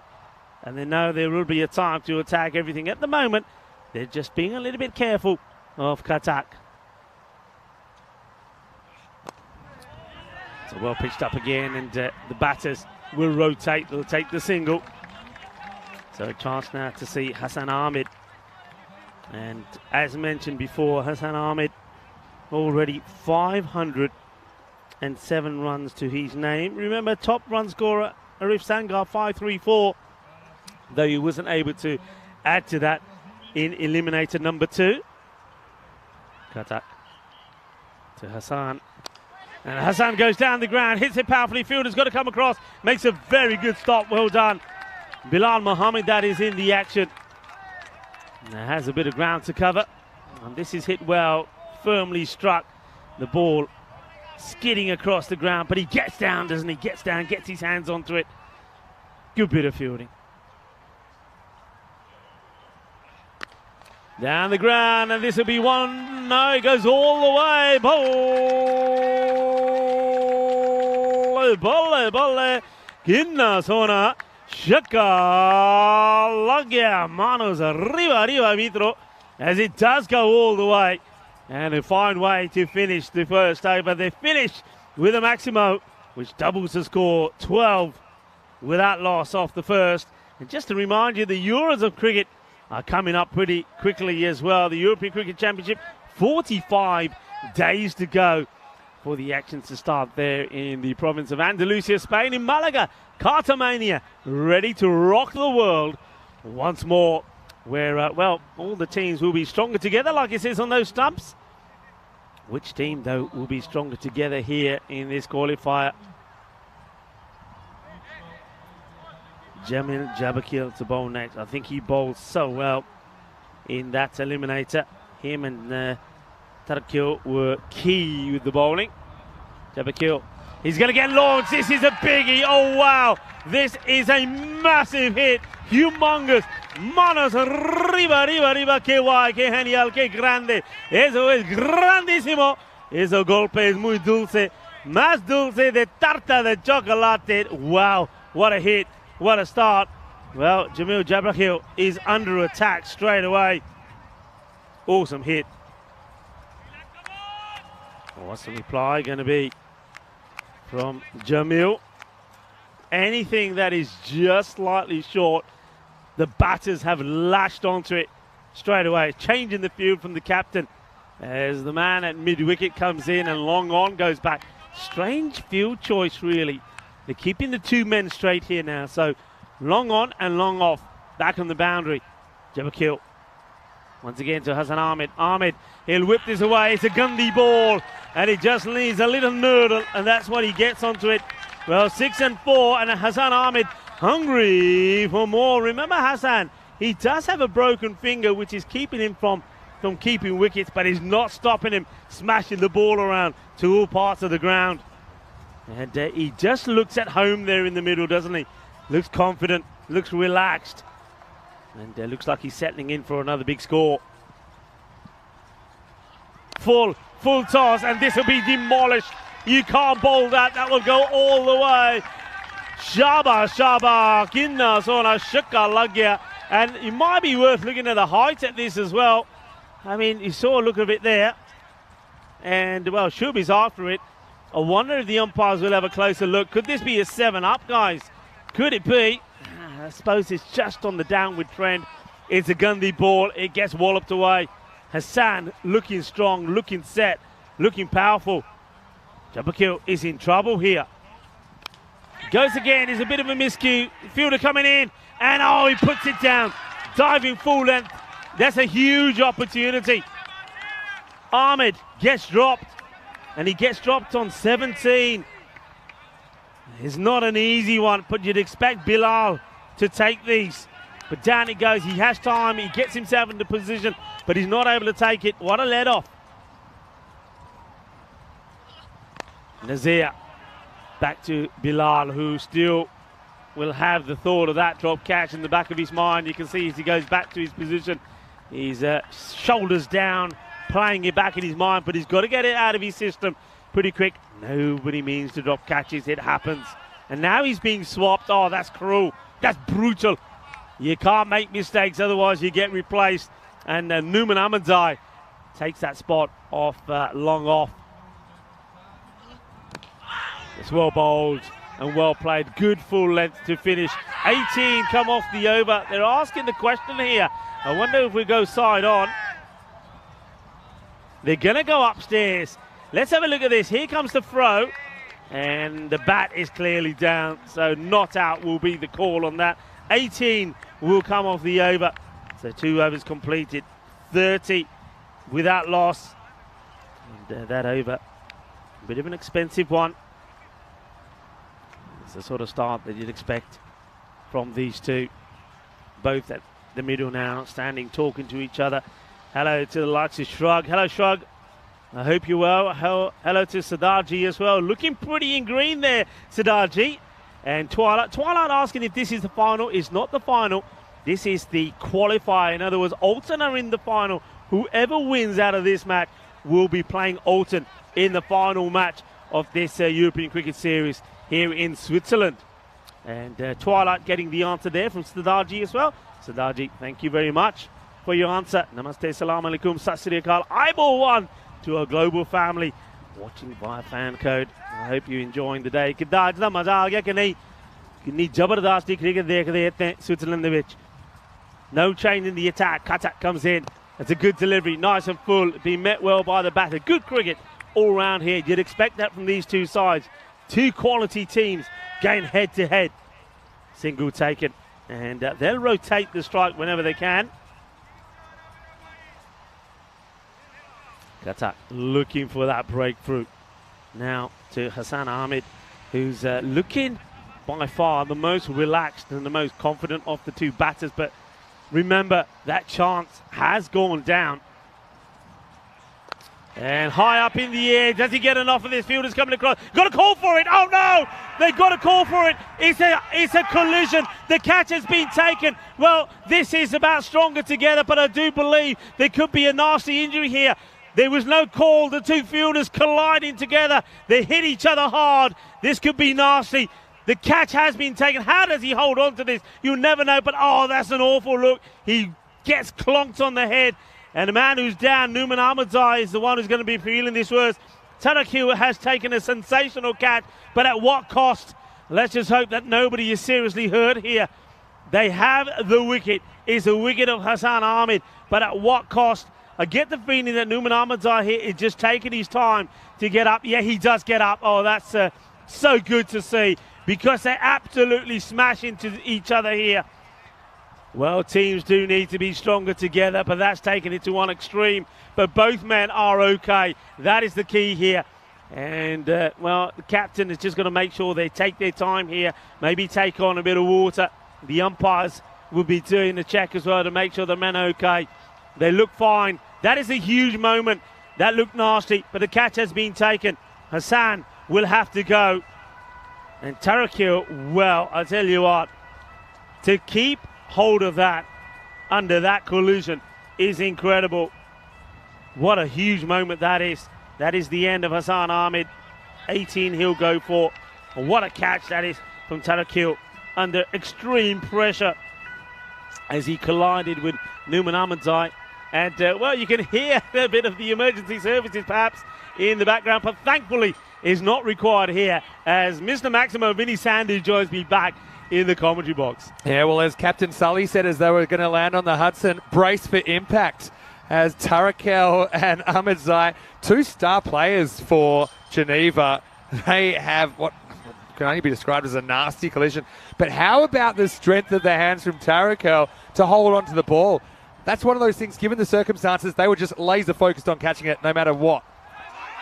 Yeah, I mean, that could change things drastically. I mean, I can't believe he held on to it. The thing is, in a group match or against a match where there wasn't as much on the line, I think that they're a bit more worried about the collision. I think they know the collision's possible, but they know this is Hassan Ahmed in a cutthroat match. They are just going to put their body on the line. It's incredible cricket. Big swing from Zabiullah, who comes in at number 3. Swings and misses, and all of a sudden, it's almost like getting that wicket. Geneva have got their tails up. Yeah, I want to say a quick hello to John Gray. Nice to have you with us. Thanks to everyone in the chat for your comments and your contributions. Keep them coming. Slices is up in the air, but he gets a fair chunk of this. The ball racing away, fielders after it, and can't stop it. He's going to be, yeah, you can see that frustration from the fielder. That's Rafiullah Mohammadi. And he believed that he should have got a hand on this, Vinny. Yeah, and I think he does essentially swing and miss at it. Have a look, it stopped, and then he just misjudges it as he falls. And so it costs him a couple of runs. I mean, we're into match 58 now. It all comes down to this afternoon. It's been so much entertainment. There's been a record amount of sixes, a record amount of runs in this series. For a 2-week series, it's been absolutely crazy. You can see the players, they are desperate for success. And success is the key as Katak finishes his over with a second wicket. Zabiullah plays all round this and he gets bowled around his legs. He won't want to see this again. It's a second wicket down. And at the end of the power play, 35 for 2. Pretty good bowling by Katak. I tell you what, if he could somehow get a tattoo on the back of his eyelids, it would say full and straight. That's what you need to do, full and straight. When he's got it right, then he's had success. When he's just missed, it hasn't gone so well. That's not a great looking shot from Zabiullah. It just plays across the straight one. But yeah, Katak, it goes and asks the umpire. Umpire says, yeah, of course that's out. I think he was getting ready for a big LBW appeal there. But yeah, 2 wickets, just changing the face of this start now. The Nomads, 35 for 2. Yeah, Zabiullah there, he starts to go outside the off stump. He wants to play the shot on the legs, doesn't he? Well, he gets outside the off, but, well, credit to Katak, because what he does is what we always say. If you see the batter moving, go full, and he does. And Zabiullah misses out on the straight ball. Stumps knocked all over the place. Second wicket goes down. It's a huge match, this. Huge match. Everything to play for. And I just get the feeling that Fahim Nazir, who's still there, the opener, he's going to play a key part in this match as Azim Nazir joins him. Yeah, so the Nazir brothers are united here. With honours probably even, if anything, maybe slightly Geneva in the first 3 overs. Up in the air, big moment. Oh, he gets put down.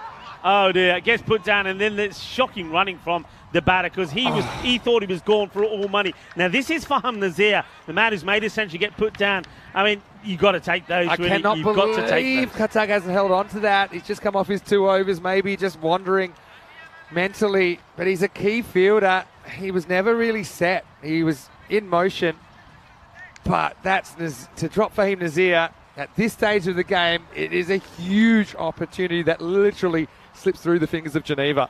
It was a very good delivery from Tarakel as well. He got it on the money straight away, and that's why there wasn't enough power in the shot to clear the field.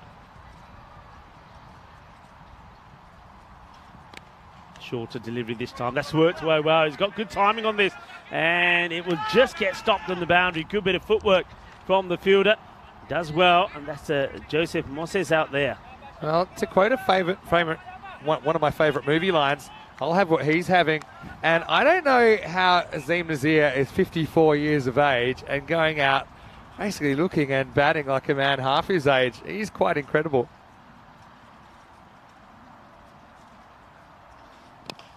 Bold, great delivery. This is where Tarakel, as well as Jimmy Jabrakil, impressed me in the last match. They just bowled a good full line. Not too many teams and too many bowlers have bowled this line. Full and straight. Look at where this bounces. Pretty close to the front foot of Azim Nazir. Anyway, how old is he? 54. I'm 55, so you never say that about me. You never say complimentary about me. You're in next. Down the leg side, wide ball. I think I'm pretty nimble as well. Yeah, I mean, I just think it's a great advertisement for what's possible. Look after yourself. It is. You know, obviously Azim is a real leader in this Nomad setup. Nomads, don't forget, they're defending champions. So they won back in 2020. They beat the then undefeated Alton in the final. Okay, plays his out. He's quite happy just to play a few out at the moment. Is Azim Nazir, and try to get his brother Fahim Nazir on strike as much as possible. His namesake, and he's hoping that the left-hander can go big, because with Hassan out the equation after that crazy but clinical catch, anything is possible. But Tarakel, he's no muppet with the ball. He bowls a very good length. Let's see how Fahim Nazir deals with it. And that's that good full delivery. I was getting called a wide. I wonder how wide this was. The bowler a little bit disappointed here. The thing is that something hits the side of the pitch. I think it's the bat that hits the side of the pitch, you see. So the ball, I think, does pitch inside. So it is a wide going over the tram line, but it's not a no ball for off the pitch. We've seen plenty of those. Yeah, it's good umpiring this. I mean, it does catch a bit of the line, and as a result of that, it will get called. Very close, though, but the umpires have been very consistent and strict on that call. Down the leg side, misses out on this, because I'm pretty sure this is going down the leg. And be disappointed with Nazir. That is Fahim Nazir, that he's not been able to put this one away.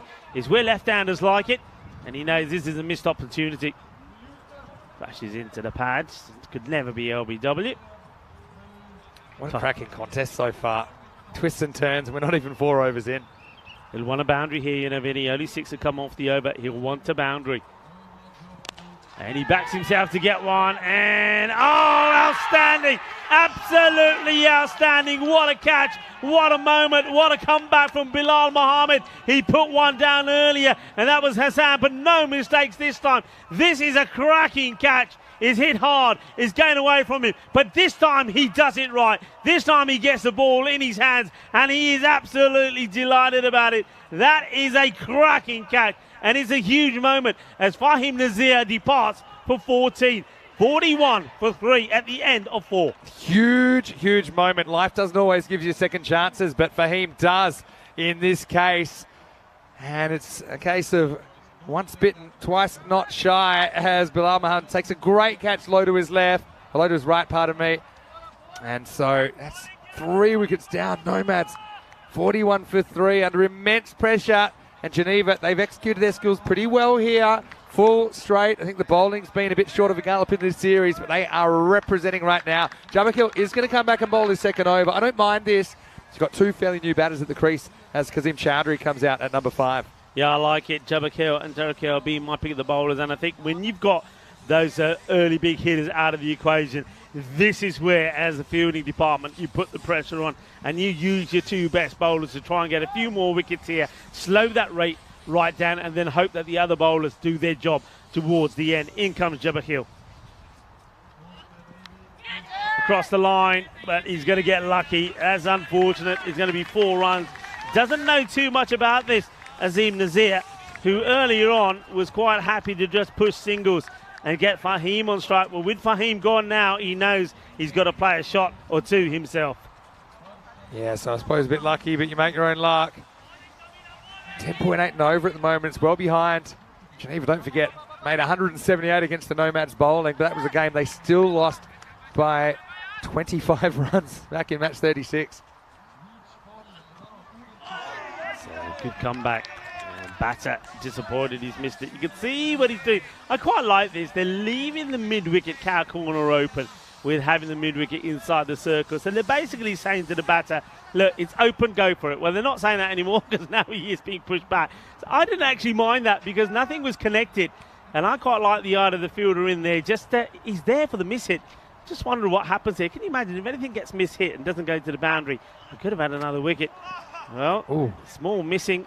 It's another one gets missed out on. So just quite not getting it right here at the moment is Azim. I think this might have hit him in the helmet.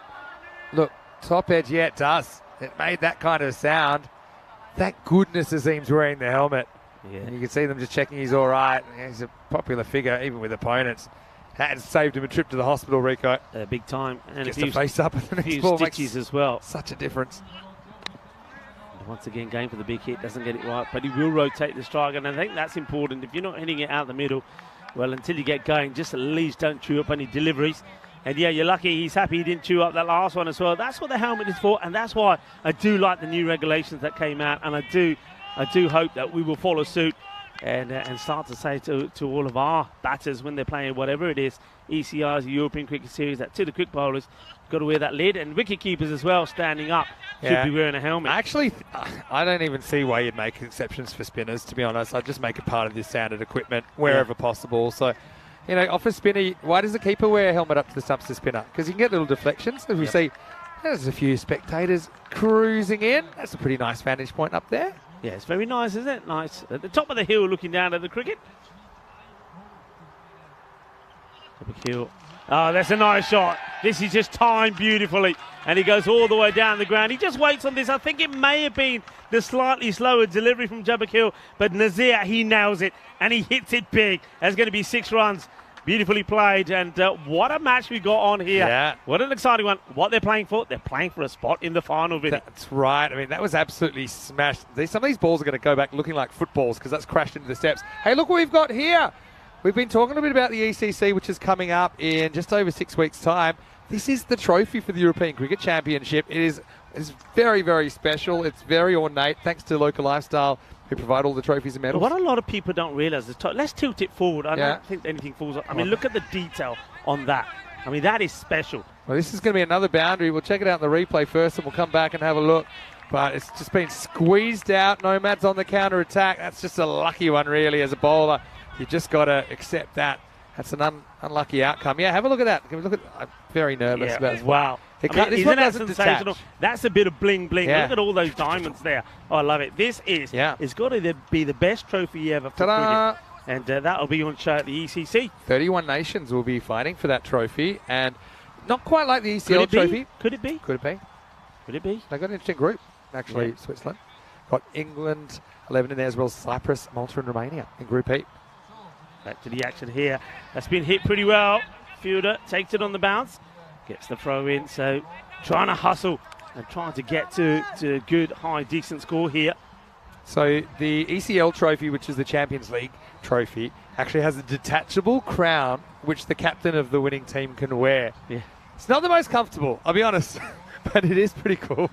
I've got to say, we have some really innovative medals and trophy designs here, and that's all thanks to our partners at Local Lifestyle. They do a great job. Hello to Sanjay if you're watching. All right, right here, right now, 58 for 3. We're into the second half of this innings. So we're on about 110 pace at the moment. Whacked. And that's the difference if you get your line and length wrong. Overpitched, full toss, bang, Thank you very much. That'll go all the way.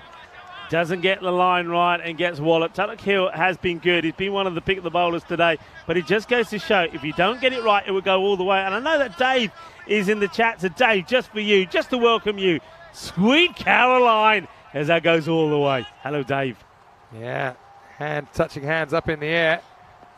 Oh, no. Oh, this is taken off.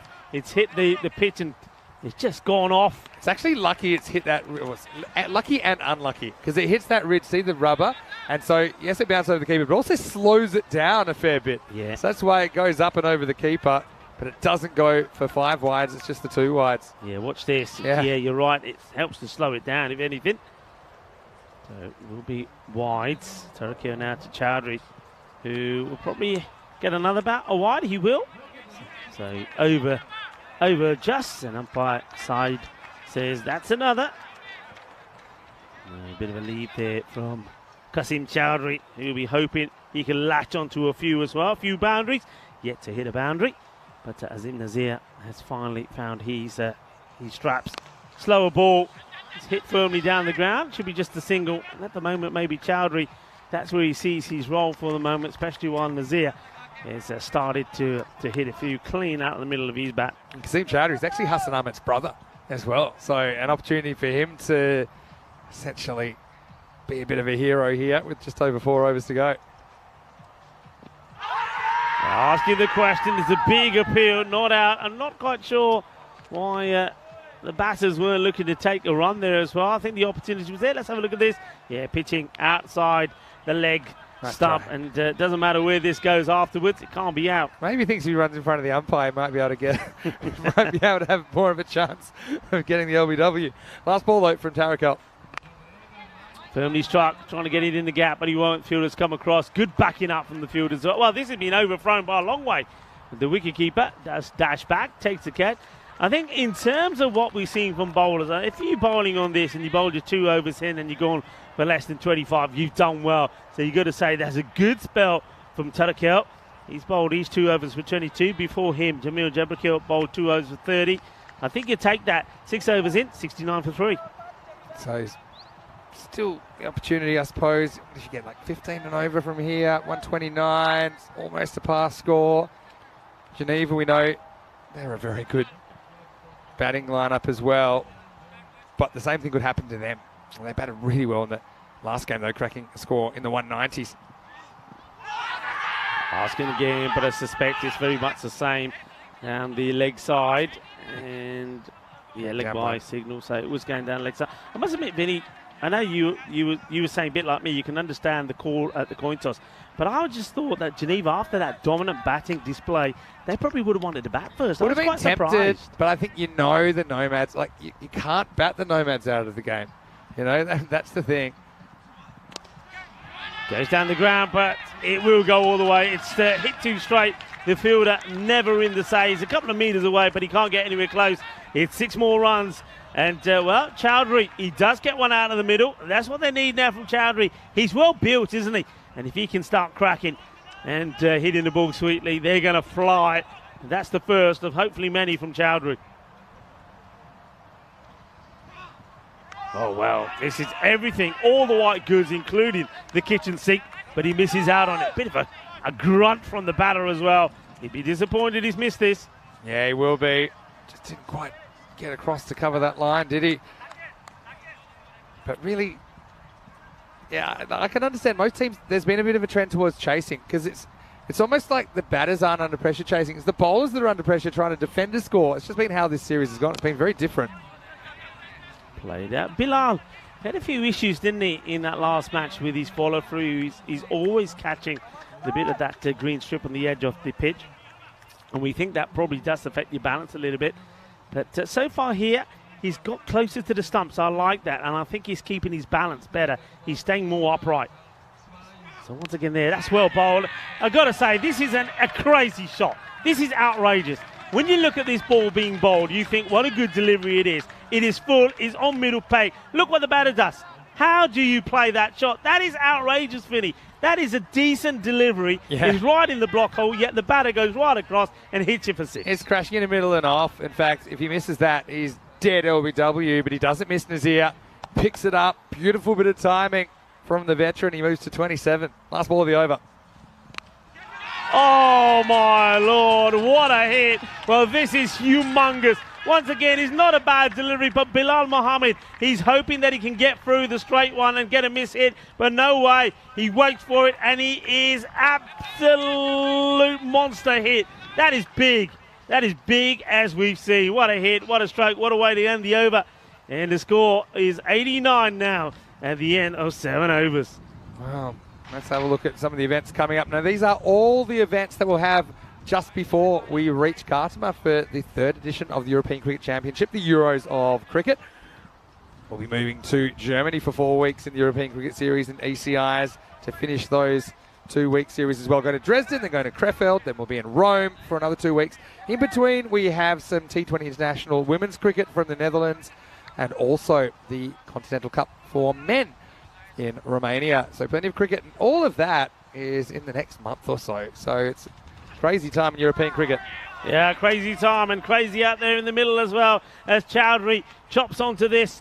It's a short delivery from Zabiullah, but Chowdhury wants to hit it big. I think he just plays it a little bit too early. Yeah, he does. Plays it too early, chops it onto his stumps. There's another one goes down, but Chowdhury, okay.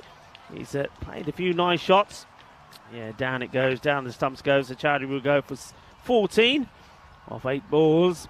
But as long as Azim Nazir is there, they will still believe that they can get to, I reckon, Vinny, they need to be looking at a score around about 140 to feel they've got enough on the board. Yeah, I mean, even 130s, it's par.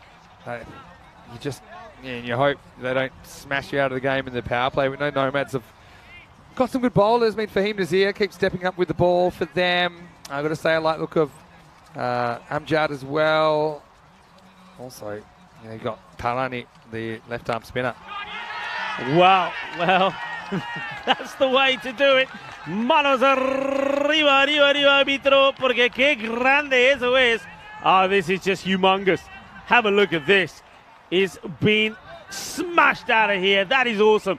That is a blast. That is a monster hit. New batter, Joey Danish, comes out. Yeah, Dinesh, the keeper. He's a real character. You know, he probably hasn't had that many opportunities with a bat, given how strong this batting lineup's been, but that's a pretty confident-looking start, isn't it? Smashes it. Absolutely wallops it, gives it, and what a clobber that is. Well, I do like it when the cricketers come out and they're wearing these the old floppies. That's not a good ball, and chase is on. I think it's still going to get there, is it, or does it slow up? It does. It slows up. I mean, they'll take 2. Well, he does have to take the cap off to do the running. Well, he'll put it back on now. Well, maybe he is a bit of a slinger from the Wild West, but it's that slower delivery, and that's why there's no pace on it. It doesn't go to the boundary. But I like at least the bowlers trying different things here. Just to pick a cap on the way back. Why not? Kill 2 birds with 1 stone. Big swing. It's good variations from the wide. What's the wide here for? How get square leg calling a wide? Saying it's for height, so it's over their head. Which you can understand why they make the call. I don't think he's standing upright though, Vinny. Yeah, it's borderline. He's not that crouched either. So maybe it's just okay if I'm leaning, but umpire's call. Umpire sees it go past in a whiz, so that's the way it goes. Okay, where's his ending up? He's high up in the air. It's probably going to be a plugger. It does. Gets plugged. They'll come back for 2. And where's his cap gone this time? Yeah, I haven't seen him batting in the cowboy hat too often, actually, Jawad Dinesh. Yeah. Well, this is a bit like the bowler we saw bowl earlier, who bowled 6 balls, and every time these specs came off, it looks like here that the batter, Dinesh, every time he hits the ball, his cap's coming off. Kel had a comment in Queensland saying maybe Geneva thinks their bowlers are warmed up and in the groove. That's why they bowled. I do think they probably would have bowled first if they had the choice in the first game they played as well. It's just they were asked to bat first. The wide, there's a bit of a groan there from the bowler, Zabidullah Zai. He's not happy about this. And, he's goes for the slow ball. I like he's trying the variations. It's the pitched up one, the quicker one, the shorter one, the slower. But just doesn't get the line right this time. Gets this one through. It's a bit of a wild swing. And, well, he's got no floppy on now. He's tired of it falling off all the time. He's using the umpire as a hat rack. Normally, you see the bowler giving the umpire a hat. Yeah, Abdul Rahim Zai, you happy to get that one through? Gets played away on the leg side. Will they go for 2? I heard 2-2 call, but well, he gets stopped in his tracks, and just as well because it's a good throw. The end of the over, 13 come off that one. Just pick up a wicket as well, but the score also goes into the hundreds. 102 for 4 after 8 overs. What can they finish with here, Vinny? Yeah, I suppose you go 15-15 here, 130s. I think that's something. It's about a par score. Dinesh was maybe keen on 2 there, taking a risk, but I think Azim doesn't want to risk getting run out. He feels that he's the one that's in his 33 off 14. He's hit 4 sixes in his 14 balls. So although he's not facing, he's still there with 2 overs remaining. As we head into the 9th, and you know, as we say here on ECN, it all happens in the 9th. It's going to be Bilal Muhammad to bowl it. Yeah, it all happened in the 9th. I can tell you what else is happening in the 9th. He's warming up. Yeah. The heat is definitely on Hottest day, that time of day. 26 today. Yeah, A week ago, it was a completely different story, Rico. Tell you that much. Hottest part of... I told you I'd bring the sunshine. I may not have bought me luggage, but I bought the sun. Bilal Muhammad. Not out. Not for the LBW. Will he have a shy? He opts against it. Good running from both the batters. This is what we didn't see earlier. This is what we're talking about. Batters have to trust each other. And the non-striker wants it. He's off like a flash. And it's good to see that the striker responds well. Yeah. Well, if he didn't respond, he was going to be out because Azim was coming, whether he liked it or not. Now let's see if Azim Nazir can launch another one. It's a bit of a full toss. They want 2 here. No, they don't. Azim just trots the first one.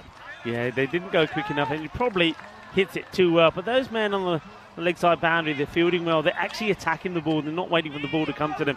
So they're not giving the batters the opportunity they're looking for to take the 2. Yeah, that was into a gap, though. I think even a 54-year-old can run a 2 there, or at least try. Hit well. Oh, this is a crazy shot. Oh. And bring another one. But what a shot this is. Watch this.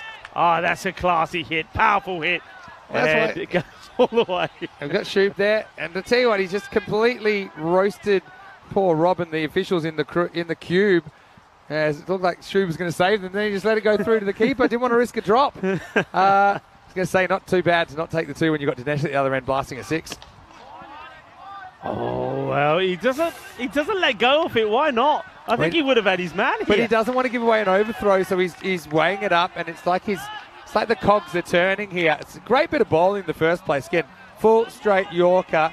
Probably would have got him, but then he's like, well, if I miss, or even if I hit the stumps and he's not out, then they'll probably get an overthrow, and then I'll have to bowl to Azim, which is what I'm trying to avoid here. Yeah, I suppose that all makes sense, perhaps, because you're risking Nazir getting back on strike. So maybe he had to think quick on his feet. Doesn't save you a run, but it does get you the big fish at the moment. Danish, he gets a bit of bat onto this, but certainly not hitting it as crisp or cleanly as his partner is, but he does. Well, gets a single here. That means there's a ball to go here for Nazir. And Nazir, I think he's thinking more about sending this to the boundary than making sure he's on strike for the next over. I think you've got Dinesh at the other end. You swing away here if you can. Makes a bit of room for himself, taking it on, and in comes the throw. They will make it. Will they try and come back for another? No, it's been well backed up. So he will go and strike. And the score just moves on to 112. Now, very good over there again for Bilal. Bilal certainly has made the adjustments that he's had to do in the short time he's had between his last match and this one, and he's bowled very well. Bowled his 2 overs for 28. And you can have a look at the bowling figures there. 2 wickets, of course, for Afiq Khatak once again. He was outstanding. 2 for 17. Bowled really well. I think most of these guys have bowled pretty well. I know Jabakil, none for 30, looks awful, but it's been way worse, to be honest. They've done well when they've hit their spots. They've hit their spots more often than not in this innings. We'll head into 10th over. Abdul Rahim will bowl it. Nazir on strike. Bit of a miscue, but you'll take whatever you can at the moment, so they'll take that single. Nice over here being bowled by Abdul Rahim Zai, who bowled a very good 8th over. So Rahim Zai needs to keep it tight. Lovely view of this ground. I know a lot of people have been appreciating the beauty that surrounds this lovely St. Gallen cricket ground. Launches, it's high in the air, it's an opportunity. Somebody's got to ball it. Great catch. Outstanding, brilliantly taken by Tarakil again. Tarakil is the man on these, but this time the two, they have the understanding. The GPS was tuned in, and one of them, and that is of course Numan Ahmadzai, puts the brakes on, and Tarakil takes a very good catch. Yeah, that was miles in the air. Well, it's the same two fielders that collided earlier, but this time they're coming from opposite directions, but both have been held by Tarakil. Yeah, you can see there that Numan Ahmadzai, he was shaking like a leaf as Tarakil was coming his way. To be fair, it is Ahmadzai's catch, but Tarakil is such a good catcher of the ball. If he gets a chance to take it, he's going to take it. He holds on to it, and he gets the wicket. So that will be the end of Danesh. Makes 18 of 10. But once again, Tarakil taking the catch. It's below par at the moment. Can they get something special in the last 4 deliveries? Can they get close to that 130? And it's another dot. Well bowled. And well, what's happening here? Could be out. It won't be out. So where's the bails gone? What's happened here? Dear. Well, they asked you the question, and I think the umpire's saying no, the ball didn't hit the bails here at all. Well, let's see this again. Let's see how this all pans out. Okay, we haven't seen this since like day 1 or day 2. He doesn't actually knock the bails off. Now, it'll be a bye. You'd have to then knock the stumps over because the bails are off, even though it was no one's fault. Yeah. What's the keeper doing here, though? That wasn't clever, was it? It doesn't hurt them because even though they rotate the strike, run out. Should be, and it will be. You know what? Does he have the ball? The bails fell off. At least one bail fell when he played the shot. Watch this. Did both or one go off? In which case he won't be out. Look, there's one. Okay, one's still on. How long does it stay on for? So now you just have to knock the other bail off. Seems okay. Yeah, it's okay. The other bail gets knocked off.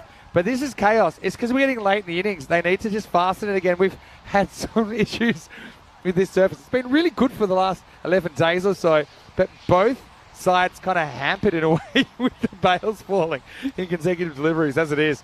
And I'm going to score that as 1 and out. And the score is 115 for 6. Yeah, it's going to be 1 for out. But yeah, it's important that one bail stayed on because if it hadn't, then the wicketkeeper would have had to knock the stumps down. Knock the stumps down or kind of lift them up off the ground with the ball in his hands. So there you go. But we did see that earlier in the week. And now look at these stumps at the keeper's end. They're extra wide. If I'm batting there, I'm saying, hey, hold on a second. They're not. Yeah, you can see. That's classic gamesmanship by Idris, the keeper, who's just basically set up the stumps to be extra wide. Can I have middle and off, please? It's like, you'll need a wider bat. Anyway, can you imagine look at these stumps? Yeah, if that ball just kisses that off stump. I mean, this is where the umpires have to really come together and say, hey, I think we need to adjust that stump slightly. They'll probably get knocked down again anyway. All right, 2 to come. 115. Here's Khawaja. Good delivery. This what's this been called? 1 for the over. I wonder if this one goes over there. This one really does take off. I mean, it's about the same as the other one. You know, they're 50-50s. I'm surprised Azim just doesn't take off there. I think maybe he hopes it's going to be a wide and he's going to get another ball, but no, he won't. And he does use the 1 for the over. They need to get out the big nails again as we've got some pretty important games coming up here. 115 for the Nomads. Trailing in the game at the moment. Here's the last ball of the first innings. It's catchable and it's taken. A really good catch from a man that's had a very good game so far. Tarakil takes his 3rd catch, and this one probably the easier of all the ones he's had to take. It means that it's going to be Wakas Khawaja that's going to get out, and he'll go. And, well, it's a low par 115 on the board for 7. Is not what they needed. We were talking about they'd be eyeing up the score around about 140. It's going to be well short where they need to get to. So at the moment, Geneva, you got to feel, have the upper hand. Once again, they'll go out there and they'll try and go big in the power play. But they're the happier team of the two at the moment. It's remarkably similar to the score that the Nomads actually were up against in the first game of the day when they held the St. Gallen team to 114. They have 115, but they have them. And Geneva have to get them playing for a spot in the final against Alton. As we look back at the highlights of the first innings of the qualifier. Yeah, I mean, they needed a good start, didn't they? When that means you need Fahim Nazir and Hassan Ahmed to go big. Now, there was that opportunity of a drop, and he just thought that that could be key. But it didn't end up being this way, because we saw this, and I tell you what, everybody thought this was going to be nasty. The catch, Tarakel holds on to it, and though we saw Tarakel get hurt and Numan Ahmedzai at the same time, fortunately, they were both okay. Yeah, and that is fortunate, because really both players were just focused on the ball. Unfortunately, Zabiola played across that one, and he got castled. I've got to say, Katak, he kept it simple, he kept it full, he kept it straight. I think when the bowlers did that, they had some success. Look, it's never easy when you're playing against good players. Katak, I couldn't believe he dropped Fahim Nazir here, but it didn't matter, because soon after, it was Bilal that took a screamer in the deep. Yeah, that was an incredible catch. Bearing in mind, he put one down earlier similar to that. This time, he made no mistake. But still, while Azim Nazir was out there, you just thought they could still go on to put that 130 score on the board. But unfortunately, it wasn't to be. This was the wicket of Chowdhury, who ended up playing the ball back onto his stump. But I've got to say, the bowlers, Abdul Zahimzai, Jabakil, and also once again Tarakil, and to that point Bilal as well, they just bowled very well. They did, and it's what we expected from Geneva, because that's been their go-to ever since they entered this competition on day 5. It was almost lightning striking twice with another body blow, but luckily Numan Ahmedzai, he just moonwalked out of that collision. Then we had this real strange one where the bail fell off on impact, but there still was one remaining. And Idris, nice little scoop up and pick up. And so, yeah, just kind of ran out of puff a little bit in that last over. I've got to say that it was a pretty good last over. Just the 3 runs come off it, 3 wickets fall in that over, including the run-outs. But ultimately, no bones about it. Geneva in the box seat. But don't forget, the Nomads, they kept their opponents to 114 in the first game they played today. If they do that again, they'll hold on, but only just. Azim Nazir, what a great innings from him, 37 off 18. Probably didn't have a lot of the strike towards the end. He was kind of stuck at the non-strikers end. Apart from that, Hassan Ahmed and Fahim Nazir, they made bright starts, didn't they? But they didn't go on to big scores. Kasim Chowdhury and Jabba Dinesh made the same scores, 14 and 18 respectively. A couple of ducks at the end. 10 extras, which is about par for the course. But the score is a bit below par, probably 20 short for me, 115 for 7. Yeah, I mean, I think when you look at the bowling figures here, there was some outstanding work from the bowling. Katak was always, he's been good all the way through, hasn't he? He's really bowled well. I think Jabakil, he bowled tidily. Even though he went for 30, he bowled good line, and Tarakil, and also I think Abdul Rahimzai, 3 wickets for 15. That was outstanding. And but Bilal Muhammad as well, his improvement was good. I think Katak was great up front. I think that Abdul Rahimzai, remember, he got smashed for 47 in the last game, so it just shows you how quick your day can turn around. Just got to stay focused. Geneva, well, they come from 3 hours away, and right now they're about 3 hours away from the final. If they can chase this down, it's not going to be easy. It's advantage Geneva, but the Nomads, they've got plenty of fight, and we've seen them claw their way back from losing positions in finals here before in European Cricket Series. Vinny Sander here, Mr. Maximo for ECN, alongside Rico Full. Join us after this break with exciting chase in this qualifier. We'll find out who will get to meet Alton in the final. After this, you're watching ECN. This is the European Cricket Series.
Hello and welcome back to the qualifier where two teams are looking to join. Well, one of them for sure is looking to join Alton in the final.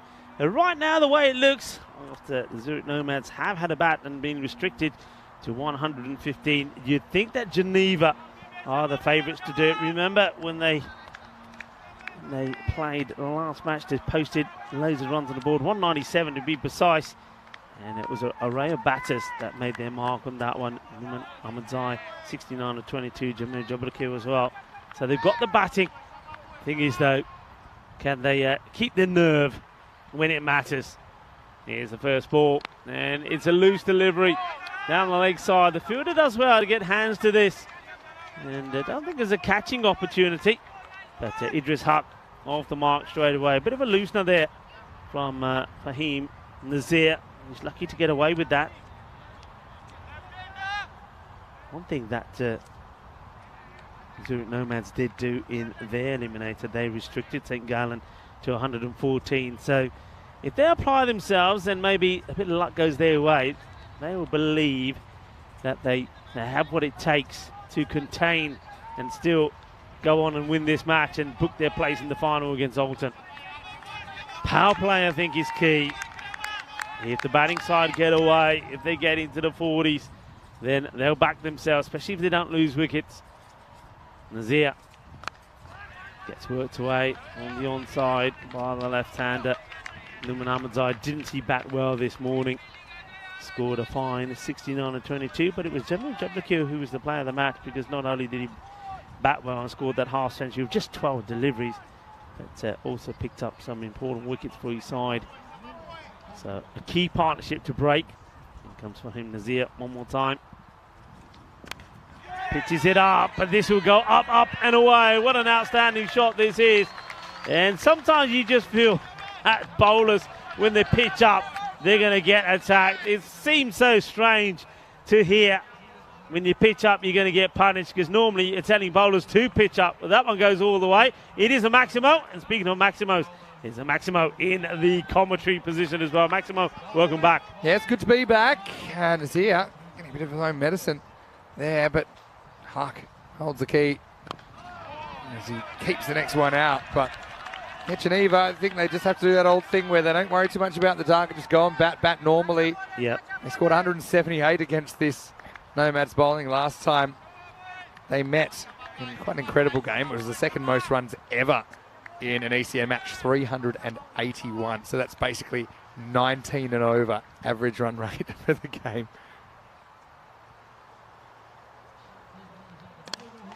Bit of a way swing and gone. Good catch, sharp catch. They're in the match.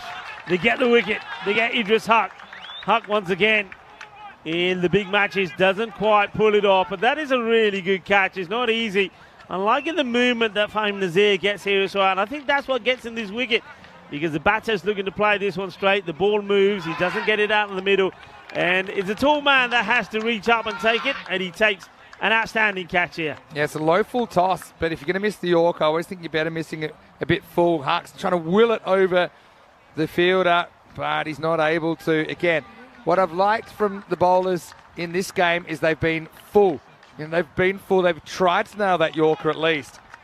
And yeah, that was nicely taken there by Katil Zabiullah in that extra cover region. So it was right down towards the bottom of the bat. That's a big piece of the puzzle to have Hart gone for just 7 at 8 for 1. Sam Mahmood is the batter that now has to come out and face the music. He's got a ball to face for Fahim Nazir, who's getting the ball to tweak about a little bit. In he comes. Good delivery, nice and full. And this is what you're talking about, Vinny. You've got to execute your lines right. Okay, these batters, because they're hitting the ball so well, we've seen good balls dispatch to the boundary, but if you bowl them often enough, you're going to get through once in a while, and when you do, you're going to get big wickets. So good over that from Fahim Nazir. It's only 8 from it, and he picks up the big wicket of Idris Huck. It's only taken 12 days for bowlers to finally realise that. That's the thing that surprised me the most. 121 matches since we've had a golden ball. Will we have a golden ball this afternoon? I have to say, it's not off the cards here in this qualifier. Exciting stuff. We haven't had a golden ball here. We haven't had a 5-fer. They're the two things we're chasing to complete the bingo card here in Switzerland. Hello to Shrug, watching from Jersey. He said, good to have Rico and Vinny together on a finals day for once. Seems like they're never in the same country, let alone same commentary box. True, isn't it? Like ships in the night with more and more cricket. Typically, we try and get at least one of us on an event. It's not always possible, but it's nice to be with you for, I suppose I get 3 days of commentary with you before you head to Germany, and I take a little bit of time off. Shot. Oh, that's a beauty. Sweet timing. Sweet Caroline. There's one for you again, Dave, as you're in the chat with John Gray. But what a lovely shot this is. Just some of the shot selection that we've seen here today. I mean, I've not been here the 2 weeks, but just in the 4 days of cricket that I've seen, it's just been absolutely amazing. The shots that these guys are playing are just awesome. I just can't wait for the international stuff starting tomorrow. Completely fearless stuff. Ahmed Zai is in good nick. Full toss. And it could be a wicket. It will be a wicket. It's a Gandhi ball that gets a wicket. The batter is having a look at the square leg. Square leg umpire shaking his head and saying, nah, not this time. That is a big wicket. That's a monster strike from the bowler and the fielder. Numan Ahmedzai gets done by a slow full toss. He doesn't hit it well enough. The fielder takes a big catch. It's a big moment, Vinny. It's a big moment. Huge. I mean, probably worth a look for height, but it's fine. So, yeah, it's a nice catch taken by Fahim Nazir, but it's definitely coming down. And you can see how fired up they are. And yeah, the fact is he's a step out of his crease there, so it's dropping even more. So he's hoping for a reprieve. We get the full cartwheel from Dinesh. Don't know if we've got this on the replay, but Joe Dinesh, he comes in, giving it the full cartwheel. Let's see. he's fired up, and why not? But yeah, have a look at this. Yeah, this is the one. We might be able to see it in the corner. He's going, oh, let's go. Oh, yeah. Oh, yeah. He's fired up. They all are. They're just feeling a bit of finals magic. And I've played a lot of finals cricket. Sometimes there's just a moment where you start to believe you're behind in the game, but you start to believe that you might be able to pull it off. I think right now the Nomads believe. Well, this is so close to hitting the stumps. What a ball this is from Ikram. Oh, that is so close. So close.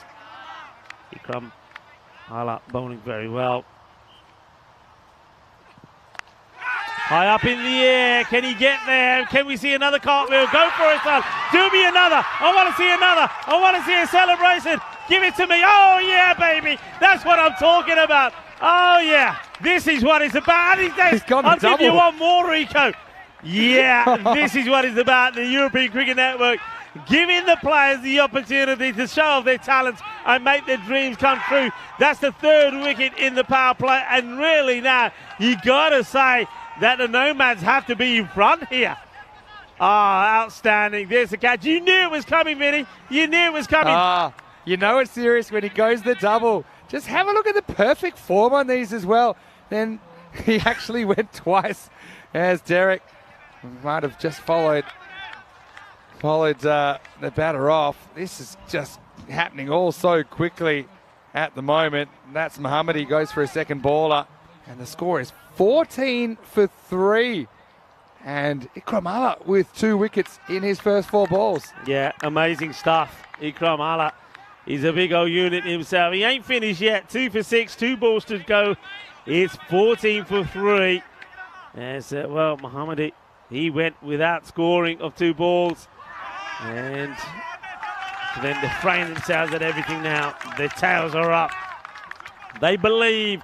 Of course they believe. Don't forget, they restricted St. Gallen to 114, so they can. And they know how to do this. They know how to apply the pressure. Pressure now on Geneva. It's very pressurised. Well bowled. What an over. What a moment. And we certainly saw some action here. 14 for 3, Vinny. 14 for 3.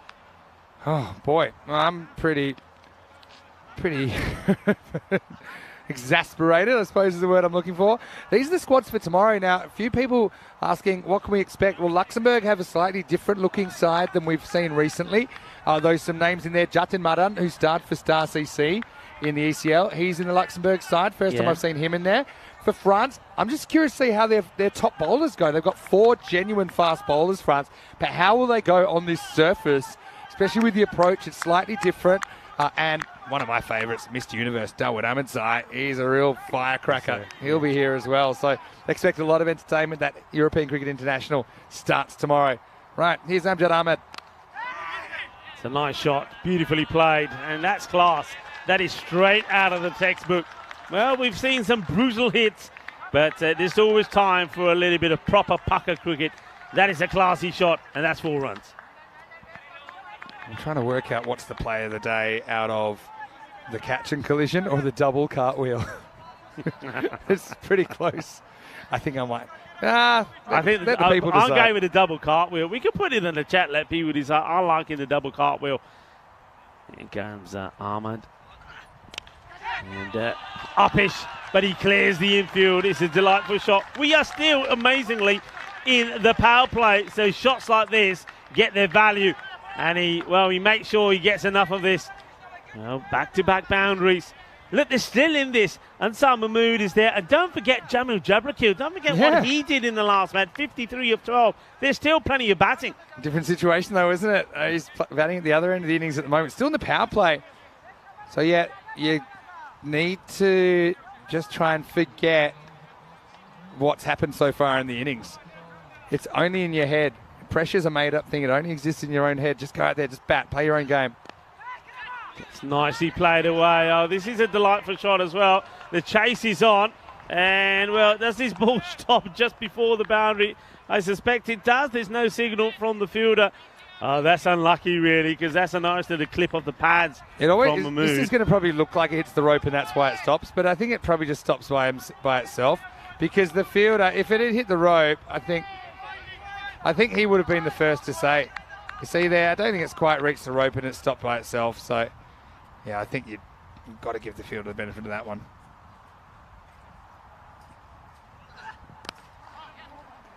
Pushed and run. That's clever cricket. You've got to rebuild here. One thing that they know is that the way that rates have been scored in this series, even if that rate was to go from, 12 and a bit here now, up to around 13 or 14, if you don't lose wickets, that's still well within grasp. And that's what these two batters have to do. You can see the concerns from the Geneva players there. They're all on their feet. They're watching. They know how important this partnership is. They need something to cheer about. And maybe Jabrakel can give that to them. Well, he hits hard and he hits big, and he does give them something to cheer about. That is what this lad can do. Don't forget he scored a 50 of just 12 balls in the last match. Yes, it is a different scenario, but if you're a player that can put the pressure and the tension behind you and bat freely, then you're gonna be a winner. And maybe this boy is a winner. There's a lovely shot, confidence oozing out of him. I'll say it again, pressure only exists in the 6 inches between your ears. I mean, really, it's the same bowlers that they were smashing the other day. Just a completely different situation with so much more on the line. No run this time, and that's going to be the end of the over. 17 come off it, and it's 31 for 3. So once again, I mean, the score, you don't mind. What hurts them is those 3 wickets. Yeah, definitely, but it doesn't hurt them if these two can get going. You don't want to be too conservative here either. Some people saying, oh, why are they throwing their wickets away? But the truth is, you're going to be taking calculated risks all the time. So I mean, I'd rather they just continue to play their natural game. And have a look at that. There's a bit of a pyramid about that, isn't there, with the magical over in the 7th. But, yeah, going up and down along the way as we head into the middle overs now. 5 outfielders allowed from this point in time. Yeah, I mean, how well this is poised. I know a lot of people in the chat enjoying this. Santosh, he's saying he'd like to see... he's saying he'd like to see Rico and Vinny learn to cartwheel from Dinesh during the break. Well, okay. Well, I'm not going to be... I've got a dodgy shoulder, so I'm not up for that quite yet. You can have a go, Vinny. I'd like to see you try it. Oh, that's the worst throw I've ever seen back at the stump. Wait. Well, Allah has done some wonderful things, but this isn't his best. Well, this is the thing. You said, why don't you throw? Here's the answer to your own question, Rico. He says he is in 2 minds, maybe 3 minds. Does he throw or not? Didn't need to. He literally throws away a run. But, you know, life's a funny thing. He probably shouldn't be bowling to Jabrakel now, but maybe he can get him out. Exactly. Well, if it hit for 6, then he'd be thinking, well, I shouldn't have done it. And where does this end up? Well, there you go. Life is a funny thing. He says it was all part of the plan. Look at the celebration from Allah here. He says, I knew what I was doing, boys. I knew what I was doing. It's all part of a plan. He says, hey, skipper, I have a plan. I have a plan, and it works to the benefit because Jabrakel, who's a dangerous player, he'll go for 6. Oh, Vinny, it's a funny old game. I'll tell you what, pack Ikram Allah's bags and head him off to Mensa because he's some sort of genius. He literally throws away a run. It changes the strike. It means Jabrakel, who's in form, but he mishits this one. There's a ring of fielders there on the offside. In the infield, and Geneva right now, they're cooking it up, but there's still a lot of cricket to go. It's 32 for 4. Yeah, so Jamin Jabrakel, we're not going to see too much from him. He goes. But Bilal Muhammad, could it be his all-round performances here that we're going to be singing about later? Geneva 32 for 4, and Ikram Allah has taken 3 for 7. He's still got 4 balls, and the way he's going, maybe we will see that 5-wicket haul. Yeah, 3 wickets and 8 balls. This is Bilal Muhammad, the new batter. This one, he's got a build, isn't he? Where if he hits the deck, I mean, he's getting that ball to talk. He's getting good bounce from it. Hits the seam, it comes up. And who are you backing right here now? I think we're going right back to a 50-50 here. I think it's so hard to call. Just gets back onto it. No, it's a bit of a tentative little tab. I think if you're feeling confident, then you play a proper shot here. Bilal just offers the bat and hopes that he may get a single, but he's chewed up 2 deliveries already. That rate keeps climbing. It's almost at the 13 mark. In the air. Good pick-up, good throw, good cricket. The bowler is probably, the reaction from the bowler suggests that he knocks the stumps over and the ball plays no part on it. That's the reaction I'm picking up. I thought he kicked him over. This is just what I thought. Let's have a look on the replay. Let's just watch the stumps. Well, it's his arm, so that's out. That's still out. That's out. If anything shot below the shoulder. If the batter is not in here, this is out. I mean, the bowler may not think so because his arm breaks the stump, but the ball is in hand. Look, he's gone. There. Let's have a look. That's out. He's gone. Of course it's out. Anything below the shoulder with the ball in the hand. The ball's in the hand. It doesn't get knocked off early. This is out. O-U-T. He doesn't even realise it. But he's going to be gone. I'm sure about it. Yeah. He's already taken the ball, clearly. And what's the reaction from Ula? Can we have Ula on here? Because he has no idea. Let's go to Ula when this is given out. Because Ula has no idea. He's holding his head thinking he's messed this up. But he hasn't, because look at this. It's out. It's going to be given out. How? This has to be out. There's no way it can't be out. Wow. Because I can't believe this here. Yeah, now, I mean, I wonder if they're thinking that it was his torso that knocks the bales over. But we don't see that. That is definitely plain as day. That was definitely the ball's in his hands. The arm knocks the bales over. That for me is out. That's got to. Let's watch the whole thing again. I think they're looking at this again. Something. But I don't think we are. The stumps are there.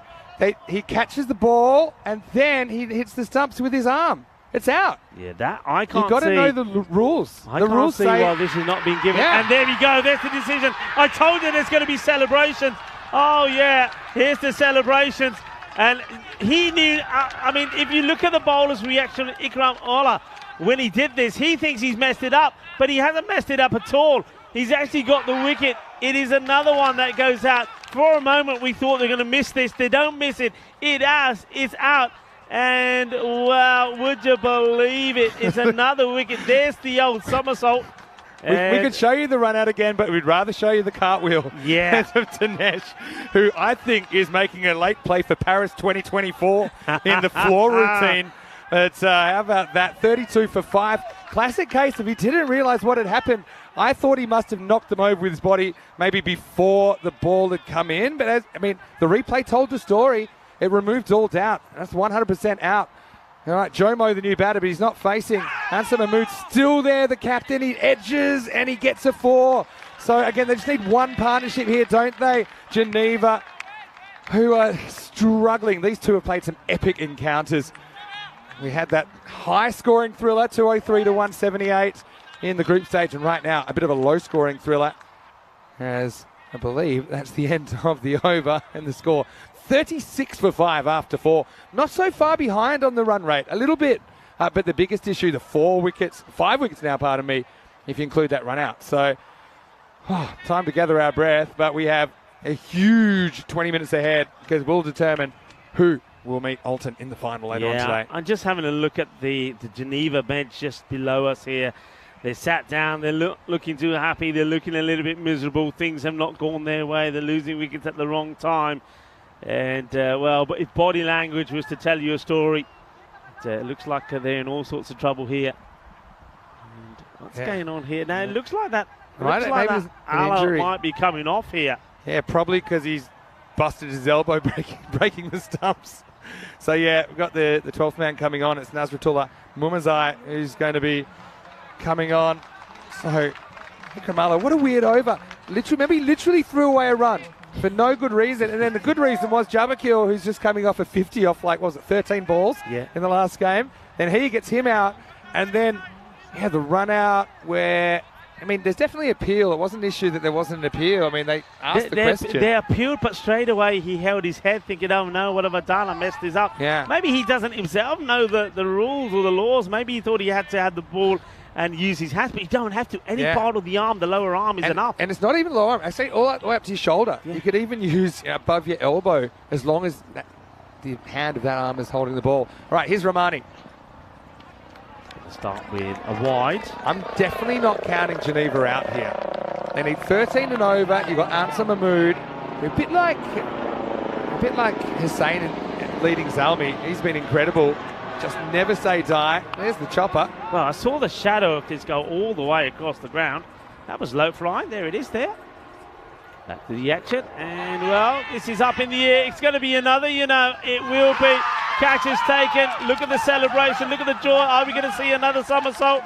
Not this time. Well, not for the moment. But I tell you what, the celebrations continue as this is going to be a first ball. So, Joseph Moses will go first ball. And you know what that means? That means we're going to see Derek, the golden duck. Hello, Derek. Well, Derek is having a field day. It's a golden duck. And Moses will go. They are falling apart here, Vinny. 37 for 6. You got to feel for Jomo. Ends up with an 0-0, and that's another one to go. That makes it 37 for 6. Again, Answer Mahmood is still there. Just needs someone to help him out. The run rate required is not that outrageous. You can hit a couple of boundaries and overstay in this game, but another false shot, another duck. That's the third duck we've seen. Afif Katak, now he bowled really well. He opened the bowling. Yeah. He's a national team player. Okay, he's not really in the national team for his batting, but maybe he will just be able to build a bit of a partnership with his captain. Exactly. Keyword, partnership. You mentioned it a few times. I mean, Mahmood is still there. He's probably wondering what is going on here. Anton Mahmood is probably thinking, hey, guys, what's going on? Somebody stay here and give me a partnership, and I'll go on and I'll knock these runs off. It's still within their grasp. It is not silly runs required. It's about 13 and a half. We've seen scores of 17 and 18s being hit freely. So it's still in their hands, but he needs somebody to stay there with him. One big over can just reverse this momentum right now. I feel like they're getting swept away in the wind, Geneva. Oh, well, he's so desperate to get on strike. Yeah, of course he is. I mean, maybe it's worth going for that. I think if you both go straight away, it's pretty unlikely that it's a run out. But you can see Katak says no, sends back his skipper, says no, skipper, it's too dangerous. Go back there, we'll have to eat a dot. 14 and over or so the required rate at the moment. I think impact probably outside the line, maybe a little bit high as well. For me, it hits him more or less on the stumps, but my instinct was it was very, very close. Just have a look at it from straight on. It hits him there, like on middle, but maybe a bit high. Just when it's hitting him, it's climbing. I think it's a pretty good decision. Yeah, good decision from the umpire there. Plenty of doubt there, but it's another dot. Dangerous. Don't play around your front pad. Afif. Got him. Oh, yeah.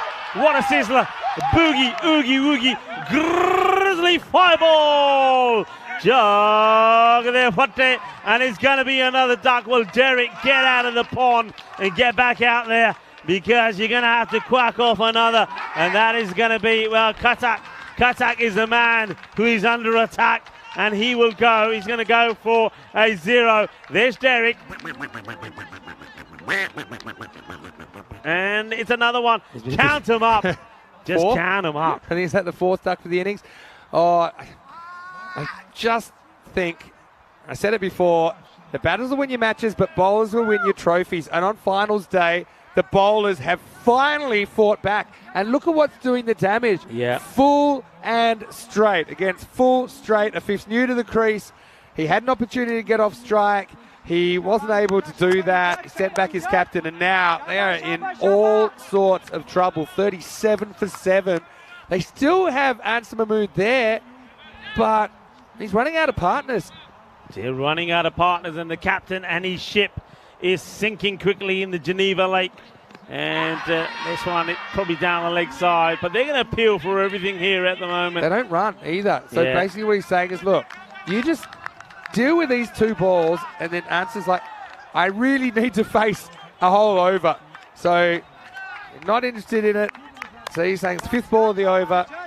If they're not running there, then they're not running now. No. And I don't think you can say just have a big swing and go for a 4 or a 6 because you're 7 down now. We're not even at the halfway point, and there's 7 out.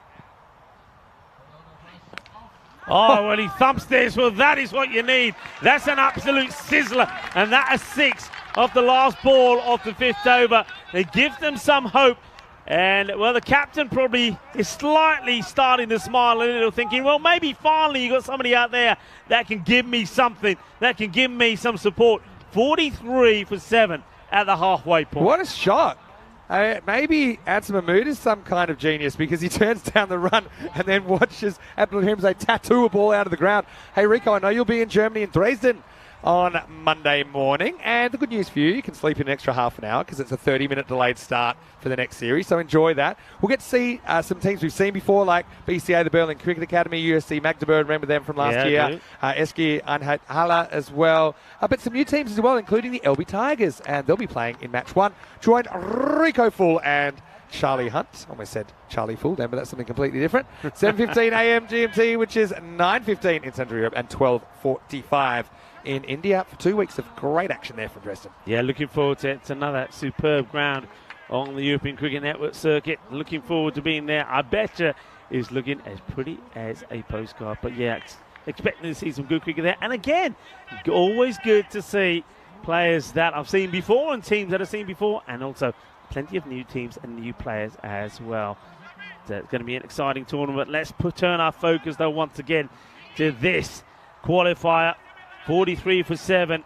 I don't think it's over until Mahmood says it's over. And while Ansar Mahmood is out there and going, it is not over. This is a big one, though, as Ahmed comes to bowl to him. Great shot. Away. Yeah, he's going to get 4 here at Mahmood. We wanted the strike, now he's got it. Got 6 bonus runs. Abdul Rahimzi helping him out. And I feel like Ansar needs a bit of help, doesn't he? Yeah. And okay, they're 7 down, but like I say, the run rate required is not out of control just yet. It's in the 14s. So perhaps Geneva can turn this around. It's looking pretty unlikely, but good signs early in this 8th wicket partnership. Yeah, just, with those last 2 balls, a 6 and a 4, and all of a sudden now Geneva, the players that were down on their haunches, looking pretty miserable, are back on their feet again. And that's what they need to believe. They need to keep supporting those guys out there. They need to show positive body language and send out positive messages to the 2 batters out there. Ahmed, full toss. And he works this away just for a single. Now they'll take this because they'll see this as an opportunity now to have a go at Abdul Rumzai. But yeah, don't forget, smashed a big ball for 6. He almost broke the ball last ball of the 5th. So, I mean, he's no bunny. Batting at 9, these guys do bat deep, especially these teams at the top. Have a look at the nerves there. Yeah. Geneva, it's pretty much a miracle. I think 9 times out of 10, the Nomads get home from here, but is this the 1 out of 10 that we're watching? Hits it well, and it's another one that's out of here. Well, 2 balls, 2 sixes from Abdul Rahimzai, and all of a sudden, yeah, they're starting to believe again, Geneva. Yeah, hit me, baby, one more time. Abdul Rahimzi with the up and under, and he's made a bright start here, so they really went to water, but maybe crystallising again here, Geneva. One last push. So Shaba, Shaba, Shaba, you can hear the Geneva boys saying.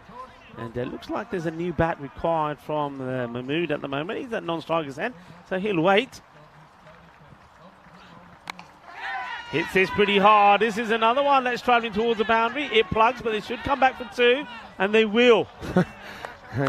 Chowdhury wipes himself out there about 4 metres inside the boundary. What a sense of tension there is in this game. The Nomads have really been all over this contest in the last 15 or 20 minutes, but you can just feel a glimmer of hope growing now for Geneva. Can they hang in there? I mean, if they can bat out the overs, I think they'll get pretty close. That's the thing, because they're going to keep playing their shots. Okay, swing and miss this time, so goes for the slightly shorter length. Doesn't allow Abdul Rahimzi to get underneath this one. There's a swing and a miss, but you can see the captain, Mahmood, just having a chat with the striker and saying, hey, stay there with me. You know the play. Stay there with me. The rate is how it keeps changing up and down. If there's a dot ball, it goes up to 14. If they get some runs from it, it goes down to about 12, 9, 13. Up and down like a yo-yo. This one is down the ground, and this will help. We'll see the rate come down again. That's his 3rd 6. What are we seeing here? It's the first real partnership of the innings, and it's coming from an unlikely source, as we're seeing Abdul Rahimzi put some big shots together. It is also the end of the over, and it keeps them in this match. The score, it moves into the 60s, 62 for 7 at the end of 6. Have a look at how the middle order just completely got obliterated with those 7 wickets. But you almost feel like the Nomads suddenly under a slightly more pressure, because they should win. They were 37 for 7. Geneva have basically a free shot to keep swinging and see if they can get towards the score. Zahid Abdul Rahimzi is 20 off 6. He's made a magical start, and he's coming out at number 9. Yeah, one thing I have to question here, when you bear in mind how many wickets are down, this is the question here, what are the Nomads waiting for in terms of using Nazir again, in terms of using some of the top bowlers. Why they're not using them? I mean, try to finish the game. Don't hold them back. The longer you hold them back, the longer you take this game and the more opportunities you're giving to Geneva. Do you gamble with spin? Tanabala Singham is in the national squad tomorrow. Hasn't bowled an over yet. Maybe they're sticking with pace because that's been what's been working. It's, wow, very, very tense stuff at the moment. Two teams show, one has to go. 4 overs remaining, starts with a wide here as Rahmani comes back into the attack. Yeah, Rahmani, I mean, impressive figures, 2 for 7. So they're bringing back a guy to try and finish the game off. Can they do it? It's just such a good game. This is exactly what the ECN's all about. Okay, here comes the throw. Oh, this will be close. I get the feeling, though, that the bat was just down. That's my first impression. We'll probably have a look at this. It was a sharp bit of fielding. Just keep an eye on the bat. Yeah, I've got him in. That's my soft signal, but... Oh, yeah, as soon as he's in, he's in. And, yeah, there you go. Just gets back in time, Answer Mahmood. Didn't want to take the leg by then. Probably feels, well, Abdul Rahimzi's going well. You know, it's not worth risking it. The value of a wicket here to the Nomads is huge. When you have 8 down compared to 7, it just looks a lot better for the fielding side. It's nicely played. Nice sticking shot. And it's a good shot for one. I wonder if they've changed roles slightly, that now that Abdul Rahimzi is now, okay, you know, you go out there, you play your shots, even if you get out, captain can say, yeah, I'm still here, don't worry, I'll nurse through the new partner. But, yeah, you don't want to really be letting that run rate required creep out too much further than the 14s. They've done well to hold it in there. Yeah, well, Abdul Rahim's 20 of just 6 deliveries. So, yeah, if you're the captain, that makes sense, doesn't it? Because he's on 22 of 11. Tension. Well, this is going to be a wide. Yeah, good call for the umpire. I don't mind the bowler going for this. I think he's thinking if the batter gets anything on it, it goes high up in the air, there's a catching chance. Might not be on the screen. There, where is it? Just. Great attempt.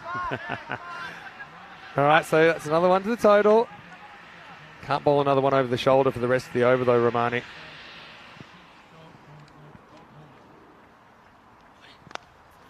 Gets this well, and it's going to be another one that will go all the way. Bolle, brrrr, Shaka, well, are we seeing a special little innings here from this man, Abdul Rahimzi?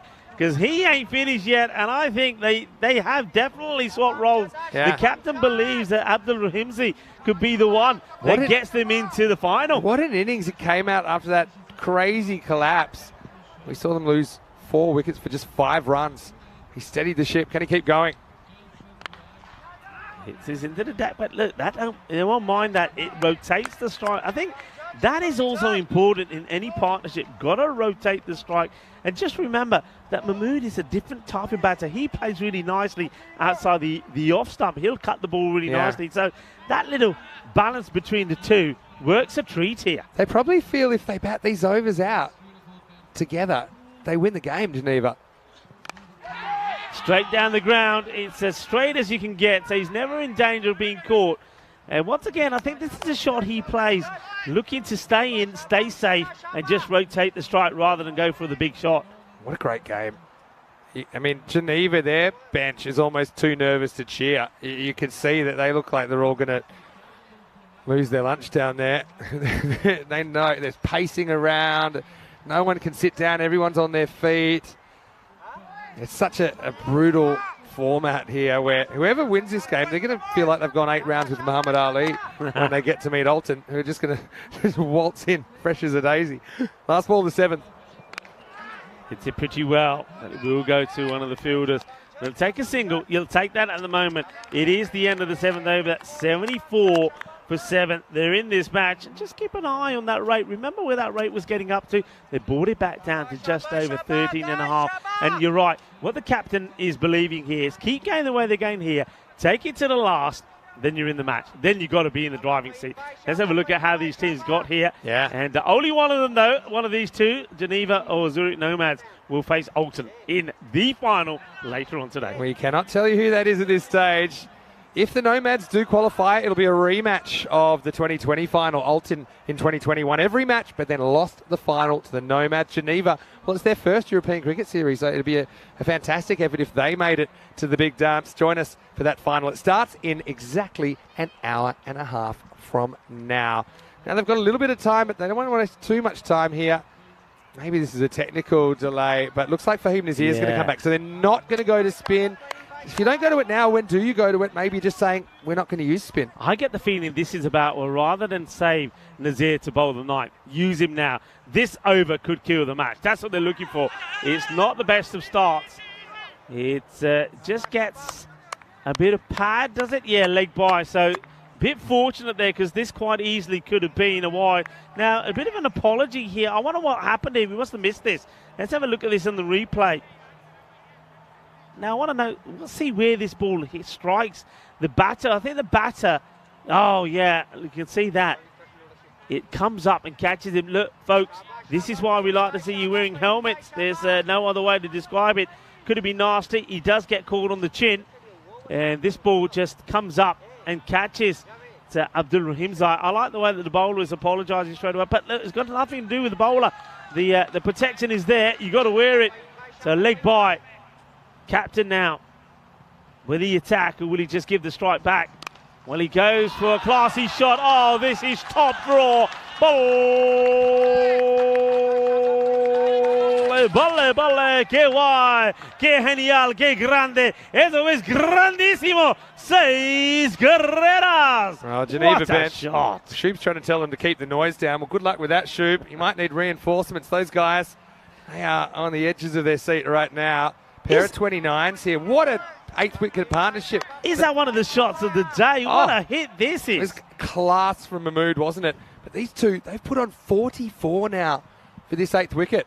Down the leg side, not a good delivery, losing his shape. So at the moment here, going back to Nazir is backfiring slightly. Here's the other thing, because there was that delay, there was all these discussions about who should bowl, but I don't think they stopped the clock.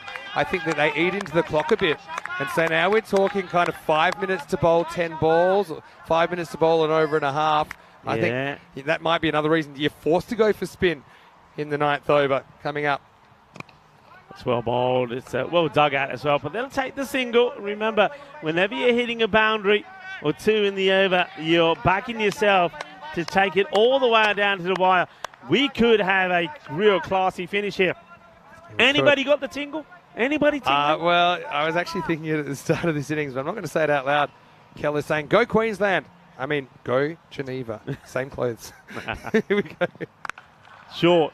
He's been hit pretty well. But once again, if there's one thing, the short delivery, they just haven't been able to work it away. They've made contact, but they haven't been able to beat the fielder at mid-wicket on a number of occasions. That's one that they haven't been able to put away, but they've rotated well. It's probably the bouncer for me, if you look at where it would have passed him at the crease. Anyway, 32 off 14, blockbuster finish. Geneva coming from a long way behind. I think their odds of winning were 3% at one stage. Defensively played, clever cricket. That's nicely done. Great understanding between the two. This partnership, well, is it developing into a match-winning partnership? They came together with the score on 37. Another thing is the spectators, they're all taking it in around the ground. Got quite a big crowd in for the VIP area as well. But the other thing is Nazir. They'll say, look, we've got 11 off this over. He's their trump card, so let's just not get out to him, even though one's fine. They'll get a one. Yeah, he's not thinking that. He'll get the one, but he's not thinking that. Good slower delivery there from Nazir. So end of his spell, he's gone for 1 for 20. What's this one? Right off the queue end. We'll get one. Abdul Rahimzi, I've got to say, credit to him. He's just been ice cold coming out at number 9. Yeah. And not too much was expected of him, but he's battled his team back into the game. As this partnership is now worth 49. And this game is edged ever close now. Who gets the 9th? And what's the clock saying? Because I still don't see a lot of urgency out there. Dinesh is getting his helmet on. Yeah.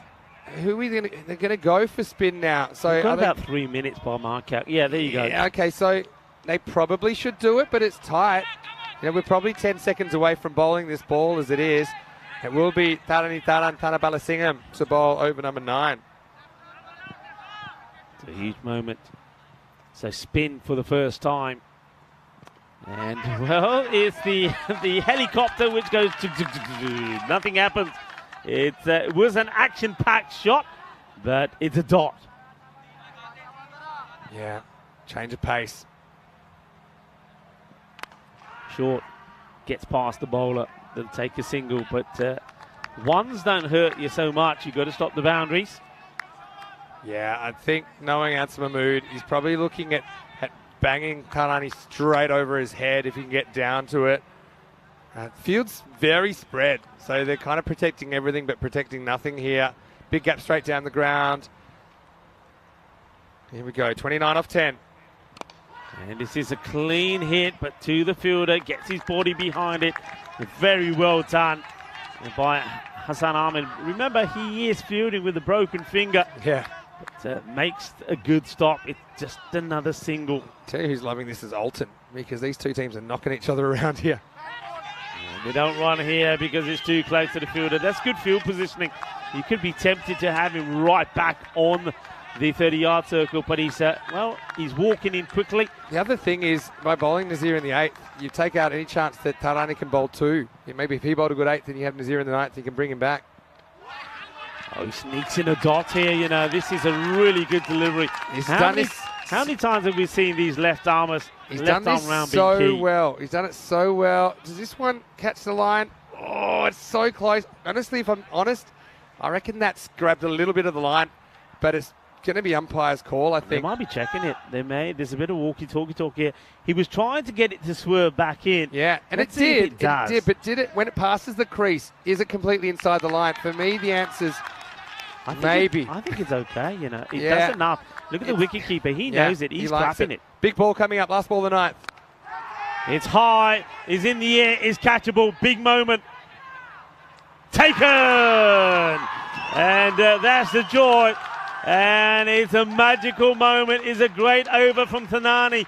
He gets the wicket, and it will be Abdullah Rahimzi who will go for 32 of ball number 17. It's been a mammoth effort, really. It's been a super partnership between him and his captain, but that could be curtains now. It's the big wicket that they needed. It will be 88 for 8 and a over to go, and they're needing 28 from it, Vinny. Credit to the bowler there, Tarani.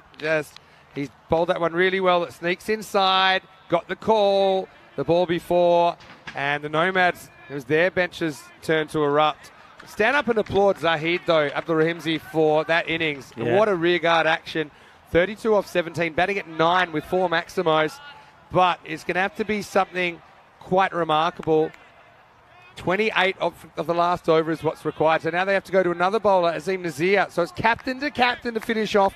88 for 8. They sneak in for time by about a minute in the end. But yeah, I think just the discussion about when to bowl Fahim Nazir, it costs Tarani the chance to bowl 2 overs. And he bowled so well there, he's going to finish with 1 for 2. All right, 28 required off the last. He's the first, and he's knocked him over. Well, the battle of the two captains go in favour of the fielding team captain. And the captain of Geneva falls, and he's the 9th wicket to go, the very first ball of the last over. They are 9 wickets down. They're in danger of being bowled out here. But more importantly, they need to try and get to 28 runs of 5 balls. And once again, you said it, Vinny, we see the captain, Azim Nazir, putting it right in the slot and knocking over the timber. Yeah, captain to captain. It just took a little bit of a flick, I think, off the pad of Ansar Mahmood again. You can't doubt his commitment to the cause for Geneva, as he contributes 32 as well. I suppose serendipitously finishes on exactly the same total, 32 off 17, as Abdul Rahimzi. But now they're down to their very last wicket, and with 28 required off 5, I think that this is all over Red Rover. What a game, though. So it does look now, for all intents and purposes, that we'll see the rematch of the 2020 final. And once again, the Nomads coming in as the underdogs against the top seed, Alton. All right, Tarakel needs a miracle, needs a 6. He's not going to get one. And, well, the man who's just been on fire, he's been super duper. He's been, well, I tell you what, sometimes we talk about being charged up by Duracell. Well, he's been on something special more than that. He hasn't stopped all the way through the innings, the keeper, Dinesh. He's been amazing to watch, you are, Dinesh. And certainly some of the highlights, not just this match, but the highlights of the day will belong to him.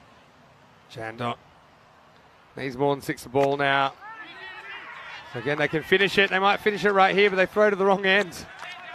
And so it'll just be a dot. But what a game. We've seen a high-scoring thriller between these two where we saw 381 runs. Here, I mean, we barely make it to 200, but still a very entertaining contest. You've got to feel for Geneva here. They'll take bronze and they'll deserve it, Rico. Yeah, they will. Here comes the delivery here from the captain, who's done everything right, hasn't he? He's used the bowl as well. The fielding has been good. The field positioning good. He's thought about what he's doing. He's got the bowler to bowl at the right time. He's been thinking about the game. He's a thinking captain, and it's all come to plan, and it's quite fitting that he's the man who's going to be bowling this last over and the last ball to see his side go into the final with Alton once more. Yeah, time to breathe now. Every ball could be the last. This is the second last. This is down the ground, and it will be stopped brilliantly by the fielder. Keeps his eye on it, Faham Nazir. And, of course, Faham Nazir and also Hassan will be grateful that those two are going to get another opportunity to have a bat together. This time, maybe they'll go big in the final. Who knows? 91 for 9, the last ball of this qualifier. And it's a slow delivery, and just look at the joy. Capture these moments on the screen. Look at the captain. Oh, they're absolutely delighted. And there's more cartwheels, there's more joy, there's more juppies, there's more high fives, there's more celebrations from the Zurich Nomads, because they have reached the final. They have beaten Geneva by 24 runs. And what a moment. You can reflect on a number of things. Was it a coin toss? Should Geneva have batted first and tried to do what they did in the eliminator? There's so many things that come to mind, but I think really what we saw here, Vinny, was a contest of two teams that were better than all the others around them when it came to the fielding and the bowling particularly. I think this was a battle of the best bowlers, and in the end it is Zurich Nomads that come up trumps. Yeah, it was an incredible game of cricket, and just never get too far ahead of yourself. These runs aren't going to make themselves. Nomads, once they got a sniff, they really just tore through the middle order of Geneva, had them 37 for 7. Really, we thought that was it. We'll see the story of the second innings in a moment, but I mean, a lot of respect between these two teams as well. They fought out an epic battle here, but now we can tell you that it will be a rematch of the 2020 final, and it will be Alton. Of course, we'll see them for the first time today. A lovely moment that is between these two teams. You know, they know that they've had a work out there. They've been tested, both sides. They're acknowledging each other, but that's how the day has gone so far. And so now we have a two finalists. The coin toss will take place in about 5 minutes. It'll be in the chat. It'll be on our website, EuropeanCricket.com. And as you can see there, we have the final matchup starting in 1 hour and 15 minutes. Alton and the Nomads. Well, 3 years apart, but the result is the same. Those are the two teams that will contest the trophy when we return. But right now, let's go back and have a look at this second innings. And put your seatbelt on, because you'll be blasted to and fro as we saw Geneva come out in Geneva fashion, started smashing the bowling. But these wickets just started to add up, and they just found ways to break through, didn't they, the Zurich Nomads? Yeah, well, look, here's where the cartwheel started, as this one was well held. And what a big moment it was, but it was Nazir that held on to the catch. The somersault started, and, well, it was the unlikely Ikram Allah who picked up 3 for 11. But the catching was good. Just watch this. You knew the cartwheel was coming. Wait for it. Una, but no solo Una. I dosed on the end.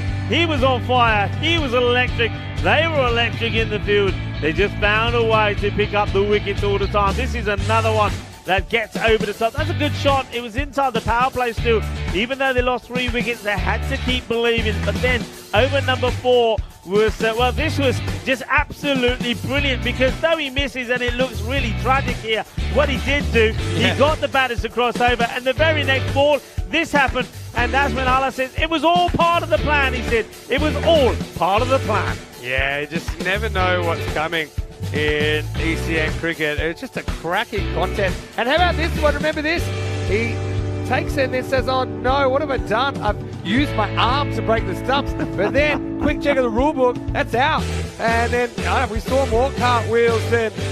And that movie, Bring It On, one of my favourites. But, you've got to give credit to the guys that were left kind of in the situation. Because at the moon, he was still there, lost so many partners. But then it was Zahidullah Abdul Rahimzai who would have to come out after the loss of Qatar, who got castled. 3 balls up for Afif, who bowled very well in this game, but that's the last we'll see of him in this series.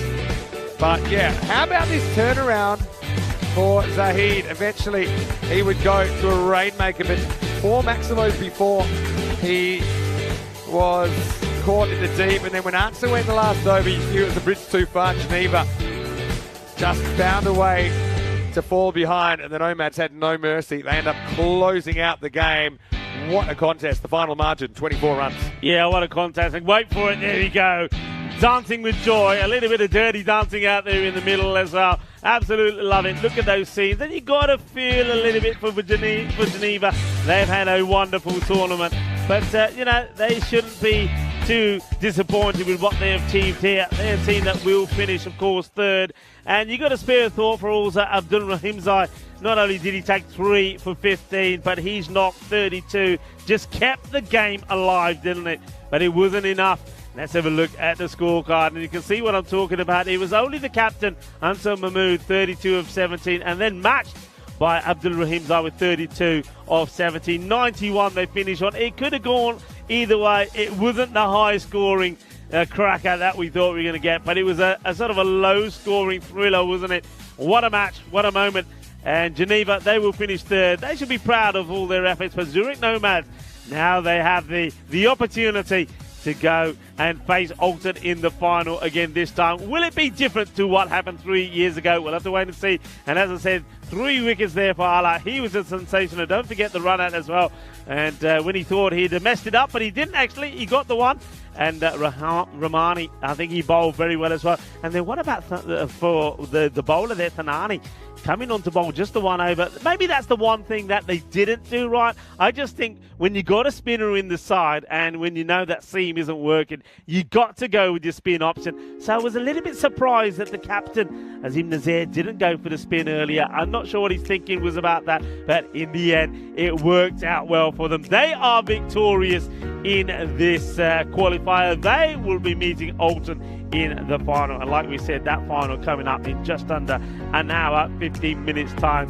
Join me, Rigo Fall and Mr. Maximo when you return. But in the meantime, we'll look, whatever the time of day is where you are, maybe it's time to put on the kettle and have a cup of tea, or maybe your supper time, or maybe you're about to tuck into a bit of breakfast, or whatever it is. Enjoy it. Whatever it is that you're doing on this Peacock Friday, enjoy it. When it is the start of the weekend, to get a few chores out of the way and then get ready to join us back in about an hour's time when it is going to be the time of the final. Hasta pronto, mi familia. Volvemos en más o menos una hora.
believe it's over 3 years since we last played an ECS final here in Switzerland. Lots changed in the world in those times, but the more things change, the more they stay the same. The same two teams are here. Alton straight through to the final. They finished top of the table. The Nomads, they've had to do it the hard way, and I mean the hard way. 3 years ago, these two teams played a thriller. I'm sure we'll get something special again. I'm Mr. Maximo. This is the European Cricket Series Switzerland final, and it starts right now.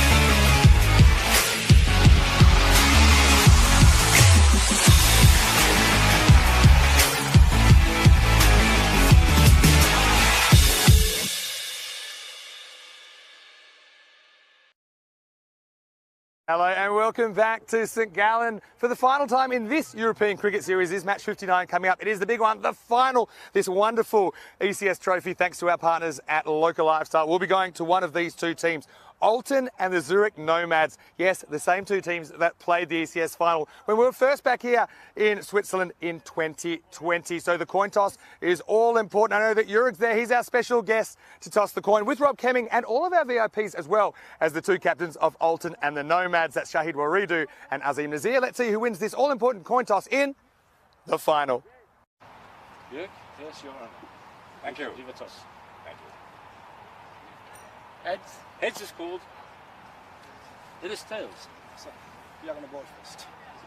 So the news from the toss is that Alton have won the toss and they're going to bowl. Now, I'm not surprised by that. I think whichever captain won the toss did want to bowl. We know that Alton, they're very good at chasing. They're a team we've seen twice at the European Cricket League, the Champions League of European Cricket. And, well, once again, they've done it pretty much their own way with a couple of blips along the way, but they still finish top of the table. That's why Alton, they get straight through to the final. They haven't played at all yet on finals day. Will that be a hindrance perhaps? Some people think it might be a disadvantage. I think that they're feeling fresh and they're ready to go. Watch out for Malia Stanik's.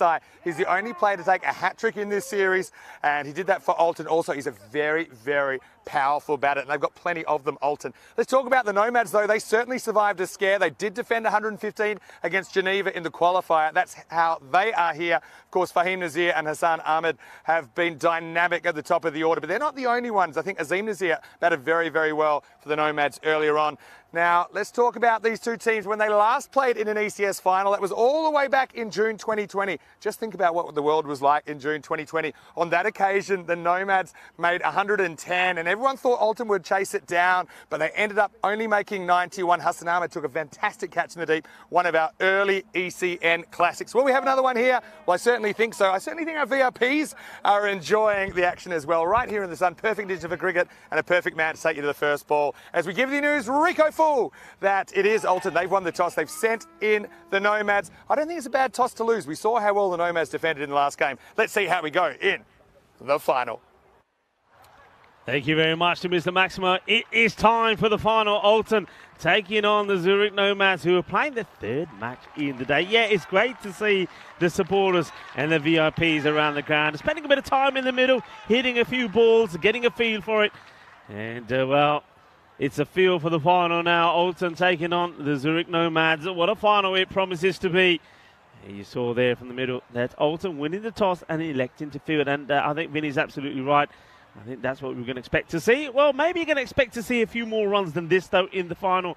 92 to 88. In favour of Alton, I think a lot of that is to do with the history that these two teams have and past performances as well. But I do get the feeling, though, that we're going to see maybe a few more runs on the board. I know when it comes to finals day, because of what's at stake and because of all the pressure and all the nerves out there, that sometimes you get to tend to see some low-scoring finals. I just get the feeling that we've had a couple of low-scoring games already here today. That last one where the Nomads were victorious, defending 115. This time around, though, I get the feeling it could be a high-scoring one. We had a high-scoring one, match number 57. That's number 2 eliminated Geneva at 197 for 5. Zamni 126. Could this be another high-scoring one? The umpires are out there ready to start. Umpire Raj and umpire Sahid, other men out there. And, of course, all the umpires have been brilliantly led by Sir Rob Kemming. What a final it's going to be. Welcome back to everybody on the chat. Nice to have the likes of Wayne with us and James Stewart. Hello, gentlemen. Now let's get ready to start the final, the big one. And the heat is on as well. Temperatures up in the high 20s here today. It's a glorious day, and it's fitting for the final as well. And this venue is fitting as well.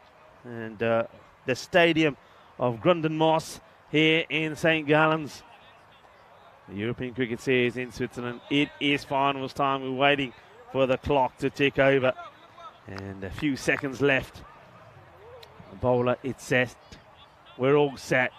Are we going to have a mouth-watering final?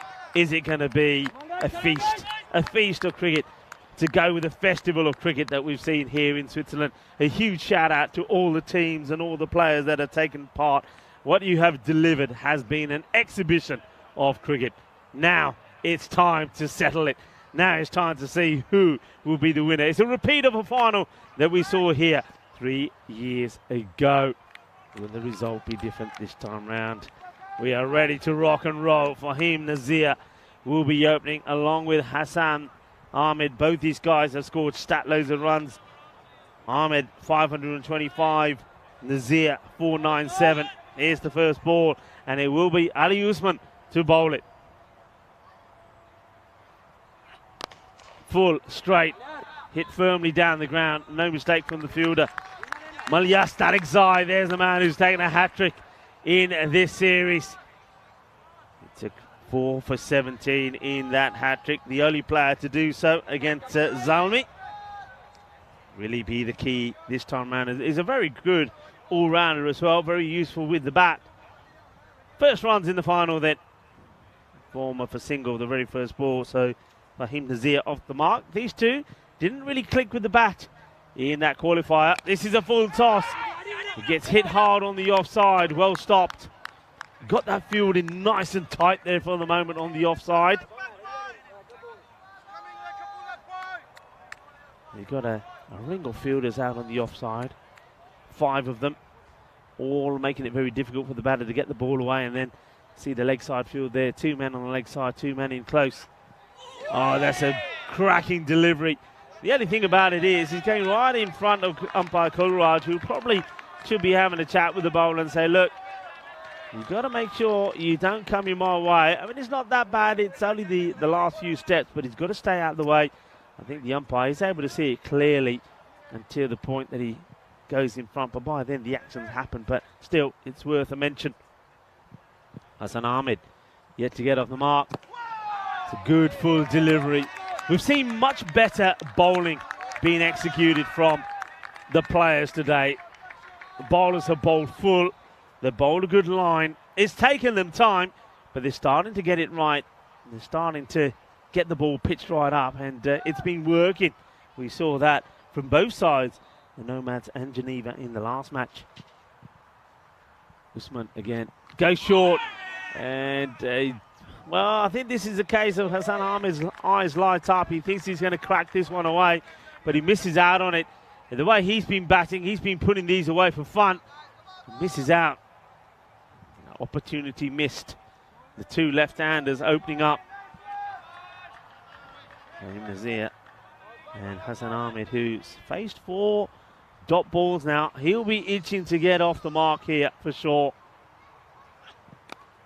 And he just guides this out onto the onside. So only 2 from the first over. It's a very good start from Ali Usman.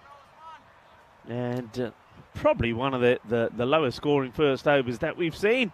Certainly the lowest that I've seen in my short time here. As we take a look at this magnificent ground. I'll also remind you that there are 45 days to go to the start of the Euros of Cricket, the European Cricket Championship. There in the beautiful province of Andalusia, the region of Malaga, where the best 31 teams from Europe come together, including, of course, the Netherlands, the reigning champions. So 30 teams will do battle in 6 group stages, and the winners of each group will join the Netherlands in finals week. It's the best of European cricket, the Euros of Cricket, starting on the 25th of September. Oh, it's a huge swing, asking the question. It's a good delivery. Played and missed by Hassan Ahmed, who hasn't really found his form yet. This one, asking the question, the batter thinks he's got his man. It's not to be. It is Malia Stanexai who bowls the first ball of the second over. Hassan Ahmed struggling to get going here at the moment. And it's another swing and a miss, but this time it's called wide. Needs to really be looking to play some of these shots out on the. I mean, when you have a look at the offside field with so many players in close, that's where he needs to be looking to hit this. That's just a wild swoosh. And he gets the wide that he was looking for there. Hassan Ahmed. Straight, fuller, no run. Good delivery. Good hustle. They have a shy, and this is going to be some extras, buzzers, as Charlie would say. Hello to Charlie. Charlie Hunt, who will be joining in Dresden. I don't think there was a need for this. I think Hassan comes out a little bit, and he's not really trying to gain an advantage to take a run. I think that works out well because Hassan, he's been struggling. There's no doubt about it.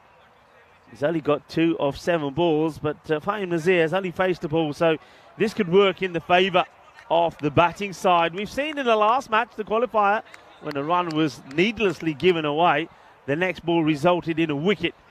Will this work in the favour of the fielding side as well, or will it be the batting side that are grateful for the extra? Fahim Nazir knows it's not the ideal start. He'll be looking to get going here straight away. And he does. He gets plenty of bat on ball. It will go for 4 runs. Cuatro carreras. So that's where the overthrow, a needless overthrow, hurts you, because it gets the next batter on strike who seems to be seeing the ball better. And the first boundary of this, the final. And it's, well, gratefully received by the Zurich Nomads. And just like that, they double their score, 8 without loss. Stanexai over pitches, and there's going to be another one. That's not a good delivery. I think it's the attempted slower ball, but it ends up being a full toss wide outside the off stump. And Fahim Nazir latches onto it, dispatches it for the boundary. 4 more. And once again, the fielder who was guilty of the overthrow will now be trying to bury his head somewhat because, well, he's allowed Fahim Nazir to crack the next 2 balls to the boundary.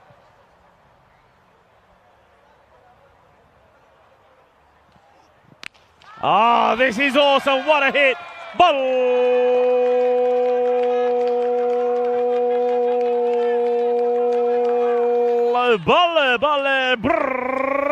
Well, this is a roofer. Manos arriba, arbitro. Porque eso es 6 carreras. Oh, qué grande. What a hit. And it was the early movement. Watch his feet here. Gets a little bit across, gets in line, and now whips his way down the leg side. There's a fielder out there who'll make the stop. But that's a good result, I think, with Nazir. He'll get a single. It's 19 without loss after 2, and he will stay on strike. And it's a great time to welcome back into the comedy box after playing a little bit of cricket with the VIPs to Mr. Maximo. First time we'll hear from him in the final. Yeah, what a journey we've had so far today. We saw the Nomads put away St. Gallen pretty comprehensively, I suppose, in the first game. But then Geneva and Zalmi, it was Geneva that won pretty easily. Then Geneva Nomads, what a game that was. Nomads defending 115. At one point they had Geneva 37 for 7. Then Geneva fought all the way. But we ultimately end up with the rematch of 2020. So Alton against the Nomads.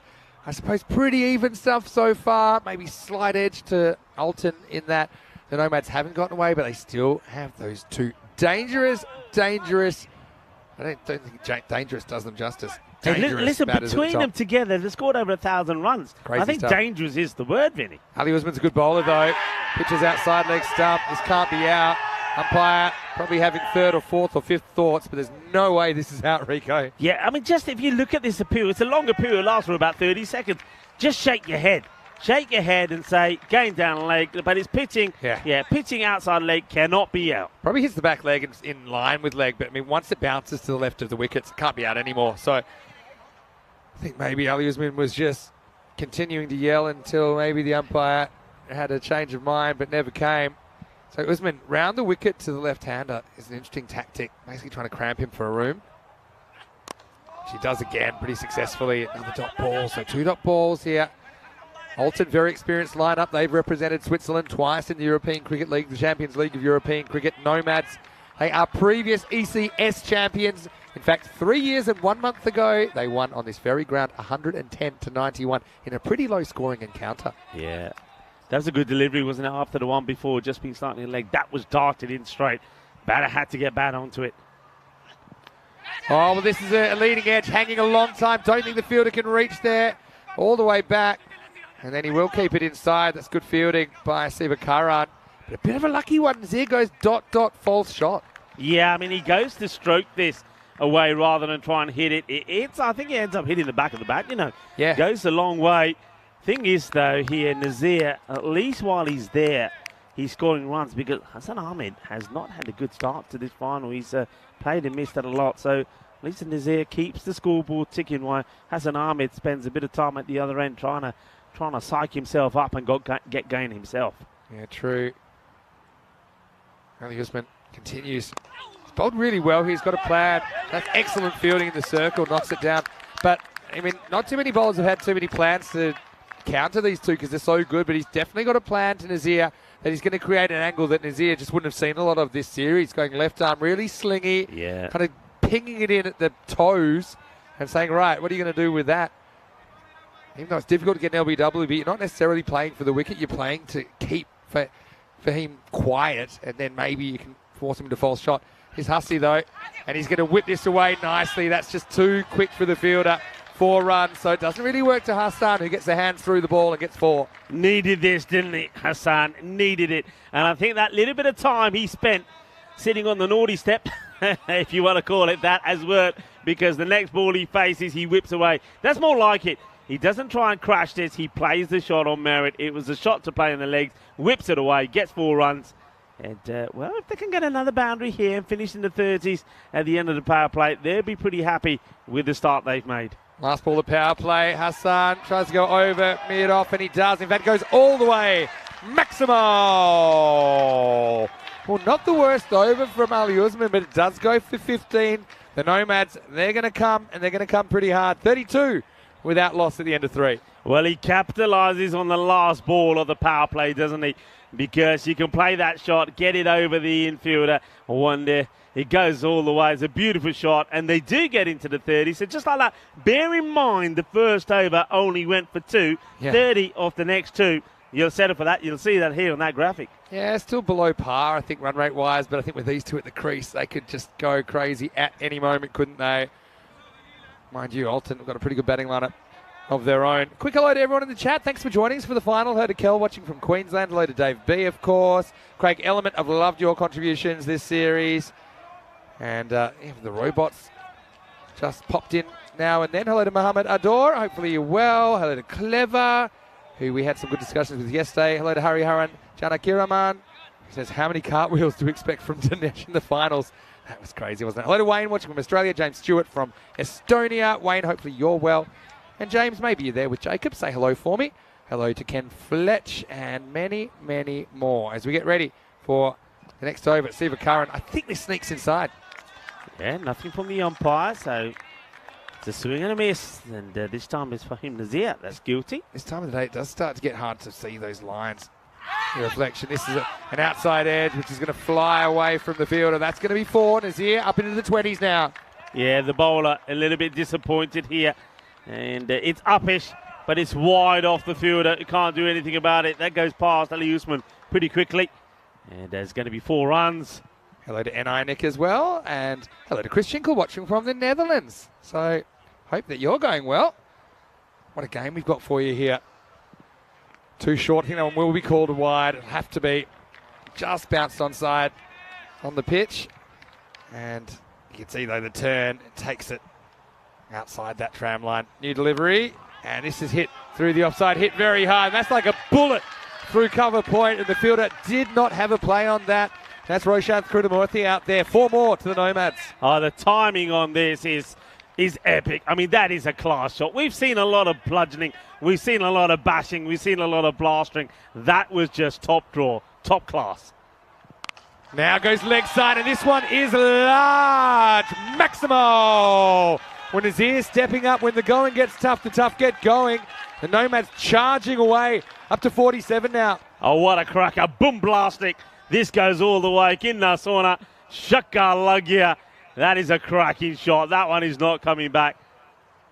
Now, well, they're up in the tempo, aren't they? Look at the score, 47. Siva Karan is up against it here. It's hit pretty well. Fielders come in. And this is the key to these two. When they're batting well, when they're on song, they complement each other so well. So you've just seen there that Fahim Nazir, he's played a couple of boundaries. He'll get the single here. Now, Hassan Ahmed now will look to do the same. He's not going to let off. He's going to put his foot down the throttle, and he's going to go big here as well. I'm sure of it. Oh, he hits his hard. The fielders come together. They're going to get one, and it will stay at one. So finishes the over without conceding a boundary. The 17 will come off it. And at the end of 4 overs, the score 49 without loss. So these two finally get going. And that's the thing, Vinny. Yeah. The longer they're together, the more dangerous they get. That's the longer true. They're together. And the thing is, it's not like they're just a two-man team either. I mean, they have stolen the headlines because of some of the outrageous things they've done this series, but still good batting to come. 12 and over still. It's so crazy, this series. That's kind of under par at the moment. I think at this stage they'd want to be around about 55 to 60. I think par in this game, it feels like 145 for me is par, honestly, with these two batting lineups. I know that's crazy, but I just think that's the reality here. As we see Dion, the Rock Johnson, come in to bowl over number 5. The first one drilled down to long off, just a single. Yeah, this guy, I mean, I've only seen him once, Vinny, Dion Johnson, and he made an impact. He's a great all-rounder, but his batting was sensational, and he's trying to break this partnership here at the moment. The 50 partnership comes up off in the 5th over. Wayne's pretty sure the Nomads are going to get 150. He's calling it early. Who's to say they can't? Nice looking drive. Again, these guys, they just hit the ball so crisply. Even these ones, they're not squirting these ones. These are absolutely smashed down the ground, along the ground. Well, 50 partnership up as well this over. Yeah, Siva Karan is going to have to be at his best. He's going to be in play a lot there, Siva Karan, and also Malia Stanigzai, who's at long on. Hassan, low full toss. Oh, doesn't quite carry. Now we'll have to run, or his version of it, and they'll get through for a single. But this is good bowling from Johnson. I think the bowlers have kind of fought back a little bit. It might have taken them 12 days, but they're nailing the Yorkers a bit more frequently. You can see that's a low full toss. Hassan just couldn't get the middle of the bat on it. Yeah, I think you're right. I said that before you came on air, Vinny. I think the bowlers have started to get it right. They've learnt. Taken them a while to learn, but they've learned what works well. And Johnson, he's executed that line pretty well up until now.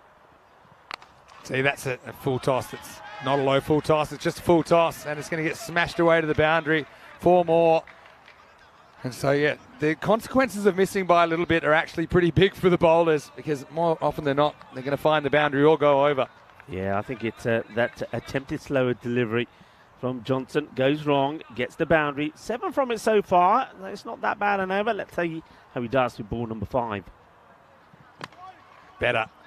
Just dug out for 1. So 1s are always a win on this field. I want to say a quick hello to Elsboy as well. Sorry I missed you out, Elsboy, but hopefully you're going well. And we have an experimental win predictor, which only I can see, but I promise it's real. And right now, do you know what it is? It's 50-50. Let's take into account the previous performance of these two teams and everything. 50-50. And really, it is a coin toss, isn't it? Just misses this spot, and it's going to go the journey. Maximo!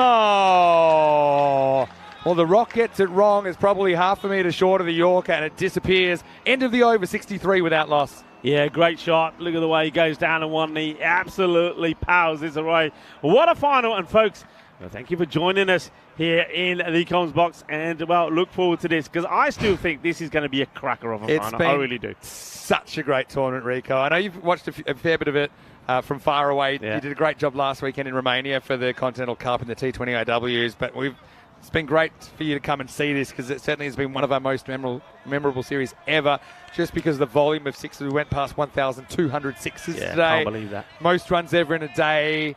It's been insane. Thanks for joining us on the journey, and we're not finished yet. We have the internationals on the weekend. So France, and particularly their fast bowling quartet, I want to see how they go. Can they get anything out of this pitch?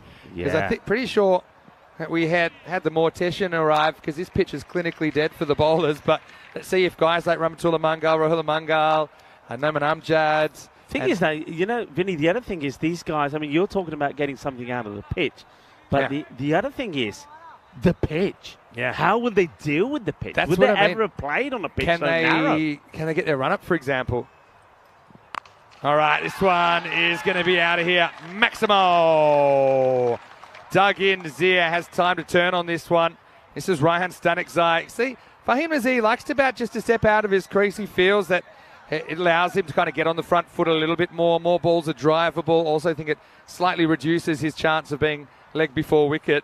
That's a nice one as he takes on the fielder and wins. Moves to 46. Beautiful weather as well. Right now it's the nicest day we've had. 27 degrees. It's 5 p.m. local. It is everything you'd expect.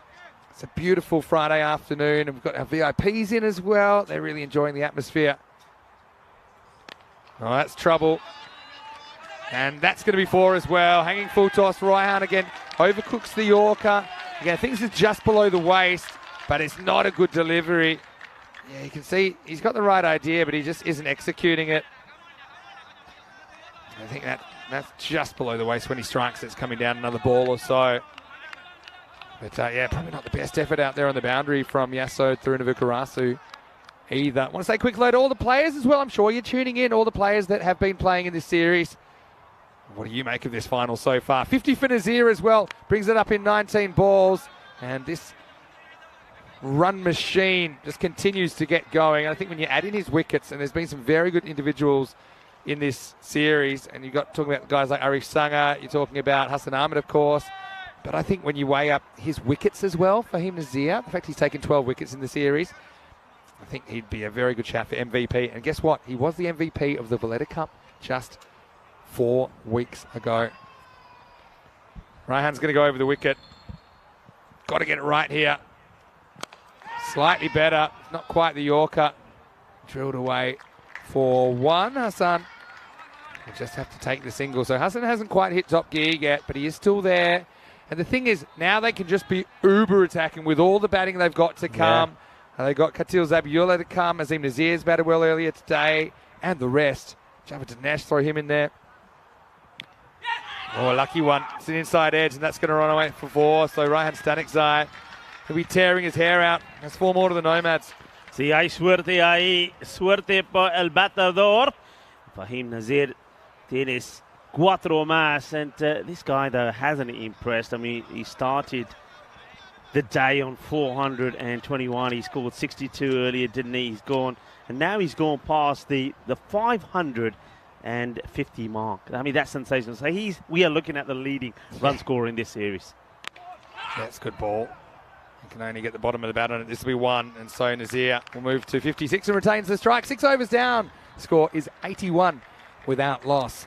Just a quick hello in the chat as well once again. Well, Nish is in the chat, and Nish will be doing the Continental Cup. It's actually his first time commentating for ECN outside Cyprus. So, Nish, hope you have a great time. I know Hungary as well as Malta are touring Romania for the men's Continental Cup. That starts on Friday, which is a week today. Of course, Rico, you just came from Romania where you did the women's Continental Cup. Also, I want to say hello to NI Nick and hello to Wayne. And random question time, of course, because it's the last game of the day. Chris Schinkel asking Rico, why did you decide to keep the beard? Random question. Yeah, all right. Interesting Give you 1 ball to think of an answer. Malya Stanikzai comes back. This is a slow ball, but he's still going to get it, and he's going to get it for 6. Maximo! Now, this did seem to drop enough because it was a slower ball. Yeah, I don't think that's a no ball for height. But what it is 6 runs.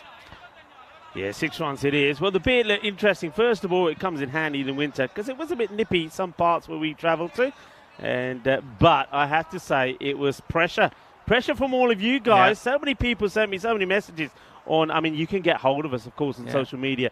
I got so many messages saying, don't lose the beard, as this one is being carved away as well. Is another full toss. Is wide outside the off. Is going to be 4 more. Fahim Nazir He's going so well here at the moment. Last time he was batting well and he got to 63, he was doing this and I thought he could go on and be the 5th batter to score a century. I'm going to say the same thing again. He's batting so well at the moment, I reckon he is thinking 100. And the last thing on the beard was, of course, now I realise I can have an extra 10 minutes in bed. And when you got 5 matches a day and you got early starts, 10 minutes is 10 minutes. I'm a big fan of the beard. Yeah. I just think, I don't know, makes you a little bit more distinguished. Not that you didn't look distinguished before. All right, digs this in. It's either a wide or a bye. He's going to go the long way. Almost catches in. Evans would have been out, except the throw was horrendously wide of the mark. Called a wide, so that'll be a wide plus 1, 2 wides. Is this a wide? Probably. But thanks for all the random questions. Thanks for all the interaction. We should mention as well that you can always send us a message on our personal social media as well. If you have trouble, for example, if the YouTube chat's not available in your area.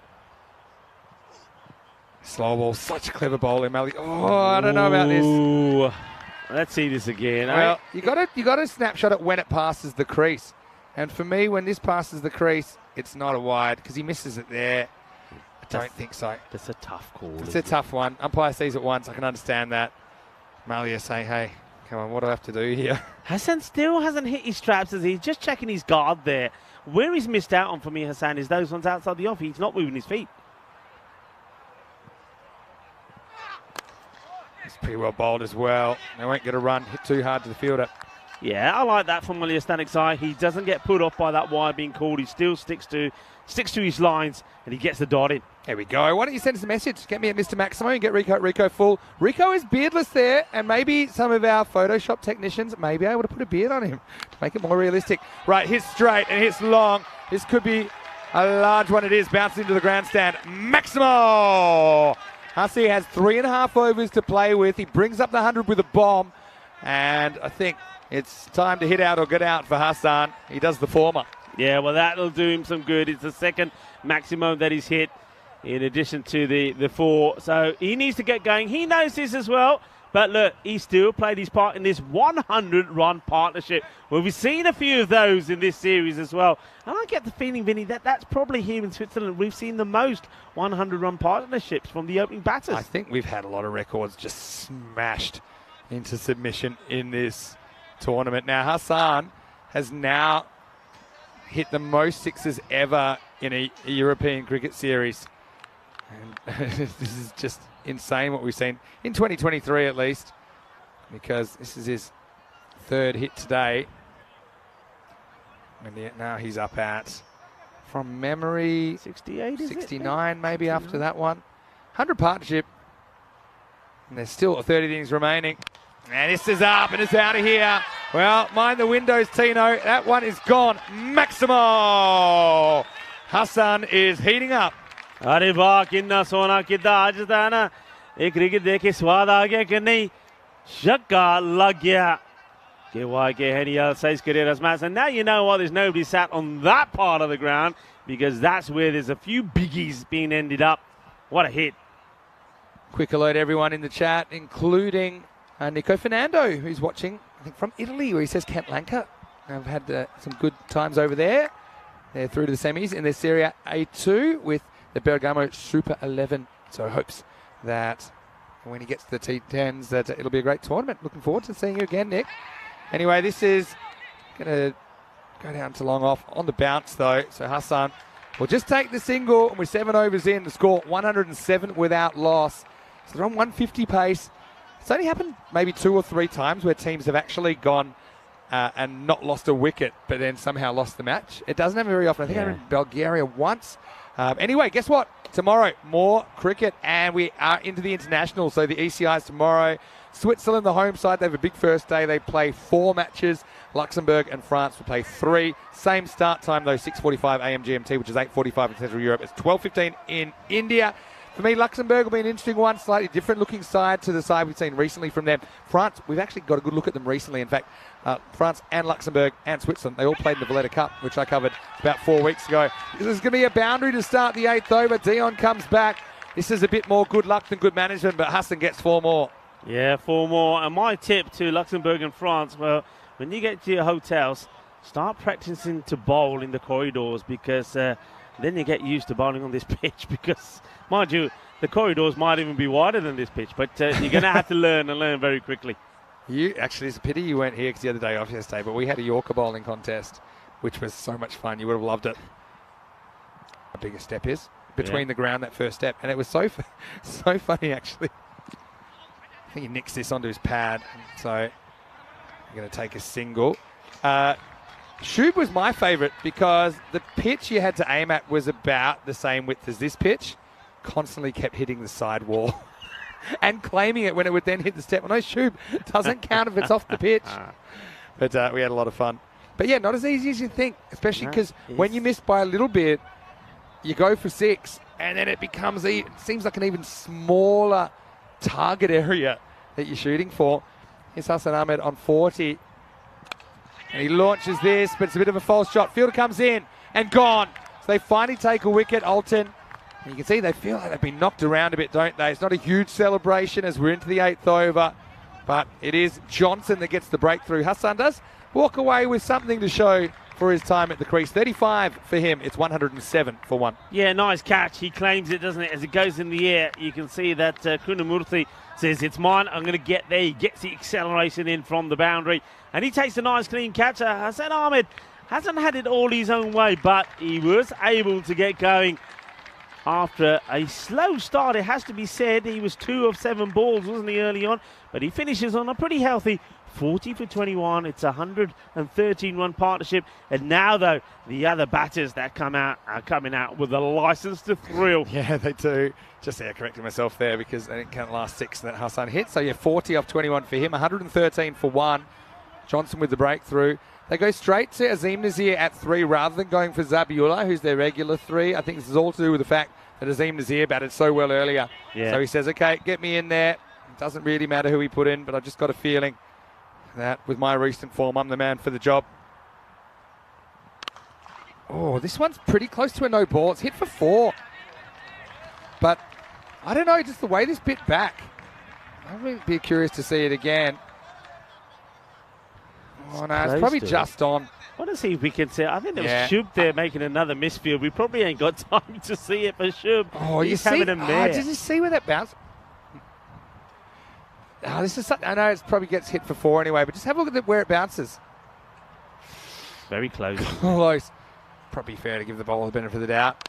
Now, Azim Nazir hits straight and he hits well, hits true. 2 4s off 2 balls for Azim. The Nazir brothers doing the job now for the Nomads. And the Rock does come up with the big wicket of Hassan, but he goes to the boundary twice straight after. Yeah, I think he commits the sin of bowling the same ball twice. I mean, once you've been driven down the ground, you don't want to pitch up again. He does, then he gets the same treatment. This time down on the long on area. I think you would have had to have gone slightly shorter there. So the over comes to an end.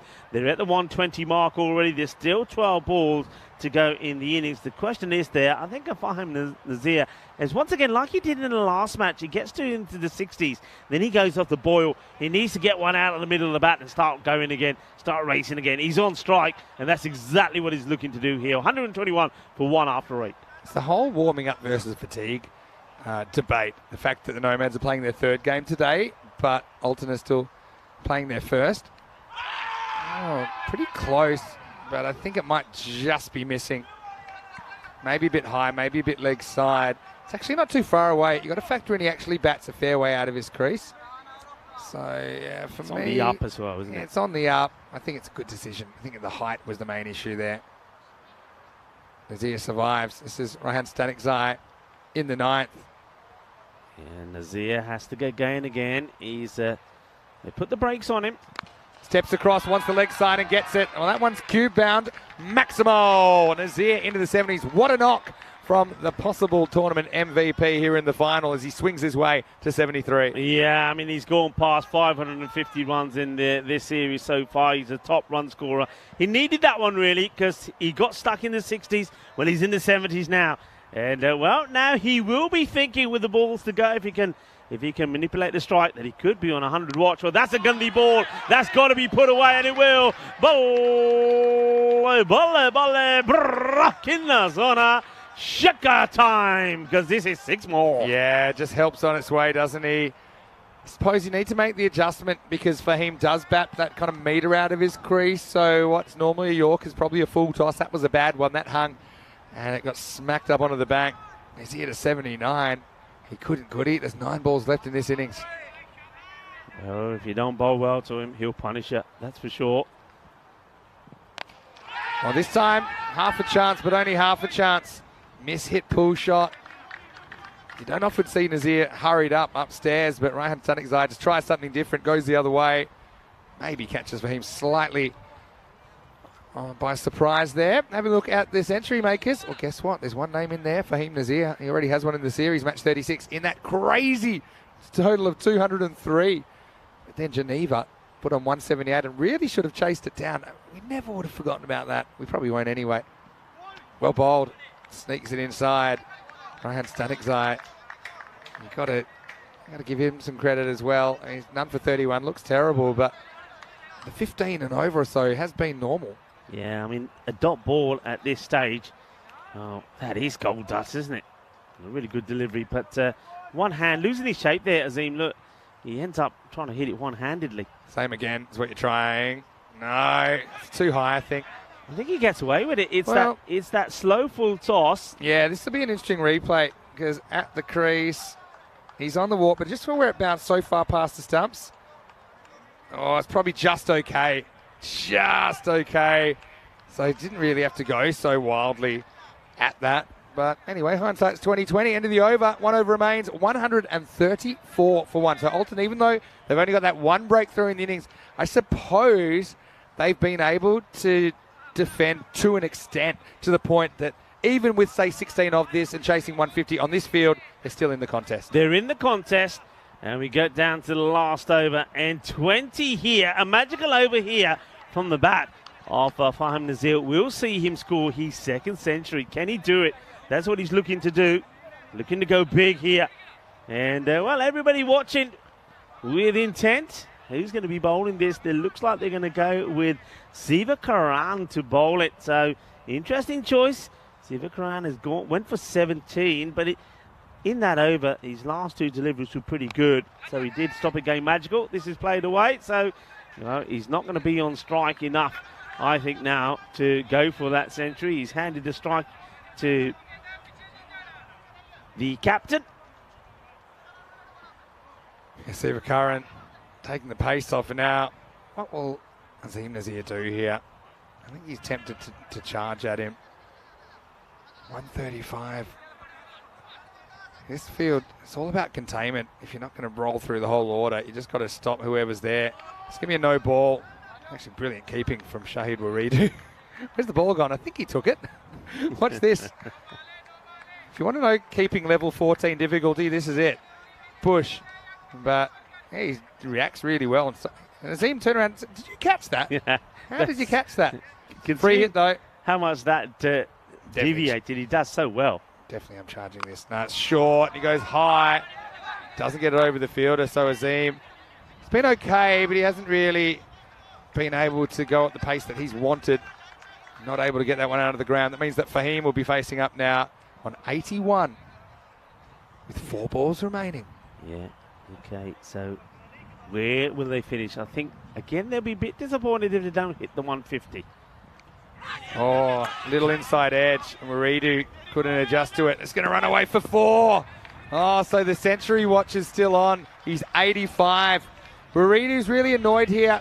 Maybe he's slightly out of position, but I still don't think he's catching that. It was too much of a deflection. I don't think he stays low, and he gets out the way, doesn't he? Yeah, he gets out the way. He's just not in the right line. But even if he was, I think the size of that neck, doubt he's catching it. All right, 85, 3 to come.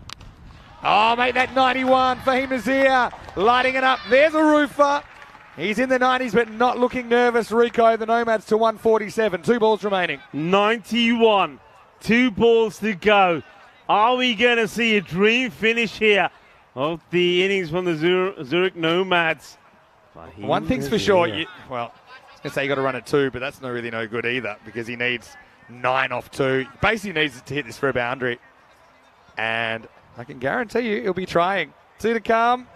Wide. Yeah, no chance of running there.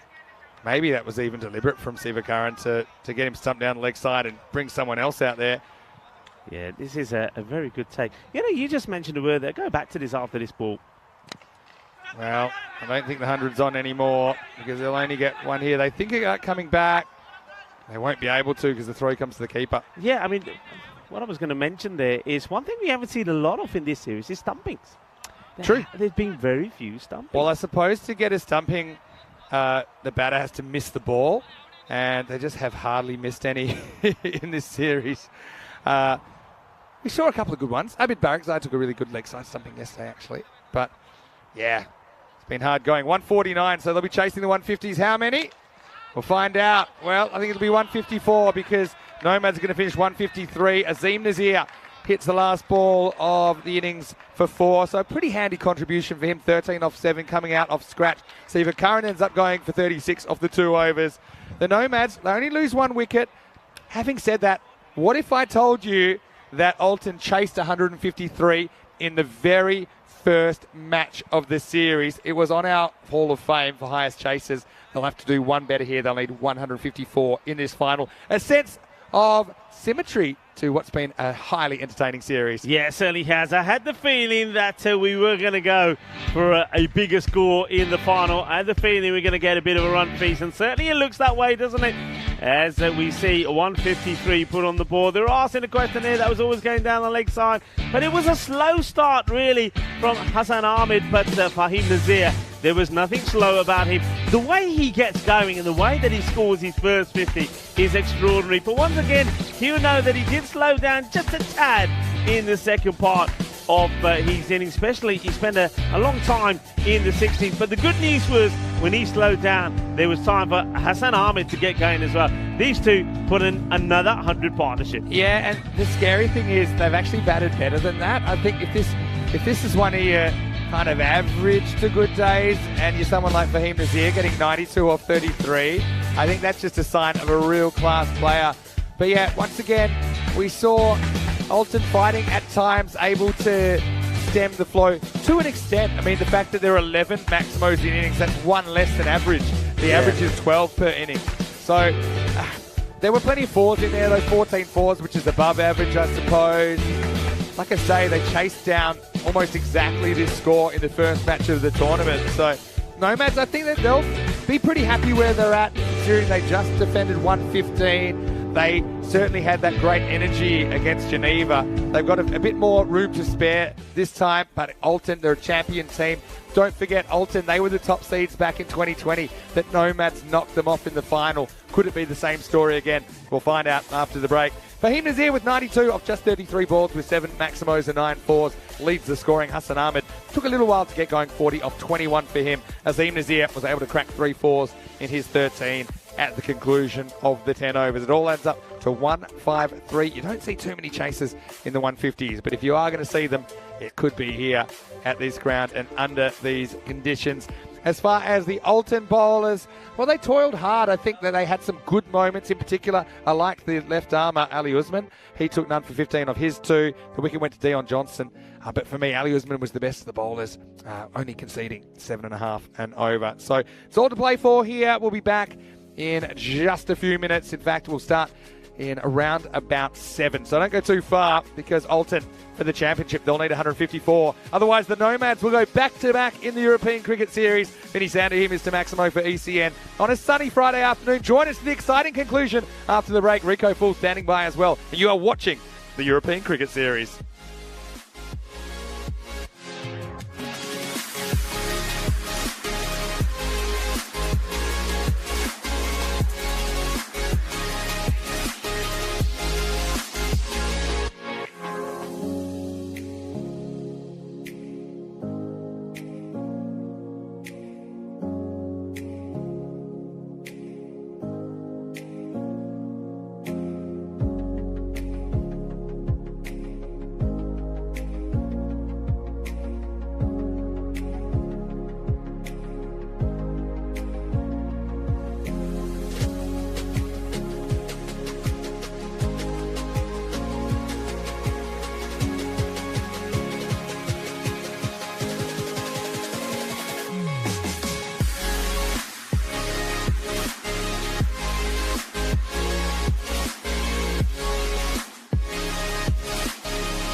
Welcome back to the cricket lovers around the world that are tuning in to this final. It's the European Cricket Series final in Switzerland, St. Gallens, and we're at this beautiful stadium as well, the Grundenmoor Stadium. Hasn't the cricket been electrifying? Haven't we been treated to some fantastic displays, some fantastic performances, individual and team performances? And it all comes down to the final innings. Runs on the board for the Zurich Nomads, 153 for one. But remember Alton, last time in this same fixture, all the way back in match number 1, Alton knocked these off pretty quickly. So, big moment. Let's see how it goes. And it's all about staying up with the rate. That's the thing here. Start well and maintain. Make the best of the power play. And I think Alton will fancy themselves here. But if Zurich Nomads can do what they've done so far today with the ball and restrict and contain and take key wickets at the right time, then, well, they will have the upper hand. We get ready to go, and it's going to be Allah to bowl and to start down the leg side. And this is just out of reach of the fielder. Coming across, wants to make the stop and does well. Keeps it to 2. Real commitment. They're going to have to be at their best in the field as well, aren't they? The Zurich Nomads. And this one gets well stopped. Gets the foot in there. Keeps it just to 2. That's Ikram Allah, man who was in form today. It's down the leg side again. This time won't be stopped. It's ill-directed to the left-hander. And Krunamurthy makes no mistakes this time. He said, all right, the last one you may have stopped, but this one is hit cleaner and sweeter out of the middle of the bat. There's going to be 4 runs. The first boundary of the innings. Rico Full here and joined back by Mr. Maximo Vinny Sandhu, who, well, you sat through and watched the first time these two teams met, so you know all about it. They chased this score in 7.4 overs in the first match of this tournament. Slightly different conditions now. Quicker outfield. I've got an interesting statistic that I discovered during the break. Big thanks to Shazad for sending that through to me. But he said this is actually the first Zurich Nomads innings in the whole tournament where the 4s were more than the 6s. They've normally hit more 6s than 4s. This is neither, and Ikram Allah almost goes straight through Krunamurthy. Now, when Krunamurthy was batting against the Nomads back in match 1, he scored 70 of 19 balls, essentially won the game for Alton, but he's very close to getting knocked over here. Yeah, that's close, isn't it? Oh dear, he's ill-directed again, Vinny. You cannot be bowling down the leg side to this guy. Krunamurthy, well, he's a proper typical left-hander. If you stray down the leg side, then be it at your peril because he's going to mullah you, and that's exactly what he does. Yeah, again, trying to maybe cramp him for room, but it's not really going to work, is it? Through to Vikarasu, the other batter, hasn't faced yet for Alton. And now goes in the same direction. The fielder's there, and he's caught. And can you believe it? It's Hassan Ahmed, who took a big catch at deep mid-wicket in that 2020 final with the broken finger this time. But he holds on in beautiful conditions this time. Krunamurthy had a close call, but then he goes 6 and out. Alton on the ropes early, 6 for 1. What a good catch. And, you know, this is brave. I mean, he's fielding in the catching position. And look at Allah. Well, he's like a boxer, a heavyweight boxer who's delivered the knockout blow. And he's knocked out Krunamurthy. He goes down thanks to an outrageous catch. What a catch this is. It's worth seeing again. Don't forget, he is injured. He's got a broken finger. And he comes in and he takes a great catch. That's Hassan Ahmed. Great catch. Now, I made one prediction as soon as I saw this field on the first Monday morning. I said, I think we're going to have more 6s than 4s across the board. As we check out this catch again, Hassan Ahmed comes in. And you see, he's very clever. He takes it and then he makes sure that his hands don't hit the ground. He pulls his hands up slightly and then uses his arms and his elbows to kind of hit the ground in a controlled fashion and then rolls over. So protects the ball really well. It's 12 for 1, pardon me, the score now in the first over. But yeah, what I was going to say is that I said we'd get more 6s than 4s. I've been proved right. Last count, 1,265 6s, just 717 4s. Having said that, it is a normal amount of 4s. So the 4s rate, or the amount of 4s per 10 overs, that's how fast an outfield is normally. Exactly, and it's about a normal outfield. It's not crazy fast, but it hasn't turned out to be that slow after all. How about Allah and his work here on finals day? Low full toss, Nomads were able to get a couple of wickets that way earlier, but this is a pretty good first over under the circumstances. Alton 12 for 1 after 1. Yeah, it's a very good over. They get that wicket, they get the breakthrough. But once again, it's an outstanding catch. I mean, that's a top-class catch. And it's a good, no matter what format and what level of cricket you're watching. That's the top-draw catch. And it is an important one, isn't it? Because he was looking dangerous.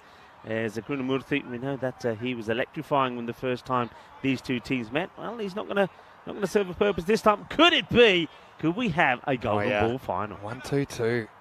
Haven't had one in Switzerland yet. I suppose we still have the internationals to look forward to. 9 matches in the weekend. And Shazad's followed up with a bit of information. So we're into kind of match 59. Okay, we had a couple of washed out innings. But let's say that we're into, say, 115 or so innings. There's only 15 of those innings where 4s have been more than 6s. It's probably 100 when that hasn't been the case. They've been equal or it's more 6s, so it's pretty unusual. Fahim Nazir to bowl over number 2. Oh, that swings so much. It almost does the keeper, Dinesh. Just have a look at how much this swing. Why is this signal? I mean, that is moved. I mean, if that's caught nothing. Look at this. Well, that's a lot of. I mean, we'll appreciate more maybe from the other end, but that has done a lot. It has done. Well, Dinesh is heading to the leg side, and then he has to make a quick adjustment. And he's pretty lucky to get a hand on it. And, one by, I think that through Navukarasu, pretty happy to survive that. That ball might have had his name on it. Ryan Stanikzai, who is the number 3. Big left-hander, so they're replacing a left-hander with another. Nazir will straighten it down the line to him. Slow ball, and it's absolutely tattooed, and that one almost came up here. Maximo! For Alton, they love to chase. It's a big chase. They're not going to take a backward step. Raihan smacks this one into the grandstand. Well, it's a delightful hit, isn't it? This is sweet out the middle, and that is sweeter than a bowl of rasmalai. What a hit that is. And that's what they need. And Stanikzai opens his account with a 6. Low full toss. This is probably going to be 4. It is. 1 bounce and into the fence. So Alton trying to stay on the pace. It is around about that, I suppose, 15, 16 and over. They'd want to be 30 or low 30s at the end of this over. And with Raihan hitting like this, they're on track. Just think of the batting they've got to come, though. Malia Stanikzai is another one. He is so good. And you've got Nanasekaram there. Just a lot of options. Dion Johnson's another one. Alton do not want to fall behind. Right now, they're pretty much right where they need to be. And there's another low full toss. It's an in-swinging full toss. It's going to be 4. And so Nazir trying the Yorker, but not quite getting it right. Goes to the boundary again. Yeah, I mean, he gets plenty of swing, but he's got to go back to what worked for him before, and that's getting the ball to pitch. If he's not pitching, it's just an easy hit. The batters are waiting to launch themselves at it. And Stanikzai, another boundary from him. So they have lost an important wicket, but it's the same way that Zurich did. The batters doing well here. And there's another one that's over pitched. The chase is on here. They're chasing hard, but it's not going to be stopped. It's going to be 4 more. So he doesn't pitch 3 balls on the spin there. Yeah, the pace of the bowler, the pace of the ball. He's essentially late on this, Raihan Stanikzai, but he still gets the boundary very, very easily. So yeah, the 4s have been raining down here on finals day. Honestly, we've been blessed with such beautiful weather here. 27 degrees. It's 5:45 in the evening. It is pretty as a picture. This is the final that our audience deserves. Okay, now he goes short and he gets pumped out of the park. Maximo! Nazir's over goes magical. Again, touch of his own medicine in that. 24 come off the second, and Alton ahead of the rate now, 37 for 1 after 2. It started so well for Fahim Nazir when he got the ball where he needed it to be, but then he started over pitching, got put away, then he went for the short one, that got put away, and the score at the end of 2, 37 without loss. And just to remind you that after the internationals here over the weekend, cricket will start in Dresden. I'll be there with Charlie Hunt, and again, looking forward, Vinny, to seeing some new teams. Yeah, for sure. I mean, we've seen most of the teams before there, but it's an 11-team format. It's the same format as here with the final 5. So, yeah, certainly a different way to do it. And I think that the entertainment has not let us down here on finals day. So Dresden will also finish in an Same with Krefeld. So you get back-to-back ECIs in Germany because we've got 4 weeks there. 2-week adventures. Anyway, Alak comes back. And over number 3. This is high, really high. Dinesh wants it. He's not going to get there. The other fielder wants it. He's not going to get there. He almost does. That's a brilliant effort there. I think that's Abab Khan, who ran so far back. And he may have even got a hand on it. He's run a country mile to try and take this catch. Well, look at this. Iba. The thing is here, Vinny, if he takes that catch, there's no way he's stopping himself getting over the boundary. You can't pull a handbrake that quick. I would have loved to seen him try. I mean, that might have been the best catch ever. Yeah. He gave himself a chance. That's all you can do. The result is 40 Yasso. And then a big swing and a miss. This really explodes. I mean, he's an interesting bowler, Ikram, because he's pretty innocuous. He kind of just lopes in off the wrong foot. But have a look at that take off. Yeah, I mean, this hits the seam and it goes. Yeah, he's not really charging in, is he? He's a little shuffle and he goes. But he's big, he's broad, and he puts plenty into this. No full toss, though. That's not going to work. This is going to be Cuatro Carreras. Taruna Vukarasu. It's another boundary. This one's a little bit more convincing. Yeah, I mean, he's once again is a little bit like what we saw in the over before from Fahim Nazir. It's a full toss, and it's down the leg side. That's easy picking for the batters of this quality. Ellsboy with the random question. Shall I come to it in a second? All right, this is hit towards mid-on for him. Nazir. Slight fumble, but it won't cost him a run. It's just a single. Ellsboy wants to know, who irons Vinny's shirts? Well, let's just say I'm responsible for making sure my shirts are presentable. Yeah. And it varies depending on if I've just got them done or not. Yeah. Do you fall for those labels that say iron free? they come out looking worse. I've got than some that are normal pretty shirts. good and not really needing to be ironed. But yeah, no simple answer, Ellsboy. It's one of the great mysteries. This is cracked, but it should be cut off in the infield. So just a 1. It always feels like a win for the fielding side if it's just a 1. And these two teams, they know each other really well. They've got a healthy rivalry. Got to say, there's a couple of teams a bit unlucky not to make the big dance here in Switzerland, but still, these two teams providing a fitting sequel to the ECS 2020 final here at St. Gallen.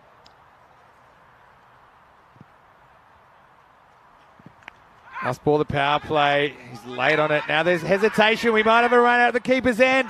Oh, now does he have the ball here? It's been a collision.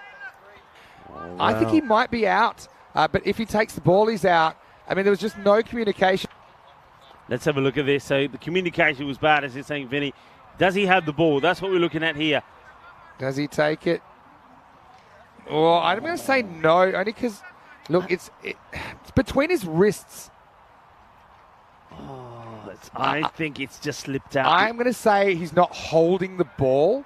If I want to be completely honest, maybe we'll get a better look here. So he's obviously out of his crease, but Dinesh, I mean, can you hold the ball in your wrists? I guess so.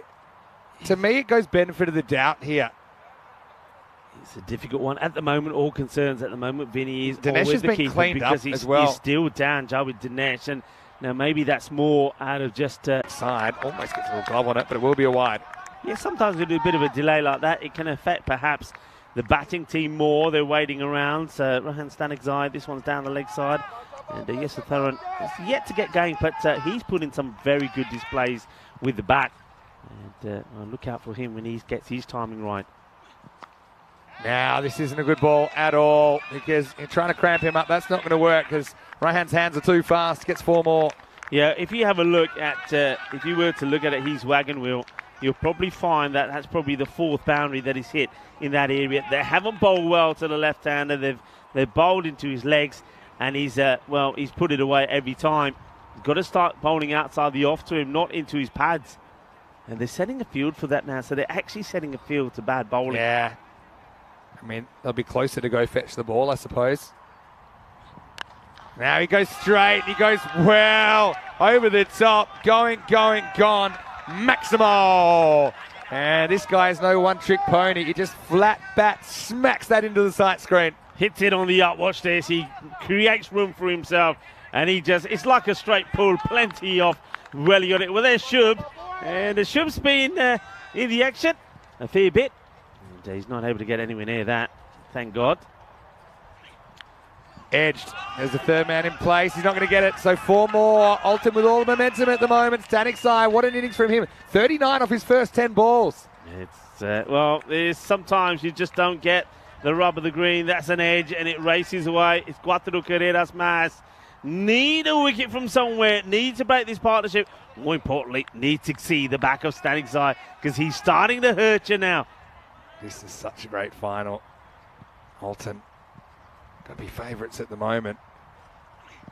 Things can change quickly, and this is what we talked about. That one's going to be a senior banker. That's humongous. Has that gone into the car park? That's gone miles, and he might need a safety harness and all that abseiling gear, I think, to get up that hill. They put the man back, but let's just say he's going to end up back a lot further than they positioned him. Maximal, that 6 is more. Humongous. And what I want to know is if it has gone all the way up there, why hasn't it come back down again? Why hasn't it rolled down? That tells me that has got to go. That has probably gone all the way over. Otherwise, that ball's rolling back down. That is huge. I didn't see it. It's a long way away from us. Stanicsai 45 off 11 now. Romani's gone magical already. Now finally does cramp him. Dinesh is going to throw. In fact, he won't. Gets another knock as he crashes into the turf this time. Dinesh, I think he wants to throw. This one, I think, if we have a look at this long enough, he probably throws it and it ends up going behind him. Look. So he wasn't able to get hold of it with his inners on. Need a steadier, don't they? Even though they're going to have another problem. There's more batters to come, but you've got to break this partnership. It's hurting the Nomads at the moment. They put on 57 in such quick time. Just 18 balls. They're going at over 300 strike rate in this partnership. Short. Not a bad variation. This will be the one for the over, and it will also be the over. Romani goes magical, 21 off that over. We just check the height. Yeah, I think that's fair enough. We'll get to the end of 4. The score is 69 for 1. Yeah, says to him, have a sniff of it. And he does have a sniff. So, end of the over. And keeping an eye on the rate. I mean, even though that was a tremendous over and we've seen a lot of hitting, the rate is staying at around 14.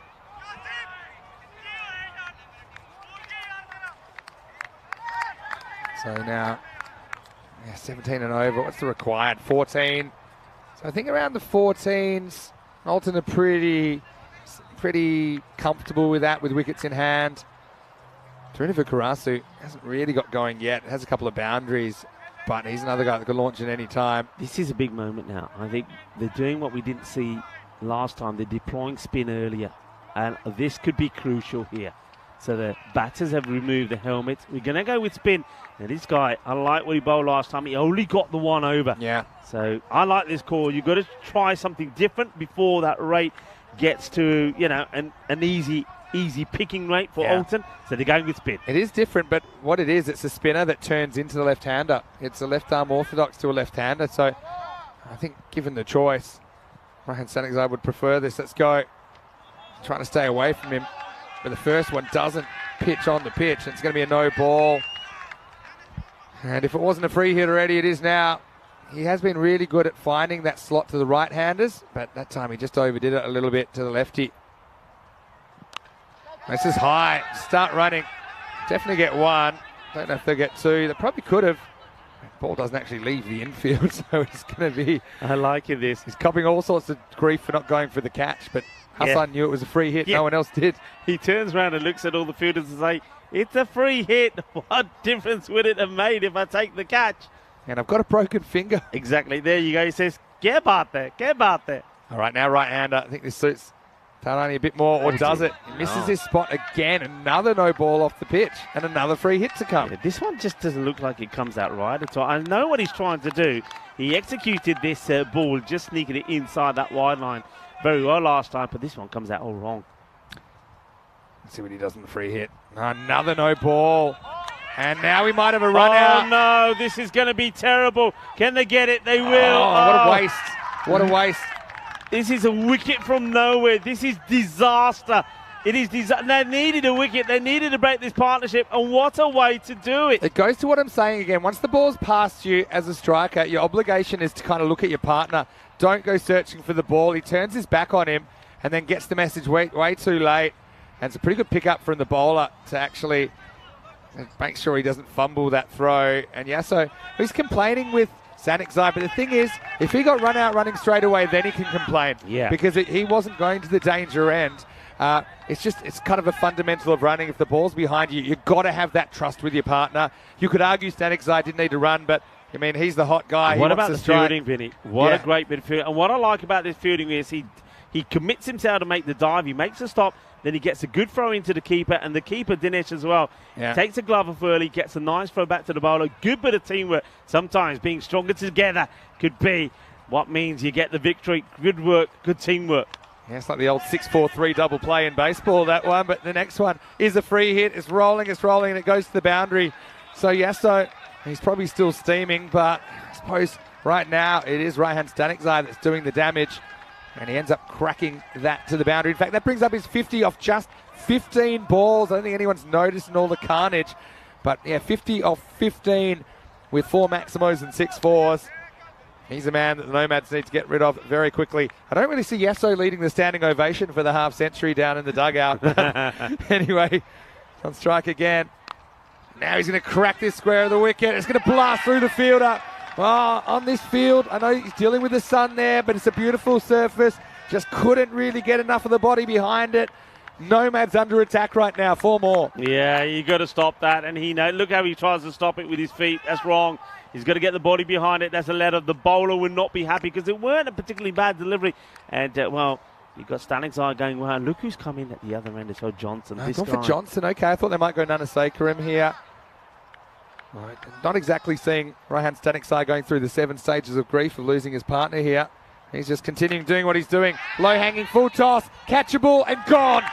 So he goes soon after. They can have a chat about it in the dugout. It's a filthy full toss, but Tarani gets the wicket, and maybe that turns this game. 81 for 3, still a great knock from Raihan Stanikzai. Yeah, it's that slow bowling. Look, I said this, didn't I, right at the beginning? For as long as I've been here, I said, for me, the team that had the slower bowlers, the team that had the spinners, maybe the team that go on to win, because I don't see the seamers. I don't see the pacers being gifted with wickets. I don't think it's that sort of pitch.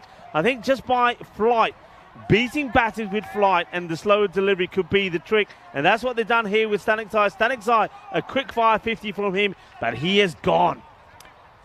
Interesting conversation he's about to have as well. I don't really blame him for the run out.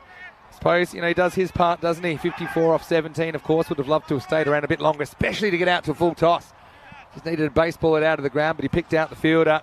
Nicely taken out there by Kazim Chowdhury as well.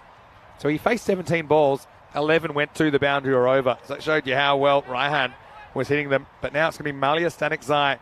So you've got 2 brand new batters to the crease. Neither has faced that run rate required, hovering around the 14 and over.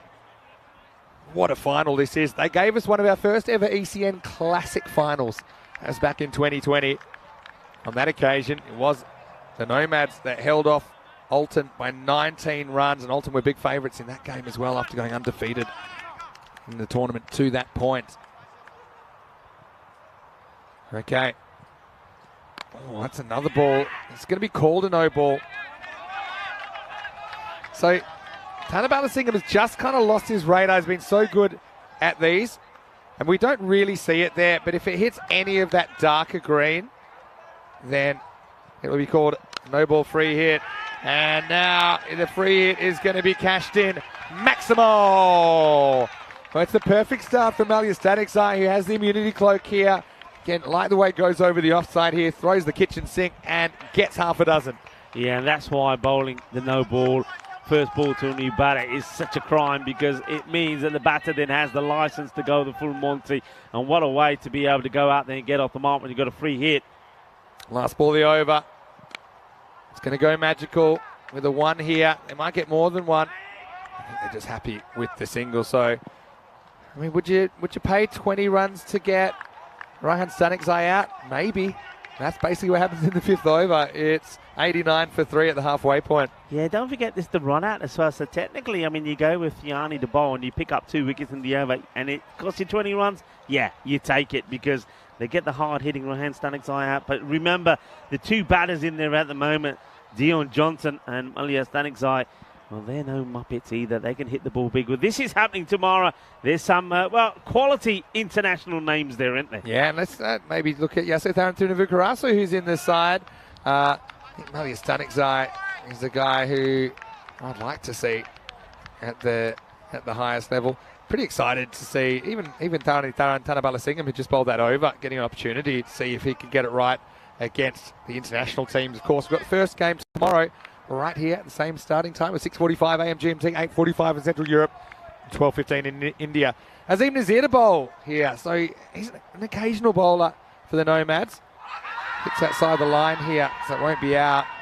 Doesn't stop Azim giving it a full-throated appeal. Yeah, I think the umpire also gives a little bit of signal to say it does catch a bit of the bat. I like to see that from the umpires. I wonder if we can pick up anything here. And I just don't really see it. It's a good call. I think it is a good call. I think it's outside the I think line. he's saying there's a bit of glove on it, I think, which is very possible. Azim did bowl well in the last match. He picked up a few wickets as well. Oh, this one takes off, goes straight over to Nash. There's going to be 4 byes coming, and it is. It's been a few balls that have just taken off lately, and Nazir can bowl a mixture of spin and medium pace right now. He's bowling medium pace, but look at this, the keeper. Oh, no chance. I mean, that would have hit him squarely between the eyes if he was in the right line there. Just have a look at this one take off. As a keeper, yeah, you're taught to try to get your eye line behind the ball. That would have clonked him on the bounce, as then he might have said. But you're right, isn't it? We've seen that in the last 2 matches, something that we haven't seen in all the time here so far. The ball, just that short of a length, it's just taking off. This pitch does change at times. On the first morning, things were keeping low. Now the keeper goes back, and this ball's going to go back. Maximal. Malia Stanikzai with 6 now. Alton might have lost a couple of batters, but they're still on track. They're ahead of the rate. Right now, the Nomads, they need to take more wickets and take them pretty quickly. Yeah, Malia Stanikzai. And I love this guy. I love his attitude. I love the way that he plays. And when he took that hat-trick, he was very complimentary to me, saying, well, Rico, you've turned up and I'm putting in good performances. Maybe he's going to put in a good performance here for his side. Shot. That's a lovely shot. Oh, that oozes class, doesn't it? What a great shot this is. It's not a bad delivery, but look how quickly he adjusts, gets into line, waits for it, and plays it beautifully. What a shot. Great shot selection because there's no outfielder in that part of the field. So Azim kind of needs to be pitching up because he's got a lot of protection straight down the ground. Excellent choice there from Malia Stanikzai, who sometimes can kind of lose the plot completely. He's a guy, I remember, he featured prominently in the ECL for Alton. Right now, 17 off 7, he's off to a dream start. Now charges and gets it. Is it far enough? Maybe, maybe not. He's caught right on the line. And Fahim Nazir turns around. He sees grass between him and the rope. So Malia's going to have to go, and this game takes another turn. Still over 50 required for Alton. They're not home yet. The Nomads, they defended with everything they had against Geneva in the qualifier. Now they're going to have to do it again. A fast 17, but that's it for Malia. It's 103 for 4. Yeah, well, he was there to do one thing, and that was to hit the ball hard and go at a good quick rate, and he did that. But it was bold Nazir, caught Nazir. Brothers in arms. And what a moment that is. And they needed that wicket because that rate was starting to come down pretty quickly. It's just under 12 at the moment, but to get another wicket, the break of the partnership. And Johnson, would you believe, hasn't even faced the ball.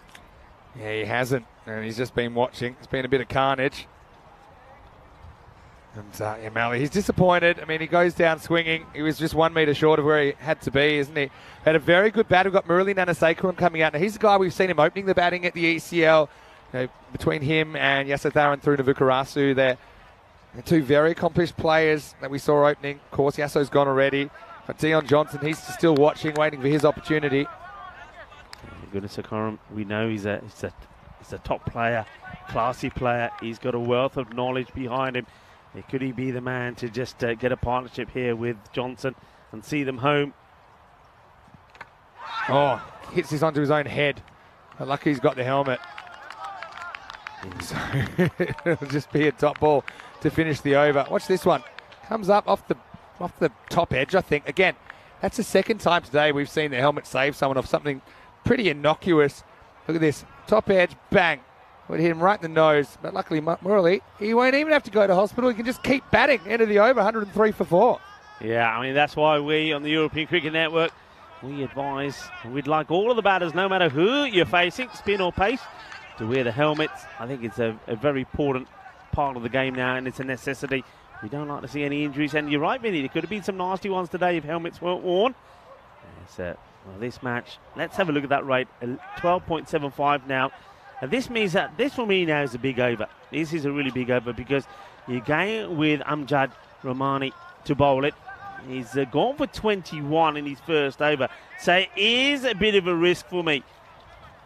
Thing is, though, can he come up trumps? Can he get a breakthrough? He's bowling the first ball to Johnson. Yeah, Johnson certainly had the internship, hasn't he, from the other end? But now the Rock gets on strike in the first ball, bit of an under edge. Probably want 2 here. A bit of a dicey one, so they decide against it. Not really wanting a run out at this stage, just for 1 run. Interesting how he plays that first ball, Johnson. He comes down the track. He's comes down like he's been batting out there forever. That was his first ball, so it's a little bit over keen for me. I think wait for it. Just get yourself in. You're not at a stage where you're looking for 18 and over. You've got time. Yeah, but having said that, if you have a bit of a boundary drought, then it can quite easily get to that 18 over pretty quickly. Nanasekaram yet to score. Gets a bit of bat on this, I think. Same sort of area. This time they should get 2 if they don't get 4. In fact, they do get 4. I just cannot believe, Rico, how fast this outfit has become. On day 1, we were saying you couldn't even hit a 4 along the ground. Now this is just squeezed out, and somehow Murali gets it all the way to the rope. Well, when you get blessed by sunshine, well, this is what happens. Sunshine, and the grass was cut earlier this morning. It is sped up. It's quick, and that one is all bat. The bowler thought it was a bit of pad, but it's not to be. 4 runs. And Nanasekaram off the mark with the boundary. Well, that's out if he hasn't hit it. Must have hit it. Wow. It's definitely a sound, so... Yeah, must maybe inside edge, or was it kind of right off the toe of the bat? Let's check it out in the replay. Oh, if he hasn't hit that, that is absolutely gone. Yeah, I think he does get a bit of touch on there. I certainly heard something on the mic. Otherwise, yeah, look at it, the height, the line of the ball, he's a goner. Must have been an inside edge here. Oof. Well, appeal wasn't convincing either, was it? Wide. Not a good delivery. So they've got it down to an average run rate required now. They started needing 15 plus and over. They've got it down below 13. We know the average run rate in this series, 13.2. So, I mean, Alton ahead at this stage. But if you add 2 wickets onto that score, then it could be a table turner. Oh, this is massive. Que grande, que guay. Grandísimo, 6 carreras. Así me gusta. Well, there you go. Boom. Shakalagia. It's a very good shot, but it's a bad ball. I mean, you just cannot dig it in that short on this surface. I don't care who's at the other end. They'll be comfortable enough to play those shots, especially you don't have the field set for it. I think Rahmani has to get back to basics and try and jam it up in the block hole. Murali Nanasekaram, he finds himself in the middle order this tournament more often than not. He's 10 now, just 4. One's probably climbing over the stumps. So a dot ball, but again, it's more pitched up. It's asking a different question. I think it's asking the right question of Murali Nanasekaram.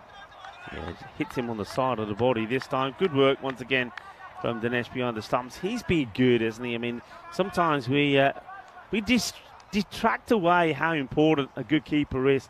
And well, Dinesh behind the stumps there has been pretty good. Oh, this is close. Really close. It's a huge appeal. Is it missing leg stump or not? I mean, this is an umpire's call. Let's have a look. It does nip back a bit, see? Just a bit. So it's a tight call. If it had been given, the batter didn't have too much of a case, maybe just sliding, and I mean just, but it only has to just be hitting the stump as well, right? Absolutely. End of the 7th over. What a game. The score 115 for 4. This is what we've got tomorrow. And we'll be saying hop schwiz as Switzerland will play 4 times on the opening day of the ECI, playing Luxembourg and France. Of course, France and Luxembourg will play each other as well. Each team will play 6 matches across 9 matches total, and we'll have our winner on Sunday afternoon. Should be a big day, and it starts at the same time, Rico. 6:45 a.m. GMT, which is 8:45 in Central Europe, It's and going to 12:15 in be India. a huge day, and you know what? The sun is going to be shining. The forecast is brilliant. It's going to be a bit like today, so what a start it will be to the international part of our trip here to Switzerland. Just want to say a quick hello to Keith in Chicago, and my personal favourite comment of the day, Mohammed Razel. Dave, what's your name? Out of everything I've seen today. Dave, what's your name? I like it. Okay. All right, Azim's going to get a second over. It went for 10 in the first. We're going to get a grandstand finish here, I think. 13 required and over in the last 3. And it's the 54-year-old to bowl it. And this, I think, is off the pitch. It is. So he's going for that wide-ish delivery, but it's too wide, and it's going to be a free hit. Have a look at the field here. It's quite a surprise. Now, it can't be moved because it's a no ball. Yeah. But, I mean, look at this field. You think we're watching a bit of Test cricket here. Have a look at the field set. Yeah, they've jammed the top left corner in the infield. As this is a free hit, it doesn't matter if it's caught or not. They might come for 2 just because it's so high, and that's excellent running, particularly from Murali Nanasekaram, who made up his mind. He said, that's so high, and we know it can't be caught. Let's get 2, and they do. I think the other thing is they realised at the time before that Hassan didn't go for the catch because of his busted finger. So they know that. That's what happened last time. They think, you know what? He's not going to catch it. He's going to let it drop. He's going to plug. We can run 2. And they do run 2. Smart cricket. Johnson on the walk, and he belts this, and it's into the gap. The fielders close it up, though. And so it's just a single. He's frustrated with himself, Johnson. I think Johnson's too much on the move. He's coming down the track. Yeah. He's making it harder for himself. Stay still. Yeah, I just don't think you need to do that on this track because it comes on nicely anyway. Maybe if the pitch is a bit slow or not coming through, then you might try that. Anyway, Nanasekaram will face the next one. That's well bowled in the block hole. Even a succession of only singles can swing the game back, not just a wicket. It might create an opportunity because Holton won't feel like they're cruising just as much. I mean, this is right where you want to be. Good bowling by Azim Nazir. It is good bowling, and once again, is another example how the bowlers have certainly got a lot better with their line here today. And the captain looking to lead from the front, Azim Nazir. Oh, leading edge, and goes over those fielders. They were lined up, weren't they? The chase is on. They'll get 2. At the moment, 2's kind of a draw with the game where it is. Keep an eye on the clock. I mean, I think they're okay. 4.5 minutes to bowl. I think 8 balls. Yeah. Well, Roger Federer would have been pleased with this. It was his birthday the other day. The Swiss international star, 20 Grand Slams to his name. Well, that was a perfect lob as he lobs it over the fielder, and they'll get 2 runs. 2 huge deliveries coming out. The Rock hasn't really been as hard as he normally is. Floating slip in there for him as well. He misses. Dot is gold dust right now. Azim, he's actually bowled a really good spell, considering he started this series bowling his spin and he switched to the medium pace now. And so he's got 1 for 17 with the ball remaining in his spell. Fantastic figures. He bowled very well in the last match as well. And well, he's backed it up when it matters in the final to Johnson. All right. It all happens in the 8th. Here's the last ball of it. On the walk, and he misses. And then, they're going to appeal. I think I felt he got back, but yeah. I don't think, if your guy's swinging and missing, I don't think you necessarily want him out, especially if you're not saving a run here. Checking out the replay. He's just back. But, yeah, if you're swinging and missing, let him swing and miss. I don't think you want to change him over at this stage. 8 overs down, the score 122 for 4. What a spell by Azim Nazir, the skipper, 1 for 17 in the final. Yeah, he's bowled really well. He certainly has. And you can see now that of the 12 balls left, 32 are required at 16 and over. We say on the European Cricket Network that it does all happen in the 9th. Well, the 9th over about to be bowled. Will it all happen in the 9th? And if it does, for which team? Look at that graph. I mean, they're spot on the rate. The win percentage, they're all over the place. They've got 2 minutes 40 to bowl this over as well. Okay, so it's tight for time. And if they take a wicket here, they don't get an extra minute. Yeah, you get nothing. And so this is one of the issues as well. So anyway, Nazir. Starts with a wide. So he's got to hustle here. He's got to hustle because 2 minutes 20 to bowl. And we're pretty much now saying 2 minutes to bowl 6 deliveries. Yep. So you cannot be just wandering through. There's going to be no errors with time. Not in Switzerland. You know that Switzerland is the makers of some of the best watches in the world. And you're not going to get no errors in time. This has been played away. It's up in the air. The chase is on. It will plug. They've got to come back for 2. In comes the throw. It's a good one. But the batter will get back. You can see Dinesh, he's asking the question as he destroys the stumps like there's been a stick of dynamite underneath him. But I think you'll find that this will be not out. This all takes time, though. Yeah, I think he does get the bat down there, just over the line. Yeah, you're right. I think we're in trouble for time. Just think here. Unless there's an adjustment that I'm not aware of, but we're talking still setting the stumps. They might add on some time for setting up the stumps. Tick-tock, tick-tock. Well, he didn't have to knock him over, did he? 5 balls. I mean, I can understand why you would, because it was close-ish. But, yeah, that 5 runs would be really handy right now for Alton. This is going to be a dot ball. That would Zia help. decides not to throw. A no ball. No ball is called. There is a no ball called here. So what is this for? No ball has been called. I don't know what this is for. This has got to be a fielding error because there's nothing there. Surely there's nothing there. I think he's called it for off the pitch. He can't be calling that off the pitch, Vinny. There's no way. Well, it wasn't. It definitely can't be a foot. That can't be a foot. When we look at it from the other angle, that is not off the pitch. Have a look at agree. it here. I agree, but look, the foot's fine. It's not even close.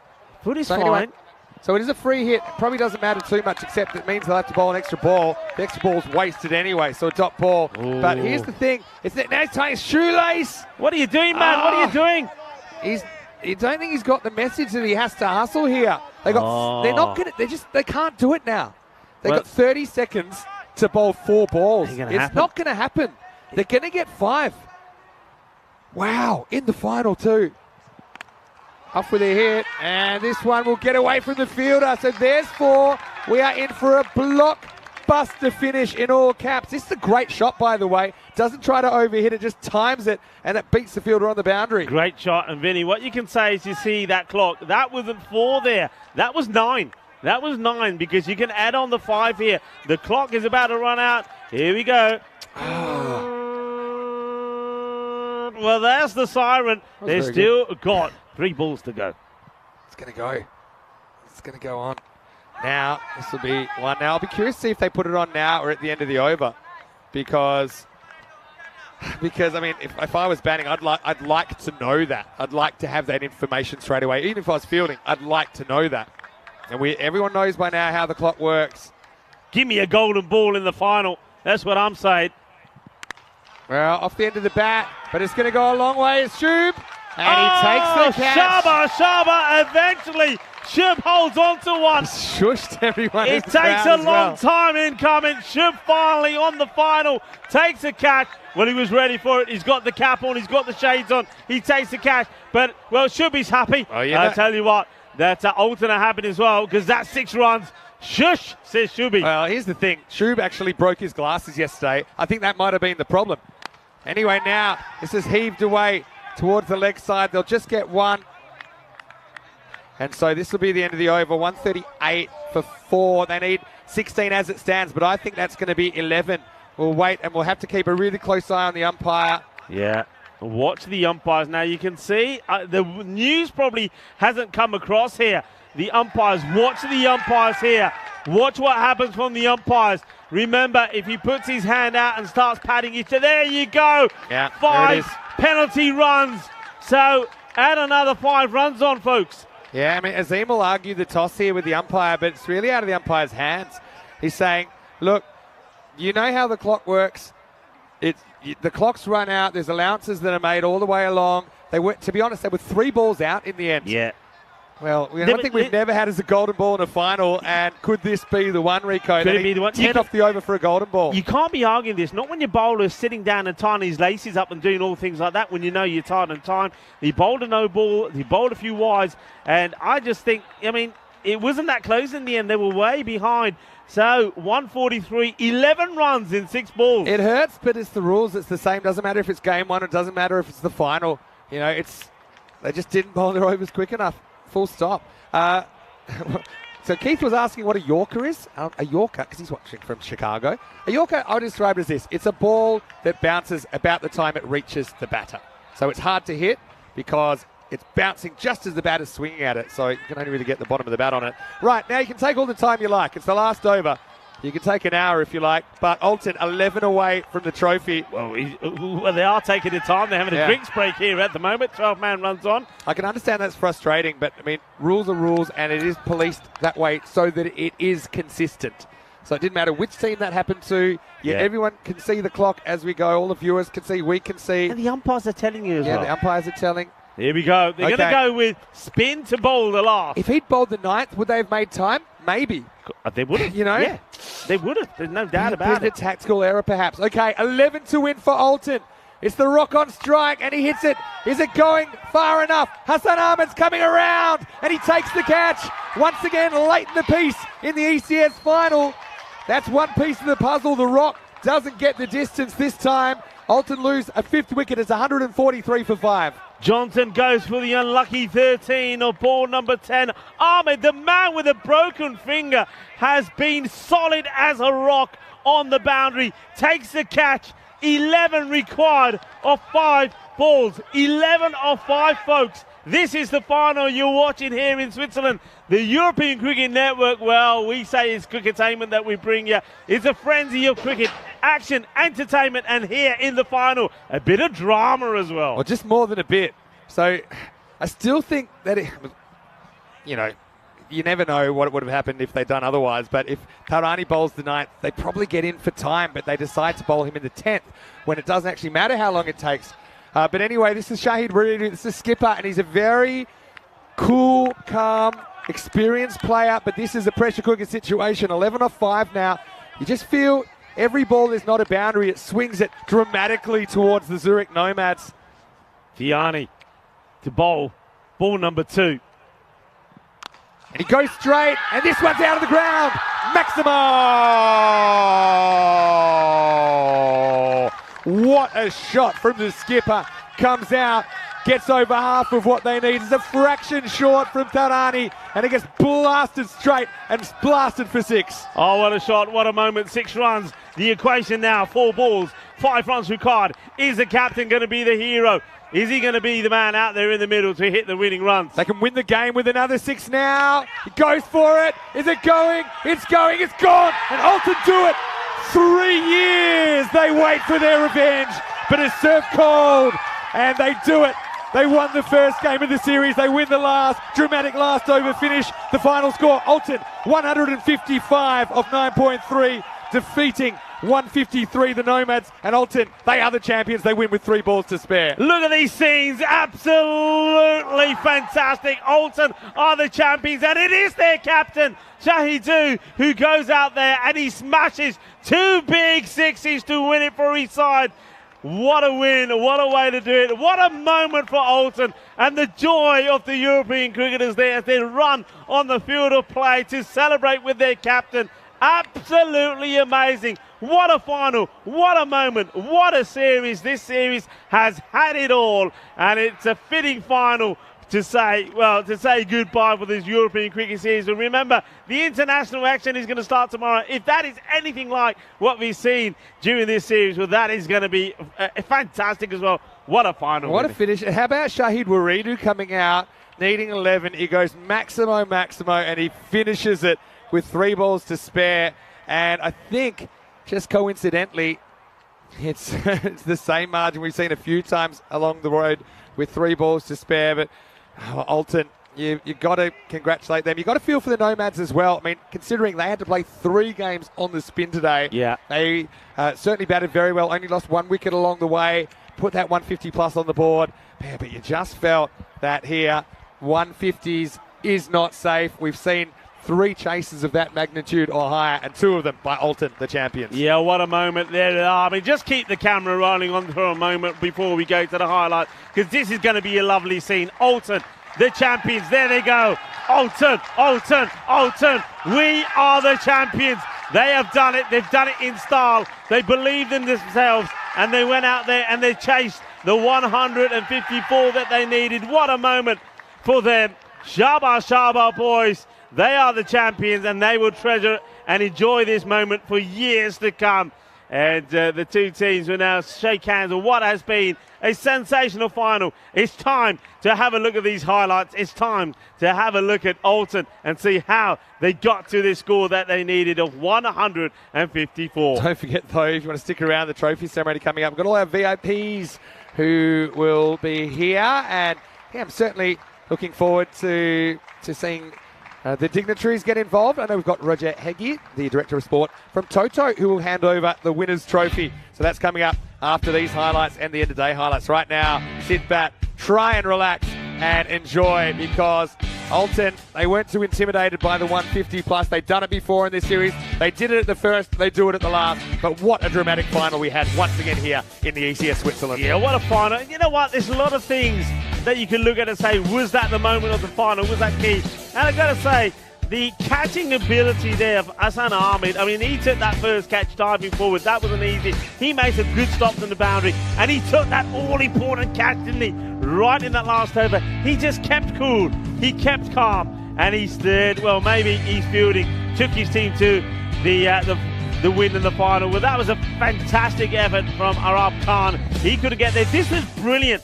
Absolute fantastic teamwork. Stronger together. Oh, yeah. As they get the wicket. Well, you can see that, Yasser Saran was not too happy about it. But you know what? They won the final. I'm pretty sure even he is smiling now. And the steam has stopped coming out of his ears. This was another one. Hit hard, but straight into the hands of the fielder yet again. A catch taken. They were picking up wickets. And also, when they got the wicket of Rahin Stanikzai after he got his half century, you thought, well, maybe things are going to change. But what a lovely shot that was from Mala Stanikzai. And don't forget the part he played. He came out there, he scored 17 quick-fire runs as well. That was a great catch there taken from Johnson. But there were so many twists in this game, Vinny. Yeah. He just didn't know which way it was going to go. You're exactly right. I mean, Alton, they wanted to chase, but I mean, I'm looking at the expected win graph in front of me, and it looks like someone that's having a heart attack. It's up, it's down, it's bouncing around. Shub with the big shush. Like I say, he's not wearing his glasses today. Maybe that's the secret to his fielding improving. But then this was a big moment. Hassan late in the final, a little bit like 2020, taking that catch. But then Waridi came, he went bang, bang. The captain was the man for the job, and he sends the trophy Alton's way. Yeah, I mean, it was one. Don't forget the wicket of that very first ball, so 11 of 5. But then the captain goes in, and you said it, bang, bang. Thank you, my man. 2 big sixes. Winning the match. Well, everybody's excited. They were excited in the middle, so they should be. Ole, ole, ole, ole. Yeah, Campeones. We had a bit of that out there as well. Well, memberships were being gifted as well because of the way that match finished. Everybody on the chat going wild. Everybody around the globe going wild watching this final on the European Cricket Network, Switzerland. And it's been an absolute feast, hasn't it, here at the Grudenmoss Stadium in St. Gallen's. And what a final that was as we have a look at the scorecard. Rahin Stanikzai, 54 of 17.